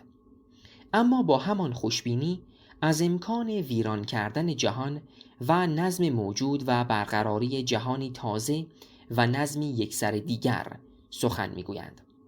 او حتی فلسفه روشنگری را نیز نسخه عرفی شده اندیشه آخرالزمانی مسیحی می‌داند، چه رسد به ایدئولوژی‌های سده 20 چون مارکسیسم، فاشیسم و بنیادگرایی اسلامی. از دیدگاه گری، زرتشتیان خود مردمانی آرام و صلح دوست هستند، اما آیین زرتشت با پیش کشیدن دوگانه نیک و بد و جدال آن، 2 قطب مخالف بنیاد نظری خشونت را در تاریخ پی ریخته است. او میگوید مسئله شر یکی از کانونهای اصلی اندیشه آخرالزمانی است که اندیشمندان عرفی مدرن به همان اندازه دل مشغول آن هستند که متألهان مسیحی. از نظر او اندیشمندان روشنگری باز در دامی افتادند که مسیحیت گسترده بود. نگریستن به تاریخ همچون آوردگاه نبرد خیر و شر، روشنی و تاریکی. اما نکته مهم دیگر در تعویل او از آخرالزمان آن است که برخلاف اندیشه سنتی مذهبی آخرالزمان، آخرالزمانی‌های مدرن که همان انقلابی‌ها هستند، اولاً نقش عمل آدمی را در تعجیل فرج و نزدیکتر کردن آخرالزمان پررنگ می‌کنند و ثانیاً خشونت و ارعاب را برای تحقق آخرالزمان و آرمان شهر ضروری می‌دانند و ثالثاً پیشرفت علمی و تکنولوژیک را برای تحقق وعده‌های الهی یا آرمان شهری و آخرالزمانی سودمند می‌انگارند. از دوران مدرن به بعد است که عصر کشتار جمعی آغاز می شود. ترور نقشی در مقام ابزار تعلیم و مهندسی اجتماعی می‌یابد و خشونت رهایی بخش قلمداد می‌شود. در سنت گذشته خشونت برای حفظ قدرت خودکامه به کار گرفته می‌شد. اما در دست انقلابی‌ها خشونت ابزاری ضروری و مشروع برای آزادی و رهایی بشریت است. مهندسان آخرالزمان. اگر مسلمانی تنها به نزدیک بودن پایان جهان و آخرالزمان و ظهور مهدی باور داشته باشد و از یک پیشگویی ساده فراتر نرود، نه بدعتی پایه گذاشته، نه سخن بدیعی گفته است. در طول تاریخ تشیع هزاران کس پرآوازه یا ناشناخته چنین دعوی‌هایی کردند و با سپری شدن عصرشان نام و گزافه‌گویی‌هایشان فراموش شده است. اما اگر فرض کنیم که جریان تحت رهبری محمود احمدی نژاد اولاً به ضرورت عمل انسانی در تعجیل فرج باور دارد و ثانیاً اعمال خشونت را برای زمینه سازی ظهور مهدی لازم و مشروع می‌داند و ثالثاً بهره‌گیری از واپسین دستاوردهای تکنولوژیک از جمله انرژی هسته‌ای را برای تحقق آرمان‌های آخرالزمانی خود سودمند و بلکه واجب می‌انگارد، با مسئله‌ای بس بسیار جدی مواجه هستیم. به سخن دیگر، آخرالزمانی‌های سنتی برای کسانی که آخرالزمانی نمی‌اندیشند می‌توانند جدی نباشند. ایده پایان جهان جدی است، به ویژه برای کسانی که زمینه این پایان را فراهم می‌آورند و خود را برای وقوع آن آماده می‌کنند. و بیدرنگ باید افزود حتی کسانی که به پایان جهان و امکان نابود کردن نظم موجود و برقرار کردن نظم متعالی و آرمانی تازه باور ندارند نیز ناگزیرند آخرالزمانی‌های مدرن را جدی بگیرند. آخرالزمانی‌های مدرن گرایش مسلط در منظومه‌های جریان‌های آخرالزمانی هستند. از آخرالزمانی‌های مسیحی انجیل باور آمریکایی تا آخرالزمانی‌های جهادگرای هوادار القاعده. آنگونه که ژان پیر فیلیو میگوید آنها در عصری میزیند که نظمی آخرالزمانی دارد و در پیشبینی آینده با یکدیگر رقابتی تبیین ناشدنی دارند. تاریخ نگار میتواند نزاع آشکاری میان آخرالزمانگرایی‌های مختلف را در آینه روزگار کنونی بازشناسد. از نظر فیلیو دو ویژگی برجسته این گرایش‌های آخرالزمانی را از آخرالزمانی‌های پیشین متمایز می‌کند. فروکاست بخش عمده‌ای از تولید انگاره‌های آخرالزمانی به خرد فرهنگ توده‌ای بدون هیچ علاقه‌ای به صورتبندی مفهومی این انگاره‌ها و دیگری مبالغه در اهمیت سیاسی سویه‌های منفی و ویرانگر مهدی باوری. مسیانیسم. بدل شدن آخرالزمان باوری به فرهنگ توده‌ای بخشی از جامعه در مجموعه بی سابقه تولیدات فرهنگی از ادبیات کودک و نوجوان تا انواع هنرها و نیز رسانه‌ها دیدنی است. در پهنه جهان اسلام آخرالزمانی‌های مدرن یا فعال که به نقش عمل انسانی در تعجیل فرج مهدی باور دارند به سال 1979 تبار میبرند. نه تنها به خاطر انقلاب ایران که در آغاز این سال روی داد، بلکه به دلیل تصرف مکه به دست گروهی به رهبری فردی مدعی مهدویت به نام جهیمن التبا. سپس حمله نظامی شوروی به افغانستان. از نظر آخرالزمانی‌ها همان خراسان یاد شده در روایت‌های ظهور، جنگ 8 ساله ایران و عراق، حمله نظامی آمریکا به افغانستان و سپس عراق، همه برای آخرالزمانی‌ها شواهد و نشانه‌های آشکار و نیرومند آغاز پایان جهان گرفته شدند. آخرالزمانی‌ها بخش عمده‌ای از جهادگرایان سنی را شکل می‌دهند که در پی مبارزه با آمریکا و ساقط کردن دولت اسرائیل و سپس برقراری حکومت جهانی خلیفه‌ای واحد به نام مهدی هستند. آخرالزمانی‌ها در نگاهی کلی در میان متعلهان و فقیهان و روحانیان بلندپایه موقعیتی معتبر ندارند.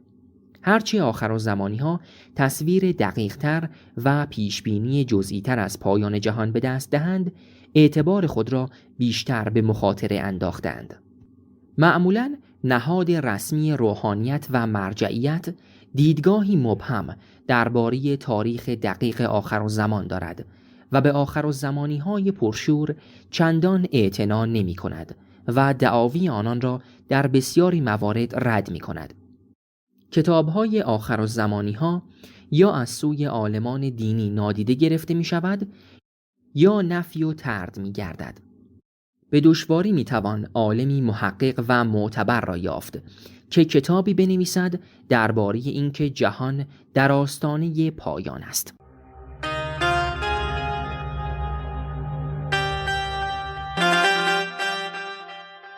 از ورای حجاب، نوشته مهدی خلجی. راوی نوای آزادی. تولید صوتی آوای بوف. avayaboof.com.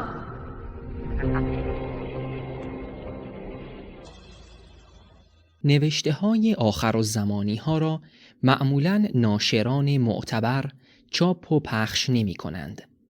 معمولاً نثر آنان بد، زمخت و پر از خطاهای دستوری است. آنها همیشه در معرض رسوایی اند، زیرا پیشبینی هایشان مدام غلط از آب در می آید. اما همان گونه که دیوید کوک می گوید، ادبیات آخرالزمانی قلمرو بسیار مهمی برای پژوهش است به دلایل مختلف. از جمله به سبب آنکه این ادبیات به سرعت در حال تصرف بخشی از حوزه‌های تفسیر قرآن و نیز اندیشه دینی و سیاسی مدرن مسلمانان است. باورهای مسلمانان درباره پایان جهان در نهایت بازتابنده دیدگاه آنان درباره خود و مسیری است که جامعهشان در پیش گرفته و همچنین چالش هایی که جامعه اسلامی در برابر دارد و شیوه هایی که برای چیرگی بر این چالش ها برگزیده است. کوک می‌افزاید که نویسندگانی که صادقانه به پایان قریب جهان باور دارند شاید بیش از بسیاری دیگر ایده‌ها، هراس‌ها، نیازها و هوس‌های مکنون در جامعه خود را آشکار می‌کنند. هرچه آنان حس می‌کنند به پایان جهان نزدیکتر می‌شوند، بر چهره‌های پنهان جامعه و فرهنگ خود که پیشتر تاریک و ناشناخته بود، نور می‌افشانند. آخرالزمانی‌ها اغلب جریان‌های حاشیه‌ای هستند، اما در فرایند تحولات فرهنگی و دینی جامعه نقشی بنیادی بازی می‌کنند و در شکل دادن به طرز بینش دینی توده‌های دور از تعالیم رسمی دین سهم عمده‌ای دارند. آخرالزمانی‌ها که در پی دریافت و تعویل تازه‌ای از متون دینی هستند، عامل مهمی در گسستن توده‌ها از مراجع رسمی دینند. مراجعی که برداشتی محافظه‌کارانه از دین دارند و به تعویل‌های تازه روی خوش نشان نمی‌دهند. مراجع رسمی دین معمولاً به رویدادهای روزمره واکنش نشان نمی‌دهند و نظام فکری آنها از تحولات سیاسی و اجتماعی و تاریخی دچار تاب و تنش چندانی نمی‌شود، در حالی که رویکرد آخرالزمانی به طور مشخص پاسخی به نیازهای سیاسی و اجتماعی دوران است و از آن تأثیر می‌پذیرد و بر آن اثر می‌گذارد. برخلاف نهاد رسمی دین، آخرالزمانی‌ها در واکنش به محیط خود چابک و چیره دستند. آخرالزمانی‌ها به جهان پیرامون خود حساسند و نقشی پیامبرانه برای خود قائل هستند. آمادگی برای مدیریت جهان. احمدی نژاد جهان را به پایان خود نزدیک می‌داند و باور دارد باید برای مدیریت جهان آماده شد. او باور دارد که در حال حاضر کشور را امام زمان مدیریت می کند. هواداران حکومتی و نظامی او باور دارند که حکومت او مقدمه ظهور امام 12 شیعه است. محمود احمدی نژاد بارها از زوال نزدیک دولت اسرائیل و دولت آمریکا و برقراری حکومت عدل و صلح جهانی به دست انسانی صالح سخن گفته است. پرسش اصلی در این میان آن است که محمود احمدی نژاد یا گروهی که وی رهبری می‌کند به چه نقشی برای عامل انسانی در تعجیل فرج مهدی باور دارند. آیا معتقدند تملک تکنولوژی هسته‌ای یا توانایی ساخت تسلیحات هسته‌ای می‌تواند بازگشت مهدی را تعجیل کند؟ آیا آنان در پی به دست آوردن سلاح‌های کشتار جمعی برای قرار دادن آنها در اختیار مهدی هستند؟ آیا قصد دارند توانایی خود را در جنگ‌های نامتقارن بالا برند تا در موقعیت مناسب منافع غرب و متحدان منطقه‌ای آن را تهدید کنند؟ آیا ارتباط ایران با گروه‌های مسلح تندرو در خاورمیانه در چارچوب ایدئولوژی آخرالزمانی می‌گنجد؟ آیا این گروه به نابود کردن اسرائیل در مقام یکی از تکالیف شیعیان برای فراهم کردن زمینه ظهور مهدی می‌اندیشد؟ پاسخ این پرسش‌ها اگر مثبت باشد، جهانی در دردسر و بغرنج است. اما یافتن جوابی سرراست برای این پرسش‌ها به هیچ روی آسان نیست. واقعیت این است که حتی اگر پاسخ این رشته پرسش‌ها آری نیز باشد، شرایط اجتماعی و سیاسی جامعه ایران به باورمندان آنها اجازه نمی‌دهد عقاید خود را آشکارا بیان کنند. در نتیجه حاله ابهامی گرد گروه احمدی نژاد و ایدئولوژی آخرالزمانی آنها برجا می‌ماند. جدا از اقوال پراکنده مسئولان جمهوری اسلامی در این باره، به نظر می رسد دست کم 3 مؤسسه مشخص نقش اصلی را در تدوین ایدئولوژی محمود احمدی نژاد دارند.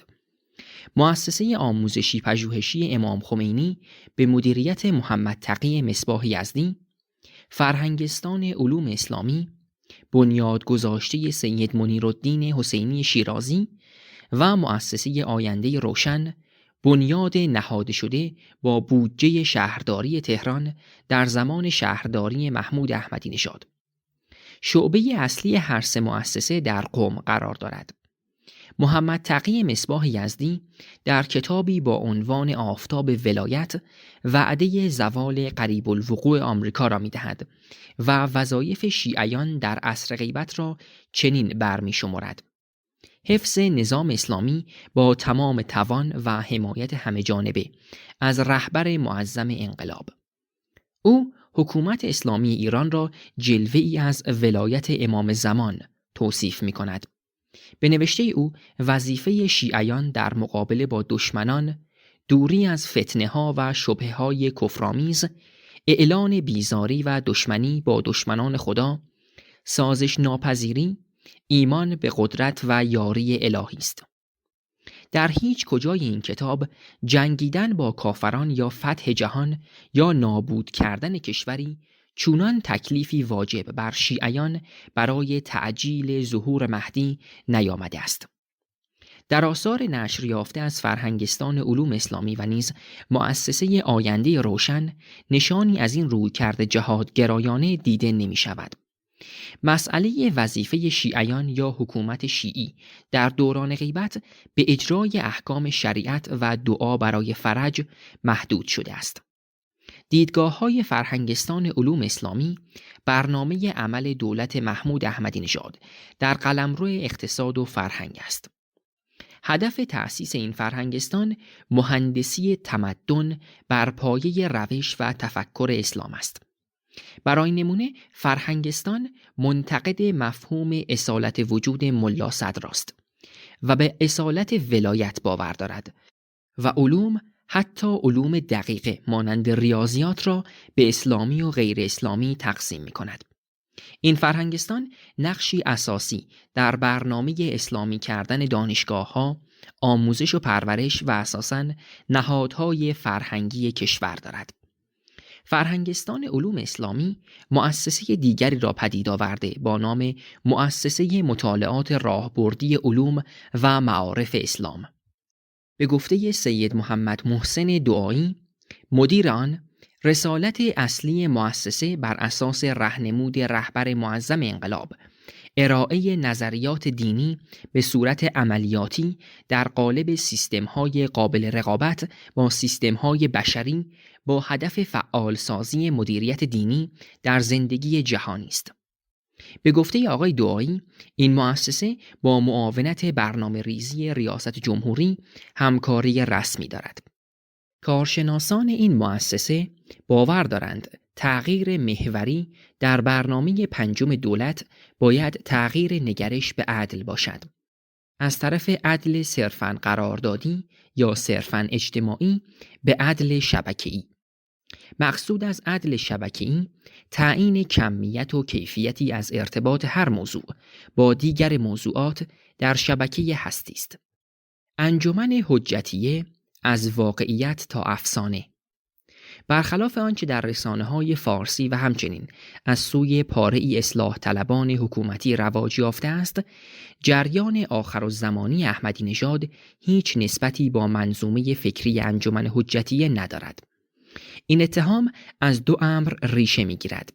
نخست آنکه برخی میان آخرالزمانگرایی به معنای عام و تفکر انجمن حجتیه تمایزی نمی‌نهند، در حالی که جریان انجمن حجتیه یکی از گرایش‌های آخرالزمانی در ایران نیمه دوم سده 20 است.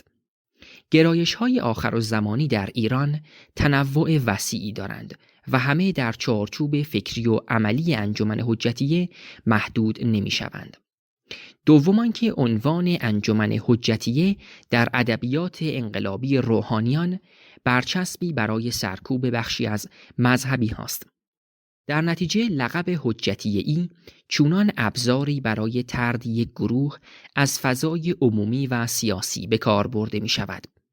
کاربرد این لقب در سالهای گذشته و به ویژه از زبان برخی اصلاح طلبان انگیزه‌ای سیاسی داشته است.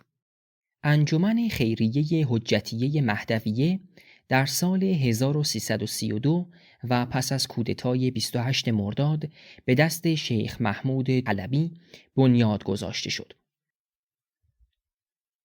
بنیادگذار این انجمن از شاگردان میرزا مهدی اصفهانی در مشهد بود که از پدران بنیادگذار مکتب تفکیک به شمار می رود. هواداران مکتب تفکیک جایگاهی کانونی به مفهوم ولایت و میراث امامان شیعه می دهند و فلسفه را به دلیل وارداتی بودن آن رد می کنند. مکتب تفکیک یکی از اشکال اخباریگری در عصر جدید است. هدف اعلام شده انجمن حجتیه مبارزه با بهائیت بود و از آنجا که مشروعیت نظام سلطنت در ایران به هویت شیعی آن بستگی داشت، بهائیت ستیزی یا تظاهر به آن در چارچوب فرایند مشروعیت بخشی به نظام سلطنت می گنجید. از همین رو این گروه آزادی فراوانی برای پیشبرد فعالیت خود در دهه‌های پیش از انقلاب داشت. انجمن حجتیه با تقلید از الگوی سازمان مخفی دیانت بهایی در ایران سازماندهی پیچیده و مخفی داشت و اکثر قریب به اتفاق اعضای آن را جوانان دبیرستانی و دانشگاهی طبقه متوسط شهری تشکیل می‌دادند. انجمن حجتیه نقشی زیربنایی در کادرسازی نیروهای مذهبی پیش از انقلاب داشت و بسیاری از اعضای آن در آستانه انقلاب از آن جدا و به امواج انقلابی پیوستند و حتی برخی از آنان پس از انقلاب در کرسی منصب‌های دولتی نشستند. انجمن حجتیه به هیچ روی باور نداشت که گسترش فساد موجب تعجیل ظهور امام 12 شیعه می شود. اما از آنجا که تنها حکومت مشروع اسلامی را با حضور امام معصوم ممکن می دانست، از سوی انقلابی ها و در صدر آنها آیت الله خمینی از موانع پیشرفت انقلاب قلمداد شد. به طور طبیعی انجمن با مفهوم ولایت فقیه به صورتی که آیت الله خمینی آن را پرورد نمی توانست کنار آید. انجمن حجتیه با پیروزی انقلاب اسلامی و رهبری آیت الله خمینی شکستی سرنوشت ساز را پذیرفت و سرانجام به طور رسمی در سال 1362 تعطیل شد. اما دو گروه خط امامی ها و نیز حزب توده طی 2 دهه اخیر مدام از حضور پنهان اعضای این انجمن در حکومت سخن گفتند. برای این عده انجمن حجتیه نقش همان فراماسونری را در نظریه توطئه بازی می کند. مقامات اطلاعاتی جمهوری اسلامی بارها از دستگیری برخی از اعضای انجمن حجتیه خبر دادند، ولی اتهام این اشخاص بیش از هر چیز فعالیت تبلیغاتی علیه اهل سنت بوده است. سعید حجاریان در مقاله کوتاهی به مقایسه ایدئولوژی انجمن حجتیه با ایدئولوژی آخرالزمانی‌های جدید گروه احمدی نژاد دست زده است. از دیدگاه او انجمن حجتیه جریانی مدرن بود و اعضایش عمدتاً تحصیل کرده و خوش برخورد و بیشتر متعلق به طبقه متوسط بود. 3 جریان مادون انجمن اما برآمده از طبقات سنتی و خرده بورژوا بود. حجاریان به درستی ریشه تاریخی گروه احمدی نژاد را در جریان‌هایی مانند فداییان اسلام و گروه مؤتلفه جستجو می‌کند. این طیف مذهبی نگاهی سلفی دارند، یعنی یوتوپیای آنها در گذشته بود و به دنبال احیای سنت سلف صالح و میراث شیعی بودند. برخلاف گروه‌هایی مانند انجمن حجتیه که عموماً تکاملگرا بودند، بویی از مفهوم تکامل نبردند و ایده‌های اسپنسر و گیزو و داروین گویی بر آنها تأثیری نگذاشته است. به اشتباه آنها را اصولگرا می‌نامند، چرا که آنها در روش عمدتاً بنیادگرا هستند و اصولگرا به جریانی اطلاق می شود که معتقد به پرینسیپ و اصولی خاص در عمل باشد. انجمن حجتیه‌ای ها جبری مسلک بودند و بنابراین می گفتند که منجی باید در انتهای پروسه تکامل بیاید. در برابر آنها جنبش چریکی منجیگرایی را نه یک پروسه که یک پروژه می دانست. انجمنی ها مانند مارکس بودند و چریک ها مانند لنین، مائو و کاسترو. گروه های مادون انجمن، فداییان اسلام، مؤتلفه و گروه احمدی نژاد اما اصلاً به چنین بحث هایی نمی رسند و این حرف ها و تفاوت ها را نمی فهمند. به هر روی تفاوتی عمده میان ایدئولوژی انجمن حجتیه و ایدئولوژی آخرالزمانی‌های جدید در نوع وظایف شیعیان در عصر غیبت است. انجمن حجتیه سازمانی محافظه‌کار و نیز از نظر اقتصادی و سیاسی ضد مارکسیسم بود که ایده انتظار فرج را تبلیغ می‌کرد و نقش چندانی برای عمل انسانی در تعجیل ظهور مهدی نمی‌شناخت. آخرالزمانی‌های جدید انقلابی هستند و باور دارند عمل انسانی می‌تواند ظهور را به تأخیر بیاندازد یا تعجیل کند. همین که در عنوان این انجمن لقب حجت به کار برده شده نقائم می‌تواند معنادار باشد. از سوی دیگر اتهام وابستگی محمد تقی مصباح یزدی به انجمن حجتیه نیز نادرست به نظر می‌رسد. اولاً انجمن سازمانی غیر روحانی بود و روحانی برجسته‌ای جز خود شیخ محمود حلبی در آن حضور نداشت و اساساً روحانی میانپایه یا بلندپایه‌ای را در شمار اعضای خود بر نمی‌تافت. ثانیاً هیچ سندی گواه ارتباط تشکیلاتی میان مصباح یزدی و انجمن حجتیه در دست نیست. ثالثاً مصباح یزدی در دهه 40 در انتشار نشریه‌ای سیاسی با عنوان انتقام نقش داشت که آشکارا از ناسازگاری ایدئولوژی او با مشی انجمن و نزدیکیش با گروه‌هایی مانند فداییان اسلام پرده برمی‌دارد. کناره‌گیری مصباح یزدی از سیاست در دهه 50 و 60 خورشیدی دلایلی جز وابستگی به انجمن حجتیه دارد که تاکنون بررسی نشده است. مهدی و آخرالزمان، شمشیر دولبه.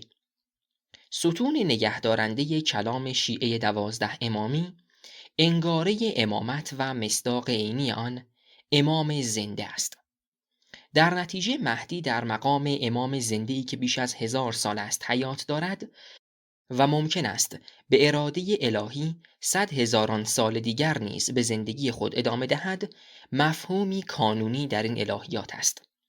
اما این بدان معنا نیست که طی زمان گرایش‌ها و تفسیرهای الهیاتی سیاسی یکسانی بر پایه این مفهوم ساخته می شود. درست شبیه مفهوم عیسی در مسیحیت، انگاره مهدی می تواند جریان‌ها و نگرش‌هایی حتی با هم ناسازگار را خوراک دهد.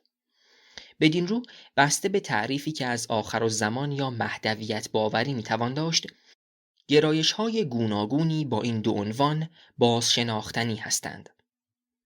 به شکلی ناسازوار، قدرت علمای شیعه برخاسته از مفهوم مهدی است. بدون انگاره نیابت عامه از امام معصوم زنده، نهاد مرجعیت و روحانیت اقتدار دینی، اجتماعی، اقتصادی و سیاسی خود را از دست می دهد. نه پرداخت خمس و زکات به مجتهد روا خواهد بود، نه تصدی بسیاری از امور فقهی.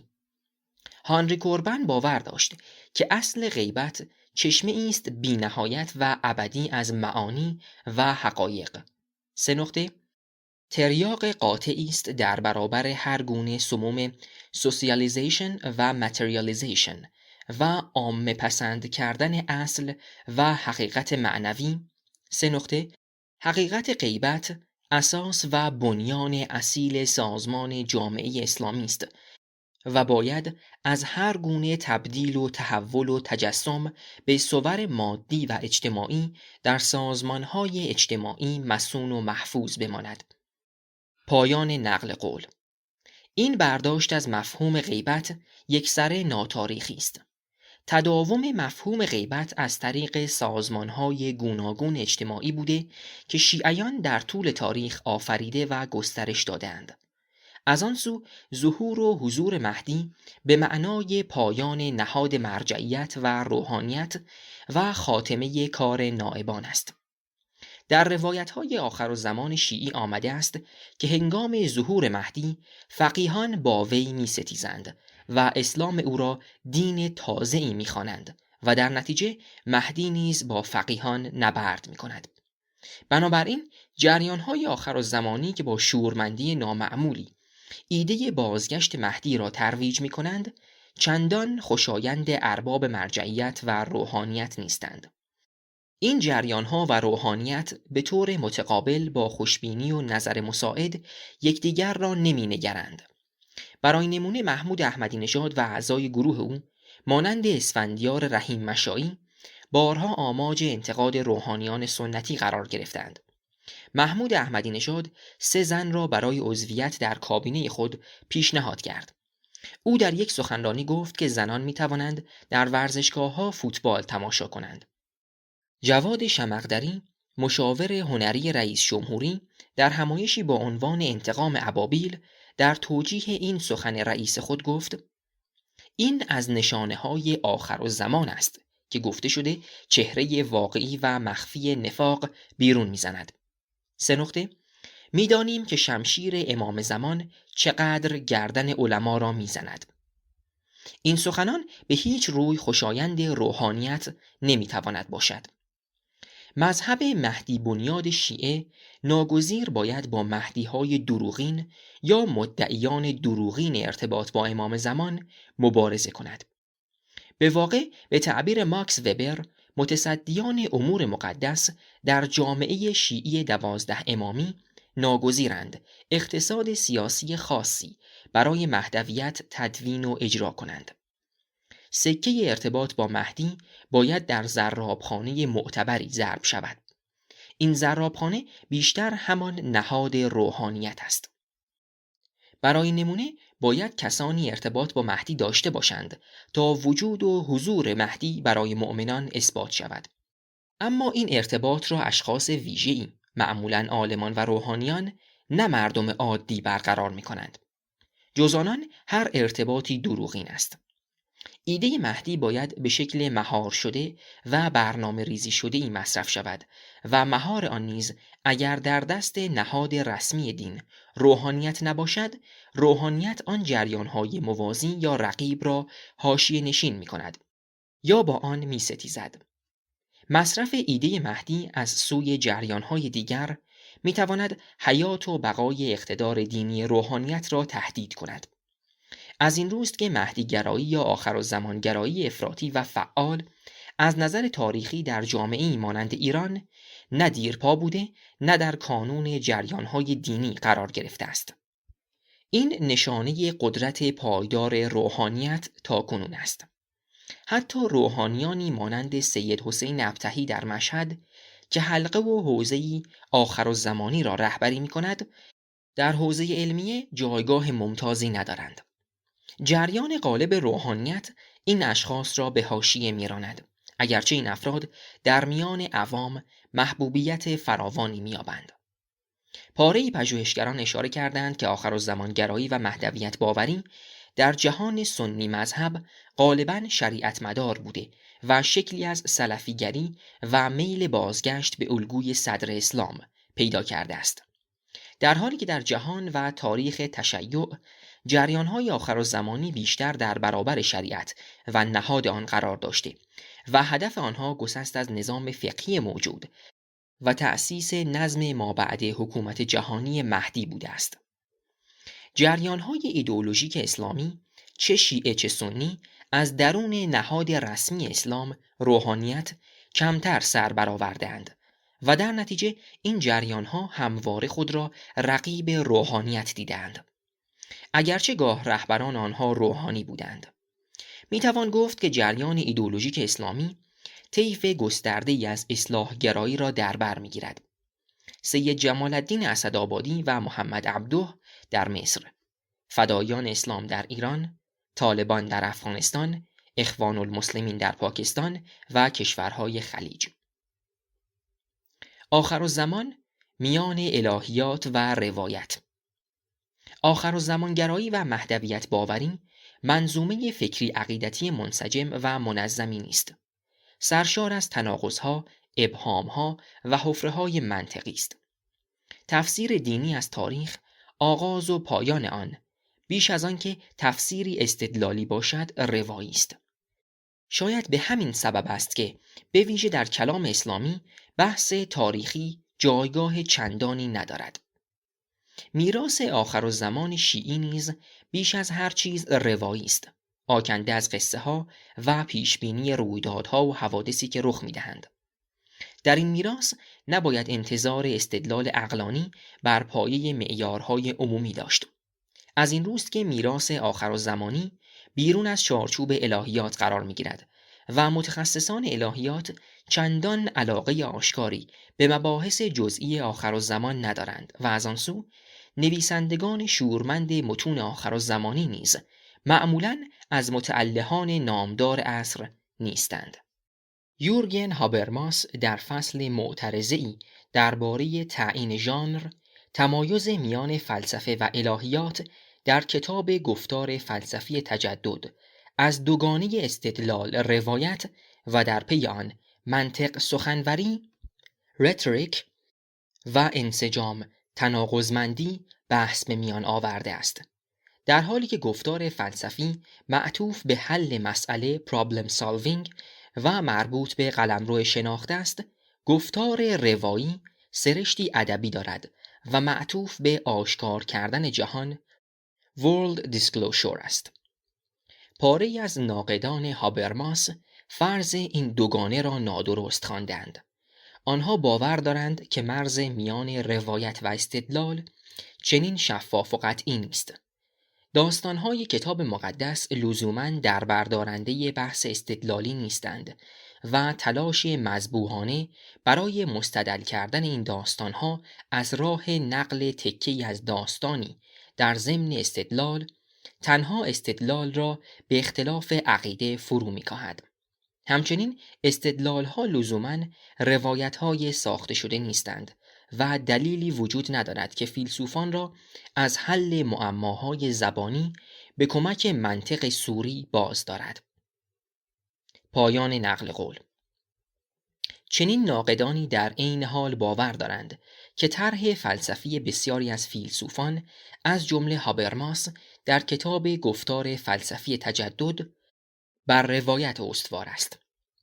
حتی اگر سنت آخرالزمان سراسر روایی و سرشار از ناسازگاری‌های منطقی باشد، تنها به دلیل تعلق آن به عالم خیال نمیتوان دست کمش گرفت. سنت آخرالزمانی جایی است که تخیل دینی، اجتماعی و سیاسی با هم یکی میشوند و در نتیجه باید از چشماندازهای گوناگون فلسفی، سیاسی، جامعه شناختی و تاریخی جدی گرفته شود. از سوی دیگر حتی اگر الهیات معطوف به استدلال به نظر آید، بسیاری از انگاره‌های پایه آن از روایت داستان‌های مذهبی گرفته شده‌اند که تاب تحلیل منطقی را ندارند. با این همه برخی باور دارند که میراث آخرالزمانی را نمیتوان روایی دانست، بلکه این سنت بر استدلال تکیه دارد. گویی نوع این استدلال‌ها با حجت‌آوری‌های منطقی و فلسفی تفاوت داشته باشند. استفن اولری در کتاب مستدل کردن آخرالزمان می‌نویسد: هنگامی که یک پیامبر با یک تعویلگر پیشبین در می‌نهد که جهان به آستانه پایان می‌رسد یا عهد صلح حکومت جهانی نزدیک است، او مدعای استدلالی argumentative را پیش می‌گذارد. گزاره‌ای که طراحی شده تا هواداری مخاطبانی را برانگیزد و باید با دلایل و حجت‌هایی مستند شود. پایان نقل قول. نویسنده کتاب کوشیده است چارچوبی برای مقایسه و طبقه بندی گونه‌های رنگارنگ این مدعا با تمرکز بر سنت آخرالزمانی مسیحی و نیز گونه‌های پرشمار دلیل‌ها و برهان‌هایی که برای اثبات چنین مدعایی آورده شده به دست دهد. کار اصلی او بررسی گفتارهای آخرالزمانی هواداران ویلیام میلر در قرن 19 و بنیادگرایان قرن 20 برای استخراج الگوهای گفتاری و استدلالی و کشف عقلانیتی که ورای آنها نهفته است. او می‌اندیشد وقتی میلیون‌ها تن فریفته و باورمند به این مدعیات می‌شوند، تنها نمی‌توان آنها را گسسته خرد خواند و کار را آسان گرفت. از نظر او آخرالزمان گفتاری سخنورانه است و باید روش نقد سخنورانه در برابر آن به کار برد. زیرا قدرت روش شناسی سخنورانه در توانایی آن برای تبیین ویژگی‌های محتوایی و سبک شناختی گفتار آخرالزمانی است. او بیشتر بر قدرت اقناعی گفتار آخرالزمانی تأکید می‌کند، به جای آنکه تبیین ساده شده ای از گفتار آخرالزمان به دست دهد یا طبق معیارهای سنتی این گفتار را طبقه بندی کند یا همچون بسیاری کارشناسان و تحلیلگران پیدایش و گسترش فزاینده این گفتار را به عوامل اقتصادی، جامعه شناختی و روانشناختی نسبت دهد. پژوهش سخنورانه در گفتار آخرالزمانی قصد دارد عقلانیت این گفتار را آنگونه که در استدلالها و حجت آوری‌هایش بست و بازتاب یافته مطالعه کند و از این رو می‌کوشد پرتوی تازه بر گیرایی‌های فریبنده بینش آخرالزمانی بیفکند. بنابراین برای کشف راز تأثیر پردامنی گفتار آخرالزمانی می‌توان پرسید جامعه مخاطب این گفتار چه برداشت‌هایی از زمان، تاریخ، عدالت، شر، رستگاری، منجی و پایان هستی دارد که اینگونه شیدای گفتار آخرالزمانی می شود. عقلانیت بازتابیده در گفتار آخرالزمانی آشکار کننده عقلانیت نهفته در جامعه یا بخش‌هایی از آن نیز است. جمهوری اسلامی در پیچ تند تاریخ. در اینکه انقلاب ایران انقلابی آرمان شهری و خواهان نفی مطلق نظم موجود و برقراری نظمی تماماً تازه بود کمتر تردیدی است. عجب اما سربرآوردن گرایشی آخرالزمانی آرمان شهری پس از 30 سال استقرار جمهوری اسلامی است. به قدرت رسیدن آخرالزمانی‌ها در جمهوری اسلامی در نگاه نخست تداوم منطقی این نظام سیاسی به نظر نمی رسد. زیرا گرایش آخرالزمانی خود برانداز و مخالف نظم موجود است. جنگ ویرانگر 8 ساله میان ایران و عراق و نیز ستیزه 30 ساله جمهوری اسلامی به گمان می آورد که سرمایه آخرالزمانی این نظام سیاسی را فرسوده و آن را در مسیر تثبیت دستاوردهای خود انداخته باشد. ظهور آخرالزمانی‌ها بر کرسی قدرت خود به انقلابی در درون انقلاب شبیه است. بی سبب نیست که گروه احمدی نژاد از سالی که به قدرت رسیدند به طور مدام کارنامه 30 ساله جمهوری اسلامی حتی دوران جنگ را به پرسش می‌گیرند. از نظر آنها انقلاب از همان آغاز از جاده اصلی خود منحرف شد. درست شبیه آخرالزمانی‌های دیگر که باور دارند تاریخ اسلام تاریخ سوء فهم و سوء استفاده از دین است. برخی تحلیلگران مسئله آخرالزمان در ایران امروز را کم اهمیت جلوه دادند. زئو مگن در مقاله غیبت مدام مهدی باوری شیعی و سیاست‌های جمهوری اسلامی کوشیده تا نشان دهد که اساس انقلاب ایران و بنیاد جمهوری اسلامی خلاف مهدویت باوری و اندیشه آخرالزمانی است، زیرا دین به ذات خود ضد انقلاب است. از نظر او جمهوری اسلامی همواره در پی مهار جریان‌های آخرالزمانی بوده و انگیزه‌ها و آرمان‌های آخرالزمانی به هیچ روی پیشبرنده یا تعیین کننده سیاست‌های جمهوری اسلامی نیستند. زیرا سیاست‌های جمهوری اسلامی از عقلانیت خاصی برخوردار است و در چارچوب محاسبات و ملاحظات سیاسی و عملگرایانه صورت می‌بندد و حفظ و بقای نظام را بر هر چیز مقدم می‌دارد. این پژوهشگر اسرائیلی می‌اندیشد حتی اگر ایران به بمب هسته‌ای نیز دست پیدا کند، هرگز آن را به کار نخواهد بست، زیرا فاقد نگرش آخرالزمانی است و در عوض نگران بقای خود است و کاربرد بمب هسته‌ای به انگیزه آخرالزمانی به معنای خودکشی و زوال جمهوری اسلامی است. اینکه دین ذاتاً ضد انقلاب است شاید درباره همه ادیان راست نباشد. میرچا الیاده میان دو گونه سنت معاد شناختی دینی ابتدایی هندو و یونانی و دریافت‌های یهودی مسیحی تمایز نهاده است. از دیدگاه او ابداع مهم معاد شناسی یهودی و مسیحی وانهادن انگاری زمان دایره‌وار بازگشت ابدی و جایگزین کردن زمان خطی و بازگشت ناپذیر هستند. با این جایگزینی امکان پیروزی امر مقدس در فرجام سیر تاریخ فراهم می شود. در این سیاق سخن دیوید کوک فهمیدنی است که اسلام به احتمال بسیار به شکل جنبشی آخرالزمانی آغاز شد و هماره طی تاریخ ویژگی آخرالزمانی و مهدی باورانه داشته است. این ویژگی هم در ادبیات و هم در انفجارهای گاه به گاه اجتماعی تجلی کرده است. پایان نقل قول. خطی دیدن تاریخ است که امکان تغییر سراسری، نابود کردن نظم موجود و برقراری نظمی یکسر تازه را در افق آینده قابل رؤیت می کند. عباس امانت نیز می اندیشد که در واقعیت تاریخی آخرالزمانگرایی در برگیرنده همه تجربه ها و جنبش های نظری و رستگاری بخشی است که سودای تحول اسلام هنجارین، نظم سیاسی موجود و اخلاق جامعه اسلامی دارند. این تجربه ها و جنبش ها مدعی وظیفه و رسالت الهی تازه‌ای هستند و نوید عهد تازه و تجدید دین و ایمان را می دهند. این تجارب از امکانات پنهان آخرالزمانی و مهدویت باورانه و آرمان شهری سنت دینی بهره و الهام می‌گیرد و سرانجام با رهبری چهره‌ای فرمند صورت جنبشی اجتماعی سیاسی دینی می‌یابند. پایان نقل قول.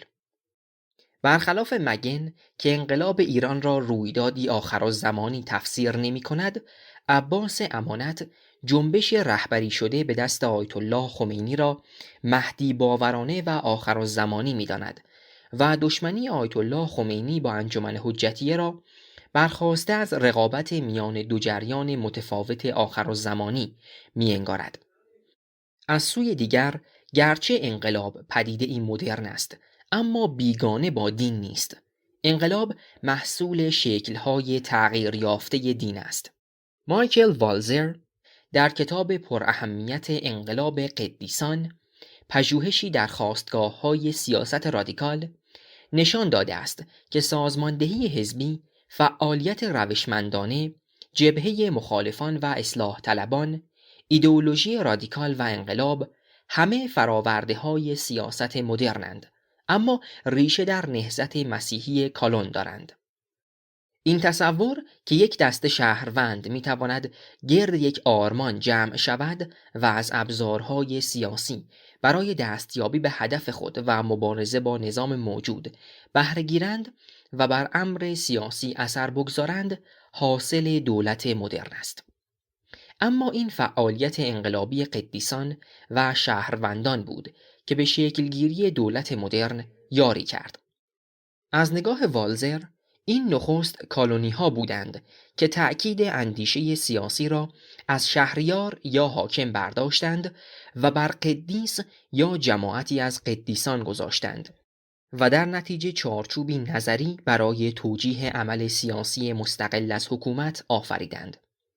آنچه کالونی ها درباره اقتدار و اختیارات قدیس گفتند، بعدها در اندیشه سیاسی درباره شهروند گفته شد. والزر میگوید در قرن 16 و 17 واژه اصلاح همان معنایی را داشت که اکنون انقلاب برای ما دارد.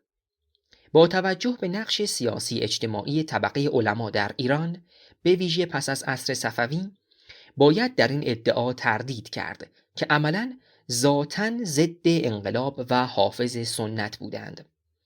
از نقش میرزای شیرازی در تحریم تنباکو گرفته تا نقش روحانیان نجف و ایران در جنبش مشروطیت، تاریخی پیش روی ماست که داوری عام درباره روحانیت و نسبت آن با حکومت را دشوار می کند. همچنین آنچه در تحلیل زئومگن درباره آخرالزمانی‌های ایران به نظر ناپذیرفتنی می آید، فرض ملازمت رفتار غیرعقلانی و اندیشه آخرالزمانی است. گویا باورمندان به آخرالزمان مشتی مجنون و شیدا هستند که از هر منطق عقلانی بری‌اند، یا آخرالزمان ایدئولوژی انعطاف ناپذیری است که از قاب تاریخ بیرون می ایستد و از عوامل اجتماعی و سیاسی و اقتصادی اثری نمیپذیرد.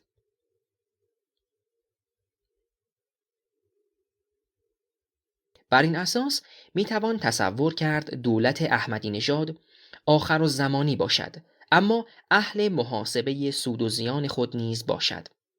همان گونه که در 30 سال گذشته رفتار جمهوری اسلامی بر پایه نوعی سنجش هزینه سود بوده است. گرچه این سنجش نیز در چارچوبی ایدئولوژیک انجام گرفته است. بر این روی اندیشه آخرالزمانی پیچیده‌تر از آن چیزی است که ممکن است در ظاهر به نظر آید. بر بام قدرت آمدن گروه احمدی نژاد و قوت گرفتن گفتار آخرالزمانی در سطح دولتی، از موقعیت سیاسی اجتماعی ویژه‌ای پرده برمی‌دارد. این موقعیت امتیاز مثبتی برای جمهوری اسلامی نیست، زیرا گواه شکست وعده‌هایی است که ایدئولوژی اسلامی به هواداران خود در 3 دهه گذشته می‌داد.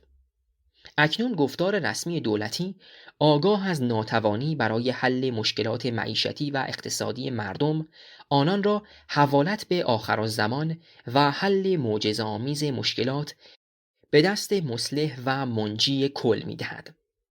به یک معنا گفتار آخرالزمانی کنونی اوج رادیکال شدن سیاست مذهبی در جمهوری اسلامی و در نتیجه آغاز افول ایدئولوژی اسلامی نیز میتواند قلمداد شود. این گفتار از همه ظرفیت‌های بالقوه سنت شیعی برای سیاسی شدن بهره می‌گیرد و در حقیقت آنها را فرسوده و باطل می کند. همچنین رسمیت یافتن گفتار آخرالزمانی نشانه حسرت و تمنای ژرف و سوخت دلانه عدالت نیز هست. مهدی مفهومی است که سخت با انگاری عدالت پیوند خورده و در نگرش آخرالزمانی کلید الهی برای حل قطعی و یکباره بحران شر در جهان است. امید به ظهور نزدیک مهدی نشانه نومیدی از اسباب بشری برای حل مشکلات روزمره است و نومیدی از جمهوری اسلامی در مقام نظامی کارآمد. از سوی دیگر این وضعیت نشانه افول قدرت روحانیت در بدنه سیاسی نیز هست، روندی که از آغاز دوران رهبری آیت الله خامنه ای آغاز شده و به وابستگی تمام عیار نهاد روحانیت به دولت و در عین حال کاهش نفوذ سیاسی آنان انجامیده است. اسلام ایدئولوژیک نمایندگان کنونی خود را نه تنها در نهاد روحانیت بلکه بیش از آن در میان بنیادگرایان آخرالزمانی پیدا می کند. پس از رویدادهای اعتراض‌آمیز به انتخابات دهمین دوره ریاست جمهوری در خرداد ماه 1388 جریان آخرالزمانی تبلور یافته در گروه احمدی نژاد نفوذ و ظاهر موجه خود را در میان بسیاری از هوادارانش از دست داد. اما این به معنای افول جریان‌های آخرالزمانی در ایران نیست. نگرش آخرالزمانی به اشکال گوناگونی بازتولید و بازآرایی می شود و با شکست گونه‌ای در جامعه دیگری به صحنه باز می گردد. ممکن است شکست ایدئولوژی اسلامی برای مدتی طولانی آخرالزمانی‌های شیعی را به حاشیه براند، اما آخرالزمانی‌های سکولار به ویژه چپ‌ها یا آخرالزمانی‌های منفعل مذهبی همچنان به حیات خود ادامه خواهند داد. گفتار آخرالزمانی همواره ما را به تأمل در خود فرا می‌خواند. به ویژه اگر در نظر بگیریم که این گفتار حتی در پاره‌ای اشکال کمتر سیاسی خود گفتاری به ضرورت سیاسی است. ژاک دریدا سخت جانی ترفندهای آخرالزمانی را به نیکی می شناخت که می گفت پایان نزدیک می شود، اما آخرالزمان دیر زمانی است که به حیات خود ادامه داده است. پرسش برجا می ماند و باز می گردد. مرزهای اسطوره زدایی چه می تواند باشد؟ بیگمان من فکر می کنم این اسطوره زدایی باید تا جای ممکن پیش برده شود و کار البته آسان نیست. فرایند اسطوره زدایی پایان ناپذیر است، زیرا ترفندهای آخرالزمانی چنانند که هیچ کس توان آن را ندارد که تعین یافتنهای بیش از حد یا تعین نیافتنهای آن را یکسره بفرساید. پینویس‌های مربوط به این نوشتار را می توانید از صفحه 415 الی صفحه 422 پیگیری بفرمایید. میشل فوکو، خماری پست مدرن در بامداد انقلاب. نشر نخست، وبسایت BBC فارسی، بهمن 1384، فوریه 2006. کتاب فوکو و انقلاب ایران، جنسیت و فریبندگی‌های اسلامگرایی، نوشته ژانت آفاری و کوین اندرسن، به بررسی انتقادی دیدگاه میشل فوکو 1926 الی 1984، فیلسوف نامبردار فرانسوی، درباره انقلاب 57 ایران می‌پردازد. میشل فوکو از نظریه پردازان پست مدرنیسم در گرماگرم انقلاب ایران 2 بار به این کشور سفر کرد. یک بار در نیمه دوم ماه سپتامبر سال 1978، 1 هفته پس از رویداد خونین 17 شهریور 1357 خورشیدی، به مدت 10 روز راهی تهران و قم شد و در قم با روحانیانی چون آیت الله کاظم شریعت مداری دیدار کرد و بار دیگر در همان سال از 9 تا 15 نوامبر را در تهران گذراند و با انقلابیون داخل کشور به گفتگو ایستاد. آشنایی فوکو با ایران. در سال 1978 روزنامه پرآوازه ایتالیا کوریر دلا سرا از فوکو خواست تا به طور منظم مقالاتی برای این روزنامه بنویسد. فوکو هم جمعی از روشنفکران فرانسه از جمله معشوقه‌اش تیری وولتزل و آلن فینکلکروت و دیگران را گرد آورد. از آنها خواست تا هر یک فراتر از کنجکاوی‌های ژورنالیستی درباره رویدادهای جاری مهم جهان بنویسند و رشته‌ای از یادداشت‌های روشنفکرانه و متأملانه درباره رخدادهای سرنوشت‌ساز دوران در روزنامه نشر دهند. از این میان تنها خود فوکو با نوشته‌هایش درباره ایران و فینکلکروت درباره آمریکای کارتر به این عهد عمل کردند. فوکو مقالات مربوط به ایران را در کوریر دلا سرا و مجله معتبر فرانسوی لو نوول ابزرواتور منتشر کرد. دیدارهای فوکو با آیت الله خمینی. جدا از این، میشل فوکو از سالهای آغازین دهه 70 میلادی با رهبران جنبش‌های ضد رژیم شاه در خارج از کشور ارتباط برقرار کرد و از طریق آنها با سرگذشت انقلاب ایران آشنا شد. طی اقامت آیت الله خمینی در فرانسه، میشل فوکو به همراه یاران آن زمان آیت الله خمینی مانند ابوالحسن بنی صدر و احمد سلامتیان بارها به دیدار آیت الله خمینی در دهکده نوفل شاتو رفت و زیر درخت سیب با وی به گفت و شنفت نشست. میشل فوکو درباره هیچ کشور یا رویدادی خارجی به اندازه ایران و انقلاب آن ننوشته است، در حالی که در همان سالها رویدادهای انقلابی دیگری در آمریکای لاتین یا شمال آفریقا در جریان بوده است. شور فیلسوفانه برای سیاست معنوی. نوشته‌های فوکو درباره انقلاب ایران که بر مشاهدات شخصی و دیدارهایش با رهبران انقلاب استوار است، گزارشی ناب نیست، بلکه شور و شیدایی یک فیلسوف پست مدرن را به رویداد انقلاب در کشوری جهان سومی باز می‌تاباند. میشل فوکو ناقد رادیکال تجدد و ساختارهای در هم تنیده قدرت آن بود. در انقلاب ایران امکان مقاومتی معنوی در برابر تجدد می‌دید که سرشتی متفاوت با انقلاب‌های چپ در جهان داشت و می‌توانست سراسر نظام مدرن و گفتمان‌های برآمده از آن و حاکم بر آن را در هم شکند و از آن فرا گذرد تا سرانجام سیاستی معنوی یا سیاست معنویت را در مقام بدیلی برای سیاست سکولار غربی پیش نهد.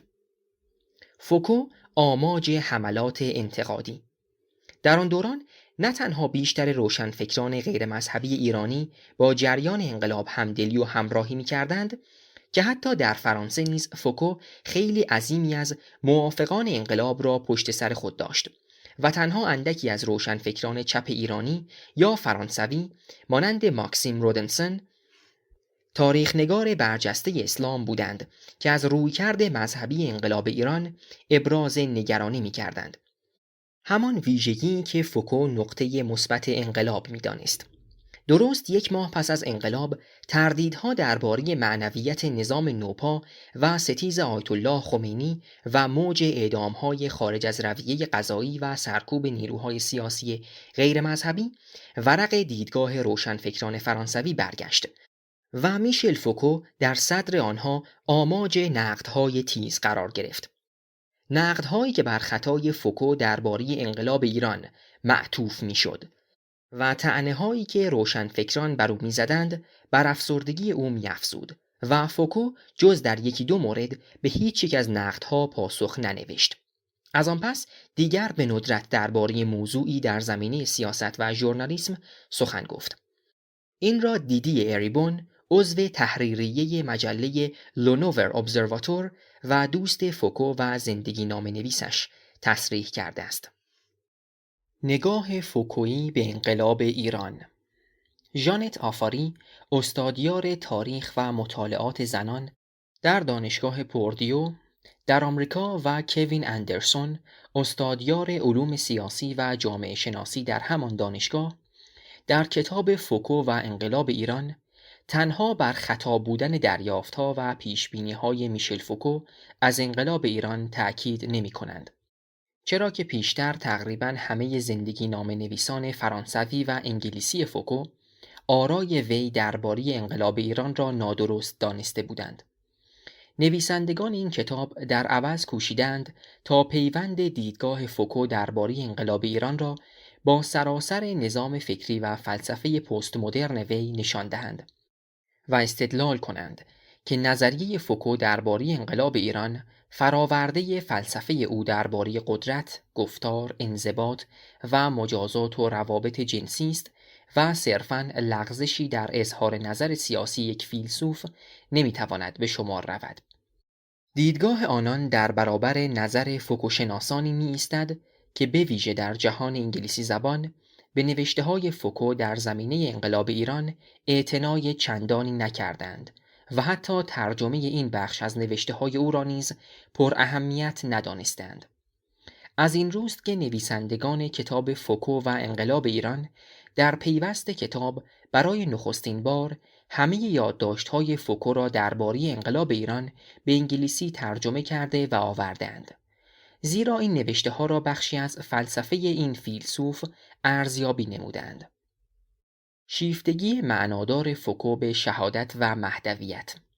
خانم آفاری و آقای اندرسون با ترسیم مسیر زندگی میشل فوکو و به ویژه تأملاتش بر روی تاریخ روابط جنسی نشان دادند که چگونه او به مطالعه درباره الهیات مسیحی روی آورد و برای نشان دادن تقابل میان نظام روابط جنسی در دوران مدرن و دوران پیشامدرن مجذوب مقولاتی خاص در اندیشه مسیحی قرون وسطی شد. برخورد با انقلاب ایران میشل فوکو را به مطالعه در زمینه تشیع برانگیخت و آنچه برای وی حیرت انگیز بود اولاً وجود همانندی‌ها در الهیات مسیحی و الهیات شیعی و ثانیاً امکانات نهفته در الهیات شیعی برای شکستن و برگذشتن از چارچوب گفتارهای مدرن بود. نویسندگان کتاب استدلال می‌کنند که شیفتگی فوکو به مقولاتی مانند سوگواری، مهدویت و شهادت در تشیع برخاسته از تأملات وی در زمینه روابط جنسی در دوران مدرن و پیش از آن و نیز اندیشه‌های او درباره ساختار و گفتار قدرت بود. شهادت چونان ویرانگر مرزهای مدرن.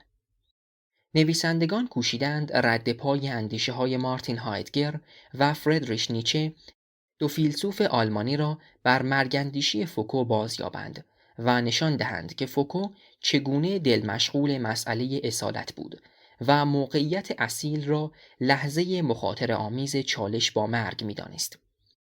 فوکو که سخت آموخته بینش‌های نویسندگانی مانند مارکی دوساد و ژرر باتای بود، مرگ و درد را زمینه بنیادی آفرینش انسانی و خلاقیت هنری و فکری می‌دانست و اصالت زندگی را بر پس زمینه‌ای از زجر و مرگ تعریف می‌کرد.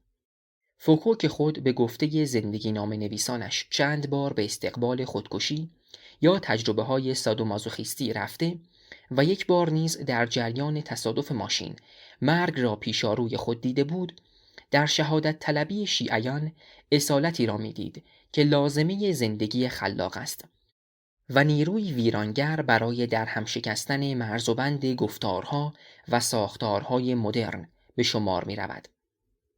فوکو علیه فوکو. به این ترتیب کتاب فوکو و انقلاب ایران از نقد دیدگاه فوکو درباره انقلاب ایران فراتر می‌رود و با برقراری پیوند میان فلسفه فوکو و اظهار نظرش درباره انقلاب ایران سراسر فلسفه او را می‌سنجد. اما نویسندگان این کتاب نمی‌خواهند نادرستی برخی مدعیات اصلی فلسفه فوکو را تنها از راه ناکامیش در تحلیل واقع بینانه انقلاب ایران اثبات کنند، بلکه یکی از مهمترین دستاوردهای کتاب فوکو و انقلاب ایران تهافت یا اوراق کردن دیکانستراکشن فلسفه فوکوست، از راه نشان دادن ناسازگاری بسیاری از عناصر فکریش با برخی عناصر دیگر. شرق و غرب فوکو. به ویژه درباره دیدگاه فوکو درباره انقلاب ایران نویسندگان کتاب شرح می‌دهند که چگونه داوری‌های او در تقابل با اصول راهنمای فکریش قرار دارد.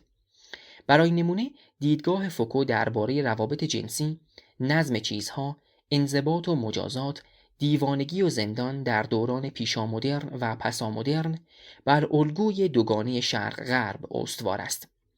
این در حالی است که فوکو بر پیش‌فرض‌های بنیادی مکتب شرق شناسی ایستاده و مرزی روشن و برجسته میان شرق و غرب می‌کشد و هرچه را به شرق تعلق دارد نیک و پسندیده می‌گیرد و هرچه را به غرب وابسته است فراورده نظام قدرت، سرکوبگر و منفی ارزیابی می‌کند.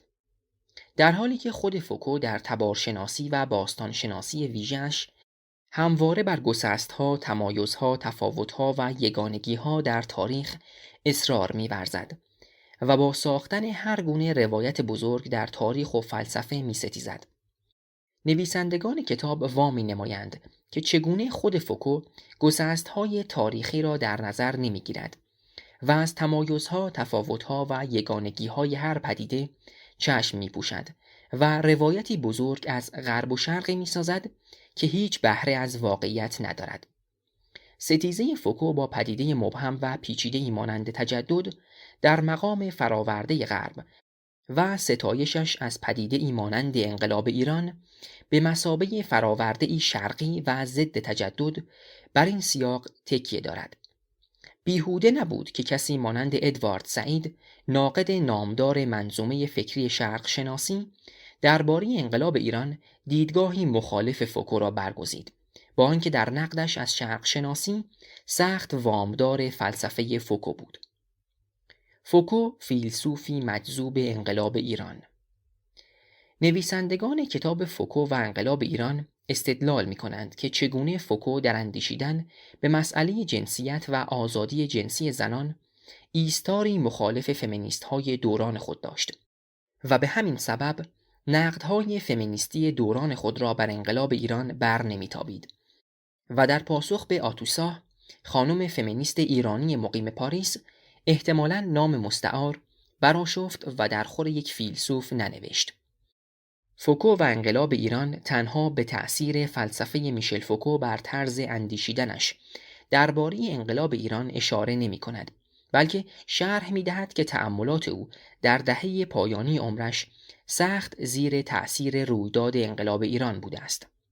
کتاب فوکو و انقلاب ایران با آنکه می‌کوشد روایتی دقیق و وفادار به فلسفه فوکو را پیش گذارد، ساده و روشن نوشته شده و آگاهی‌های سودمند و باریک بینانه‌ای از انقلاب ایران و پس‌زمینه‌های تاریخی آن به دست داده است.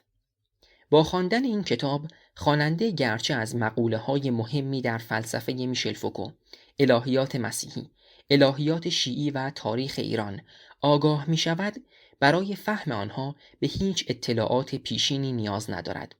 این کتاب از مهمترین آثار فوکو شناختی در سالهای اخیر به شمار می رود که خواننده را به فهم بهتر انقلاب ایران نیز یاری می رساند. تکفیری ها، تاریخ و تبار فرقه‌ای سیاسی. نشر نخست، وبسایت BBC فارسی، مهر ماه 1392، اکتبر 2013. تکفیری ها اصطلاحی است برای اشاره به گروه های اسلامی که جمعی از مسلمانان را کافر می دانند. این اصطلاح طی 2 سال گذشته در زبان فارسی رواج بیشتری یافته است. گفته می شود که گروه های تکفیری علوی ستیزی و شیعی ستیزی را با هم آمیختند. مبنای این ادعا این است که تکفیری ها در سوریه با دولت می جنگند و بشار اسد رئیس جمهوری آن کشور علوی است و علویان در 40 سال گذشته شیعه شمرده شدند. آنها شیعیان و علویان را اهل بدعت می شمارند و خونشان را حلال می پندارند. چندی پیش محمد جواد ظریف وزیر امور خارجه ایران تکفیری ها را متهم به کاربرد سلاح شیمیایی در سوریه کرد. آیا گروه های شیعه ستیز واقعاً تکفیری اند یا دشمنانشان از جمله شیعیان آنها را به تکفیر کردن دیگر مسلمانان متهم می کنند؟ آیا آنان فقط شیعیان را کافر می دانند یا مسلمانان دیگری را نیز از دین اسلام بیرون می انگارند؟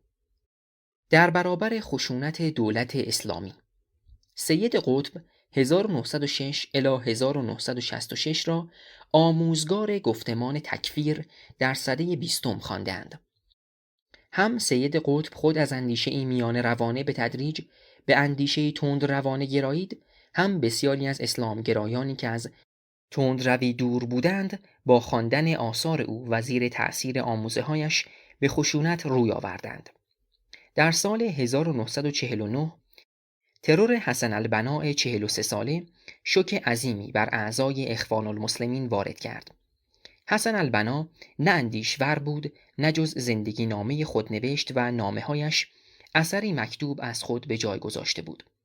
خلأ ایدئولوژیک آشکارا در اخوان المسلمین نمایان شده بود. افزون بر این، اخوان همواره استعمار بریتانیا را دشمن اصلی خود خوانده بود. وقتی در سال 1952 افسران آزاد سلطنت را برانداختند و به قدرت رسیدند، اردوگاه‌های کار اجباری برای اعضای اخوان ساختند و آنها را با خشونتی بی سابقه سرکوب کردند. چنین بود که اخوان ناگزیر شد کاخ ریاست جمهوری را در کنار سرمایه‌داری دشمن شماره یک خود بخواند. اما چگونه میشد دولتی را که برآمده از جامعه‌ای مسلمان است دشمن دانست؟ برای دشمن انگاری دولت اسلامی به نظریه این نیاز بود که اخوان هنوز در دست نداشت. در چنین حال و هوایی بود که سید قطب از آمریکا بازگشت. او به اخوان نزدیک شد و به زودی در صدر نظریه پردازان آن قرار گرفت. وقتی در سال 1954 به زندان افتاد، در اندیشه میان روانه خود بازنگریست. آن را وانهاد و گفتمان طرد دیگری را برگزید. زیر شکنجه‌ها و آزارهای قساوت‌آمیز در زندان، این فکر را در ذهن خود پرورد که این نظام سیاسی موجود نیست که او را طرد کرده، بلکه این اوست که آن نظام سیاسی را وامی‌زند و طرد می‌کند. سید قطب نوشت که نه تنها افراد و با همستانها و دولت همه از رستگاری آن جهانی بدورند که جهان سراسر به شیوهی غیر اسلامی میزید و حیات جاهلی دارد. هرچه سرکوب و خودکامگی دولت بیشتر میشد، قطب در این رأی خود استوارتر میگردید که حکومت از قانون و حاکمیت الهی روی گردانده و با هنجارها و مناسبات پیشا اسلامی و کافرانه و جاهلی بر مردم فرمان میراند و گروهی حقیقتاً مسلمان به رهبری او را بر نمیتابد. چنین بود که سید قطب نظریه ای ساخت برای ضرورت تکفیر به مثابه روشی برای کنش سیاسی. او تا سال 1964 که در زندان بود، با نثر گیرا و سبکی ساده آثاری نوشت که سرمایه ایدئولوژیک اخوان المسلمین شد. سید قطب در انقلابی ترین اثر خود، یعنی معالم فی الطریق، نشانه‌هایی در راه، برنامه عملی یگان سازمان سیاسی مشروع اسلامی را تبیین کرد. این سازمان سیاسی باید مدارا و مماشات را یکسو نهد و با تکفیر افراد و جوامع و حکومت‌های جاهلی و جهاد علیه آنان در گستره جهانی برای تحقق نظامی اسلامی بکوشد. او می گفت رواست اگر کسی جان خود را بدهد تا فقط نام چنین سازمانی را آشکارا اعلام کند. علمای الازهر کتاب معالم فی الطریق را محکوم کردند و بدعت‌آمیز خواندند. با این همه واکنش نهاد رسمی اسلام در مصر مانع نشد که این کتاب به سرعت به کتاب راهنمای جهادگرایان بدل شود. گفتمان تکفیر. ایده تکفیر فراورده گفتمانی است که سه عنصر بنیادین دارد: حاکمیت خدا، جاهلیت جهان و جهانی بودن اسلام و جهاد. در عصری که مارکسیسم به ایدئولوژی فریبنده روشنفکران بسیاری در جهان، از جمله در جهان اسلام، بدل شده بود، مسلمانان بسیاری می‌کوشیدند اصطلاح توحید را باری تازه و ایدئولوژیک بخشند. برای سید قطب نیز توحید به اصلی کلامی و اعتقادی محدود نمی‌شد. معنای حقیقی توحید از نگاه قطب جز با حاکمیت یگانه خداوند بر روی زمین تحقق نمی‌یافت.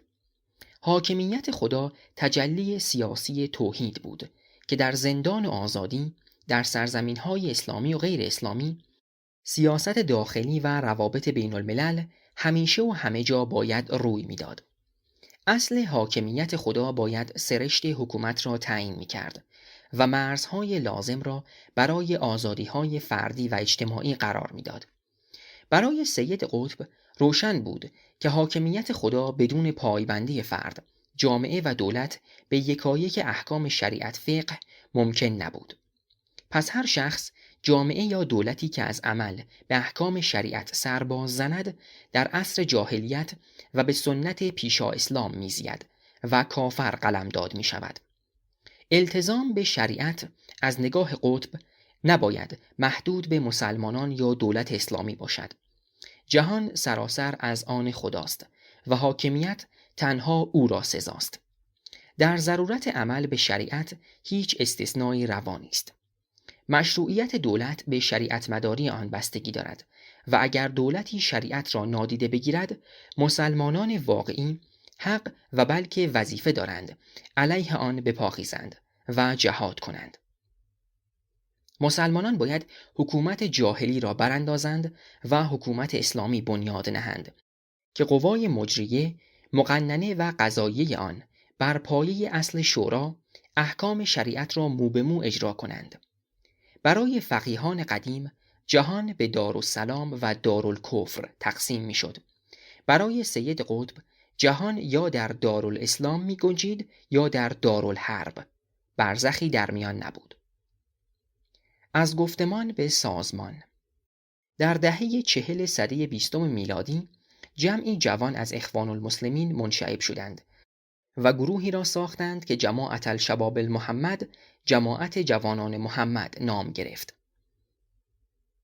این گروه برای نخستین بار ایده مشروع بودن استفاده از خشونت در مبارزه سیاسی، براندازی نظام موجود و تشکیل حکومت اسلامی را طرح کرد. ولی از آنجا که چفت و بستی محکم اعضا را به هم نمی پیوست، زود از هم پاشید. در سال 1958 التنظیم السری، سازمان مخفی، در دل اخوان المسلمین تشکیل شد تا ایده جهاد برای استقرار حکومت اسلامی را پی بگیرد. در آن زمان نبیل البرعی، یکی از جوانان منسوب به اخوان المسلمین که در زندان از اخوان جدا شده بود، خواهان اعمال خشونت و تلاش برای تشکیل جنبشی جهادی و مسلح شد. او که خود را الهام یافته از آموزه‌های شیخ الاسلام ابن تیمیه می‌دانست، گروهی از جوانان را در زندان گرد خود آورد. اسماعیل طنطناوی، محمد ابن عبدالعزیز شرقاوی، ایمن الظواهری، حسن الحلاوی و مصطفی علوی. اسماعیل طنطناوی که شخصیتی گیرا و فرمند داشت، رهبری این گروه را به دست گرفت.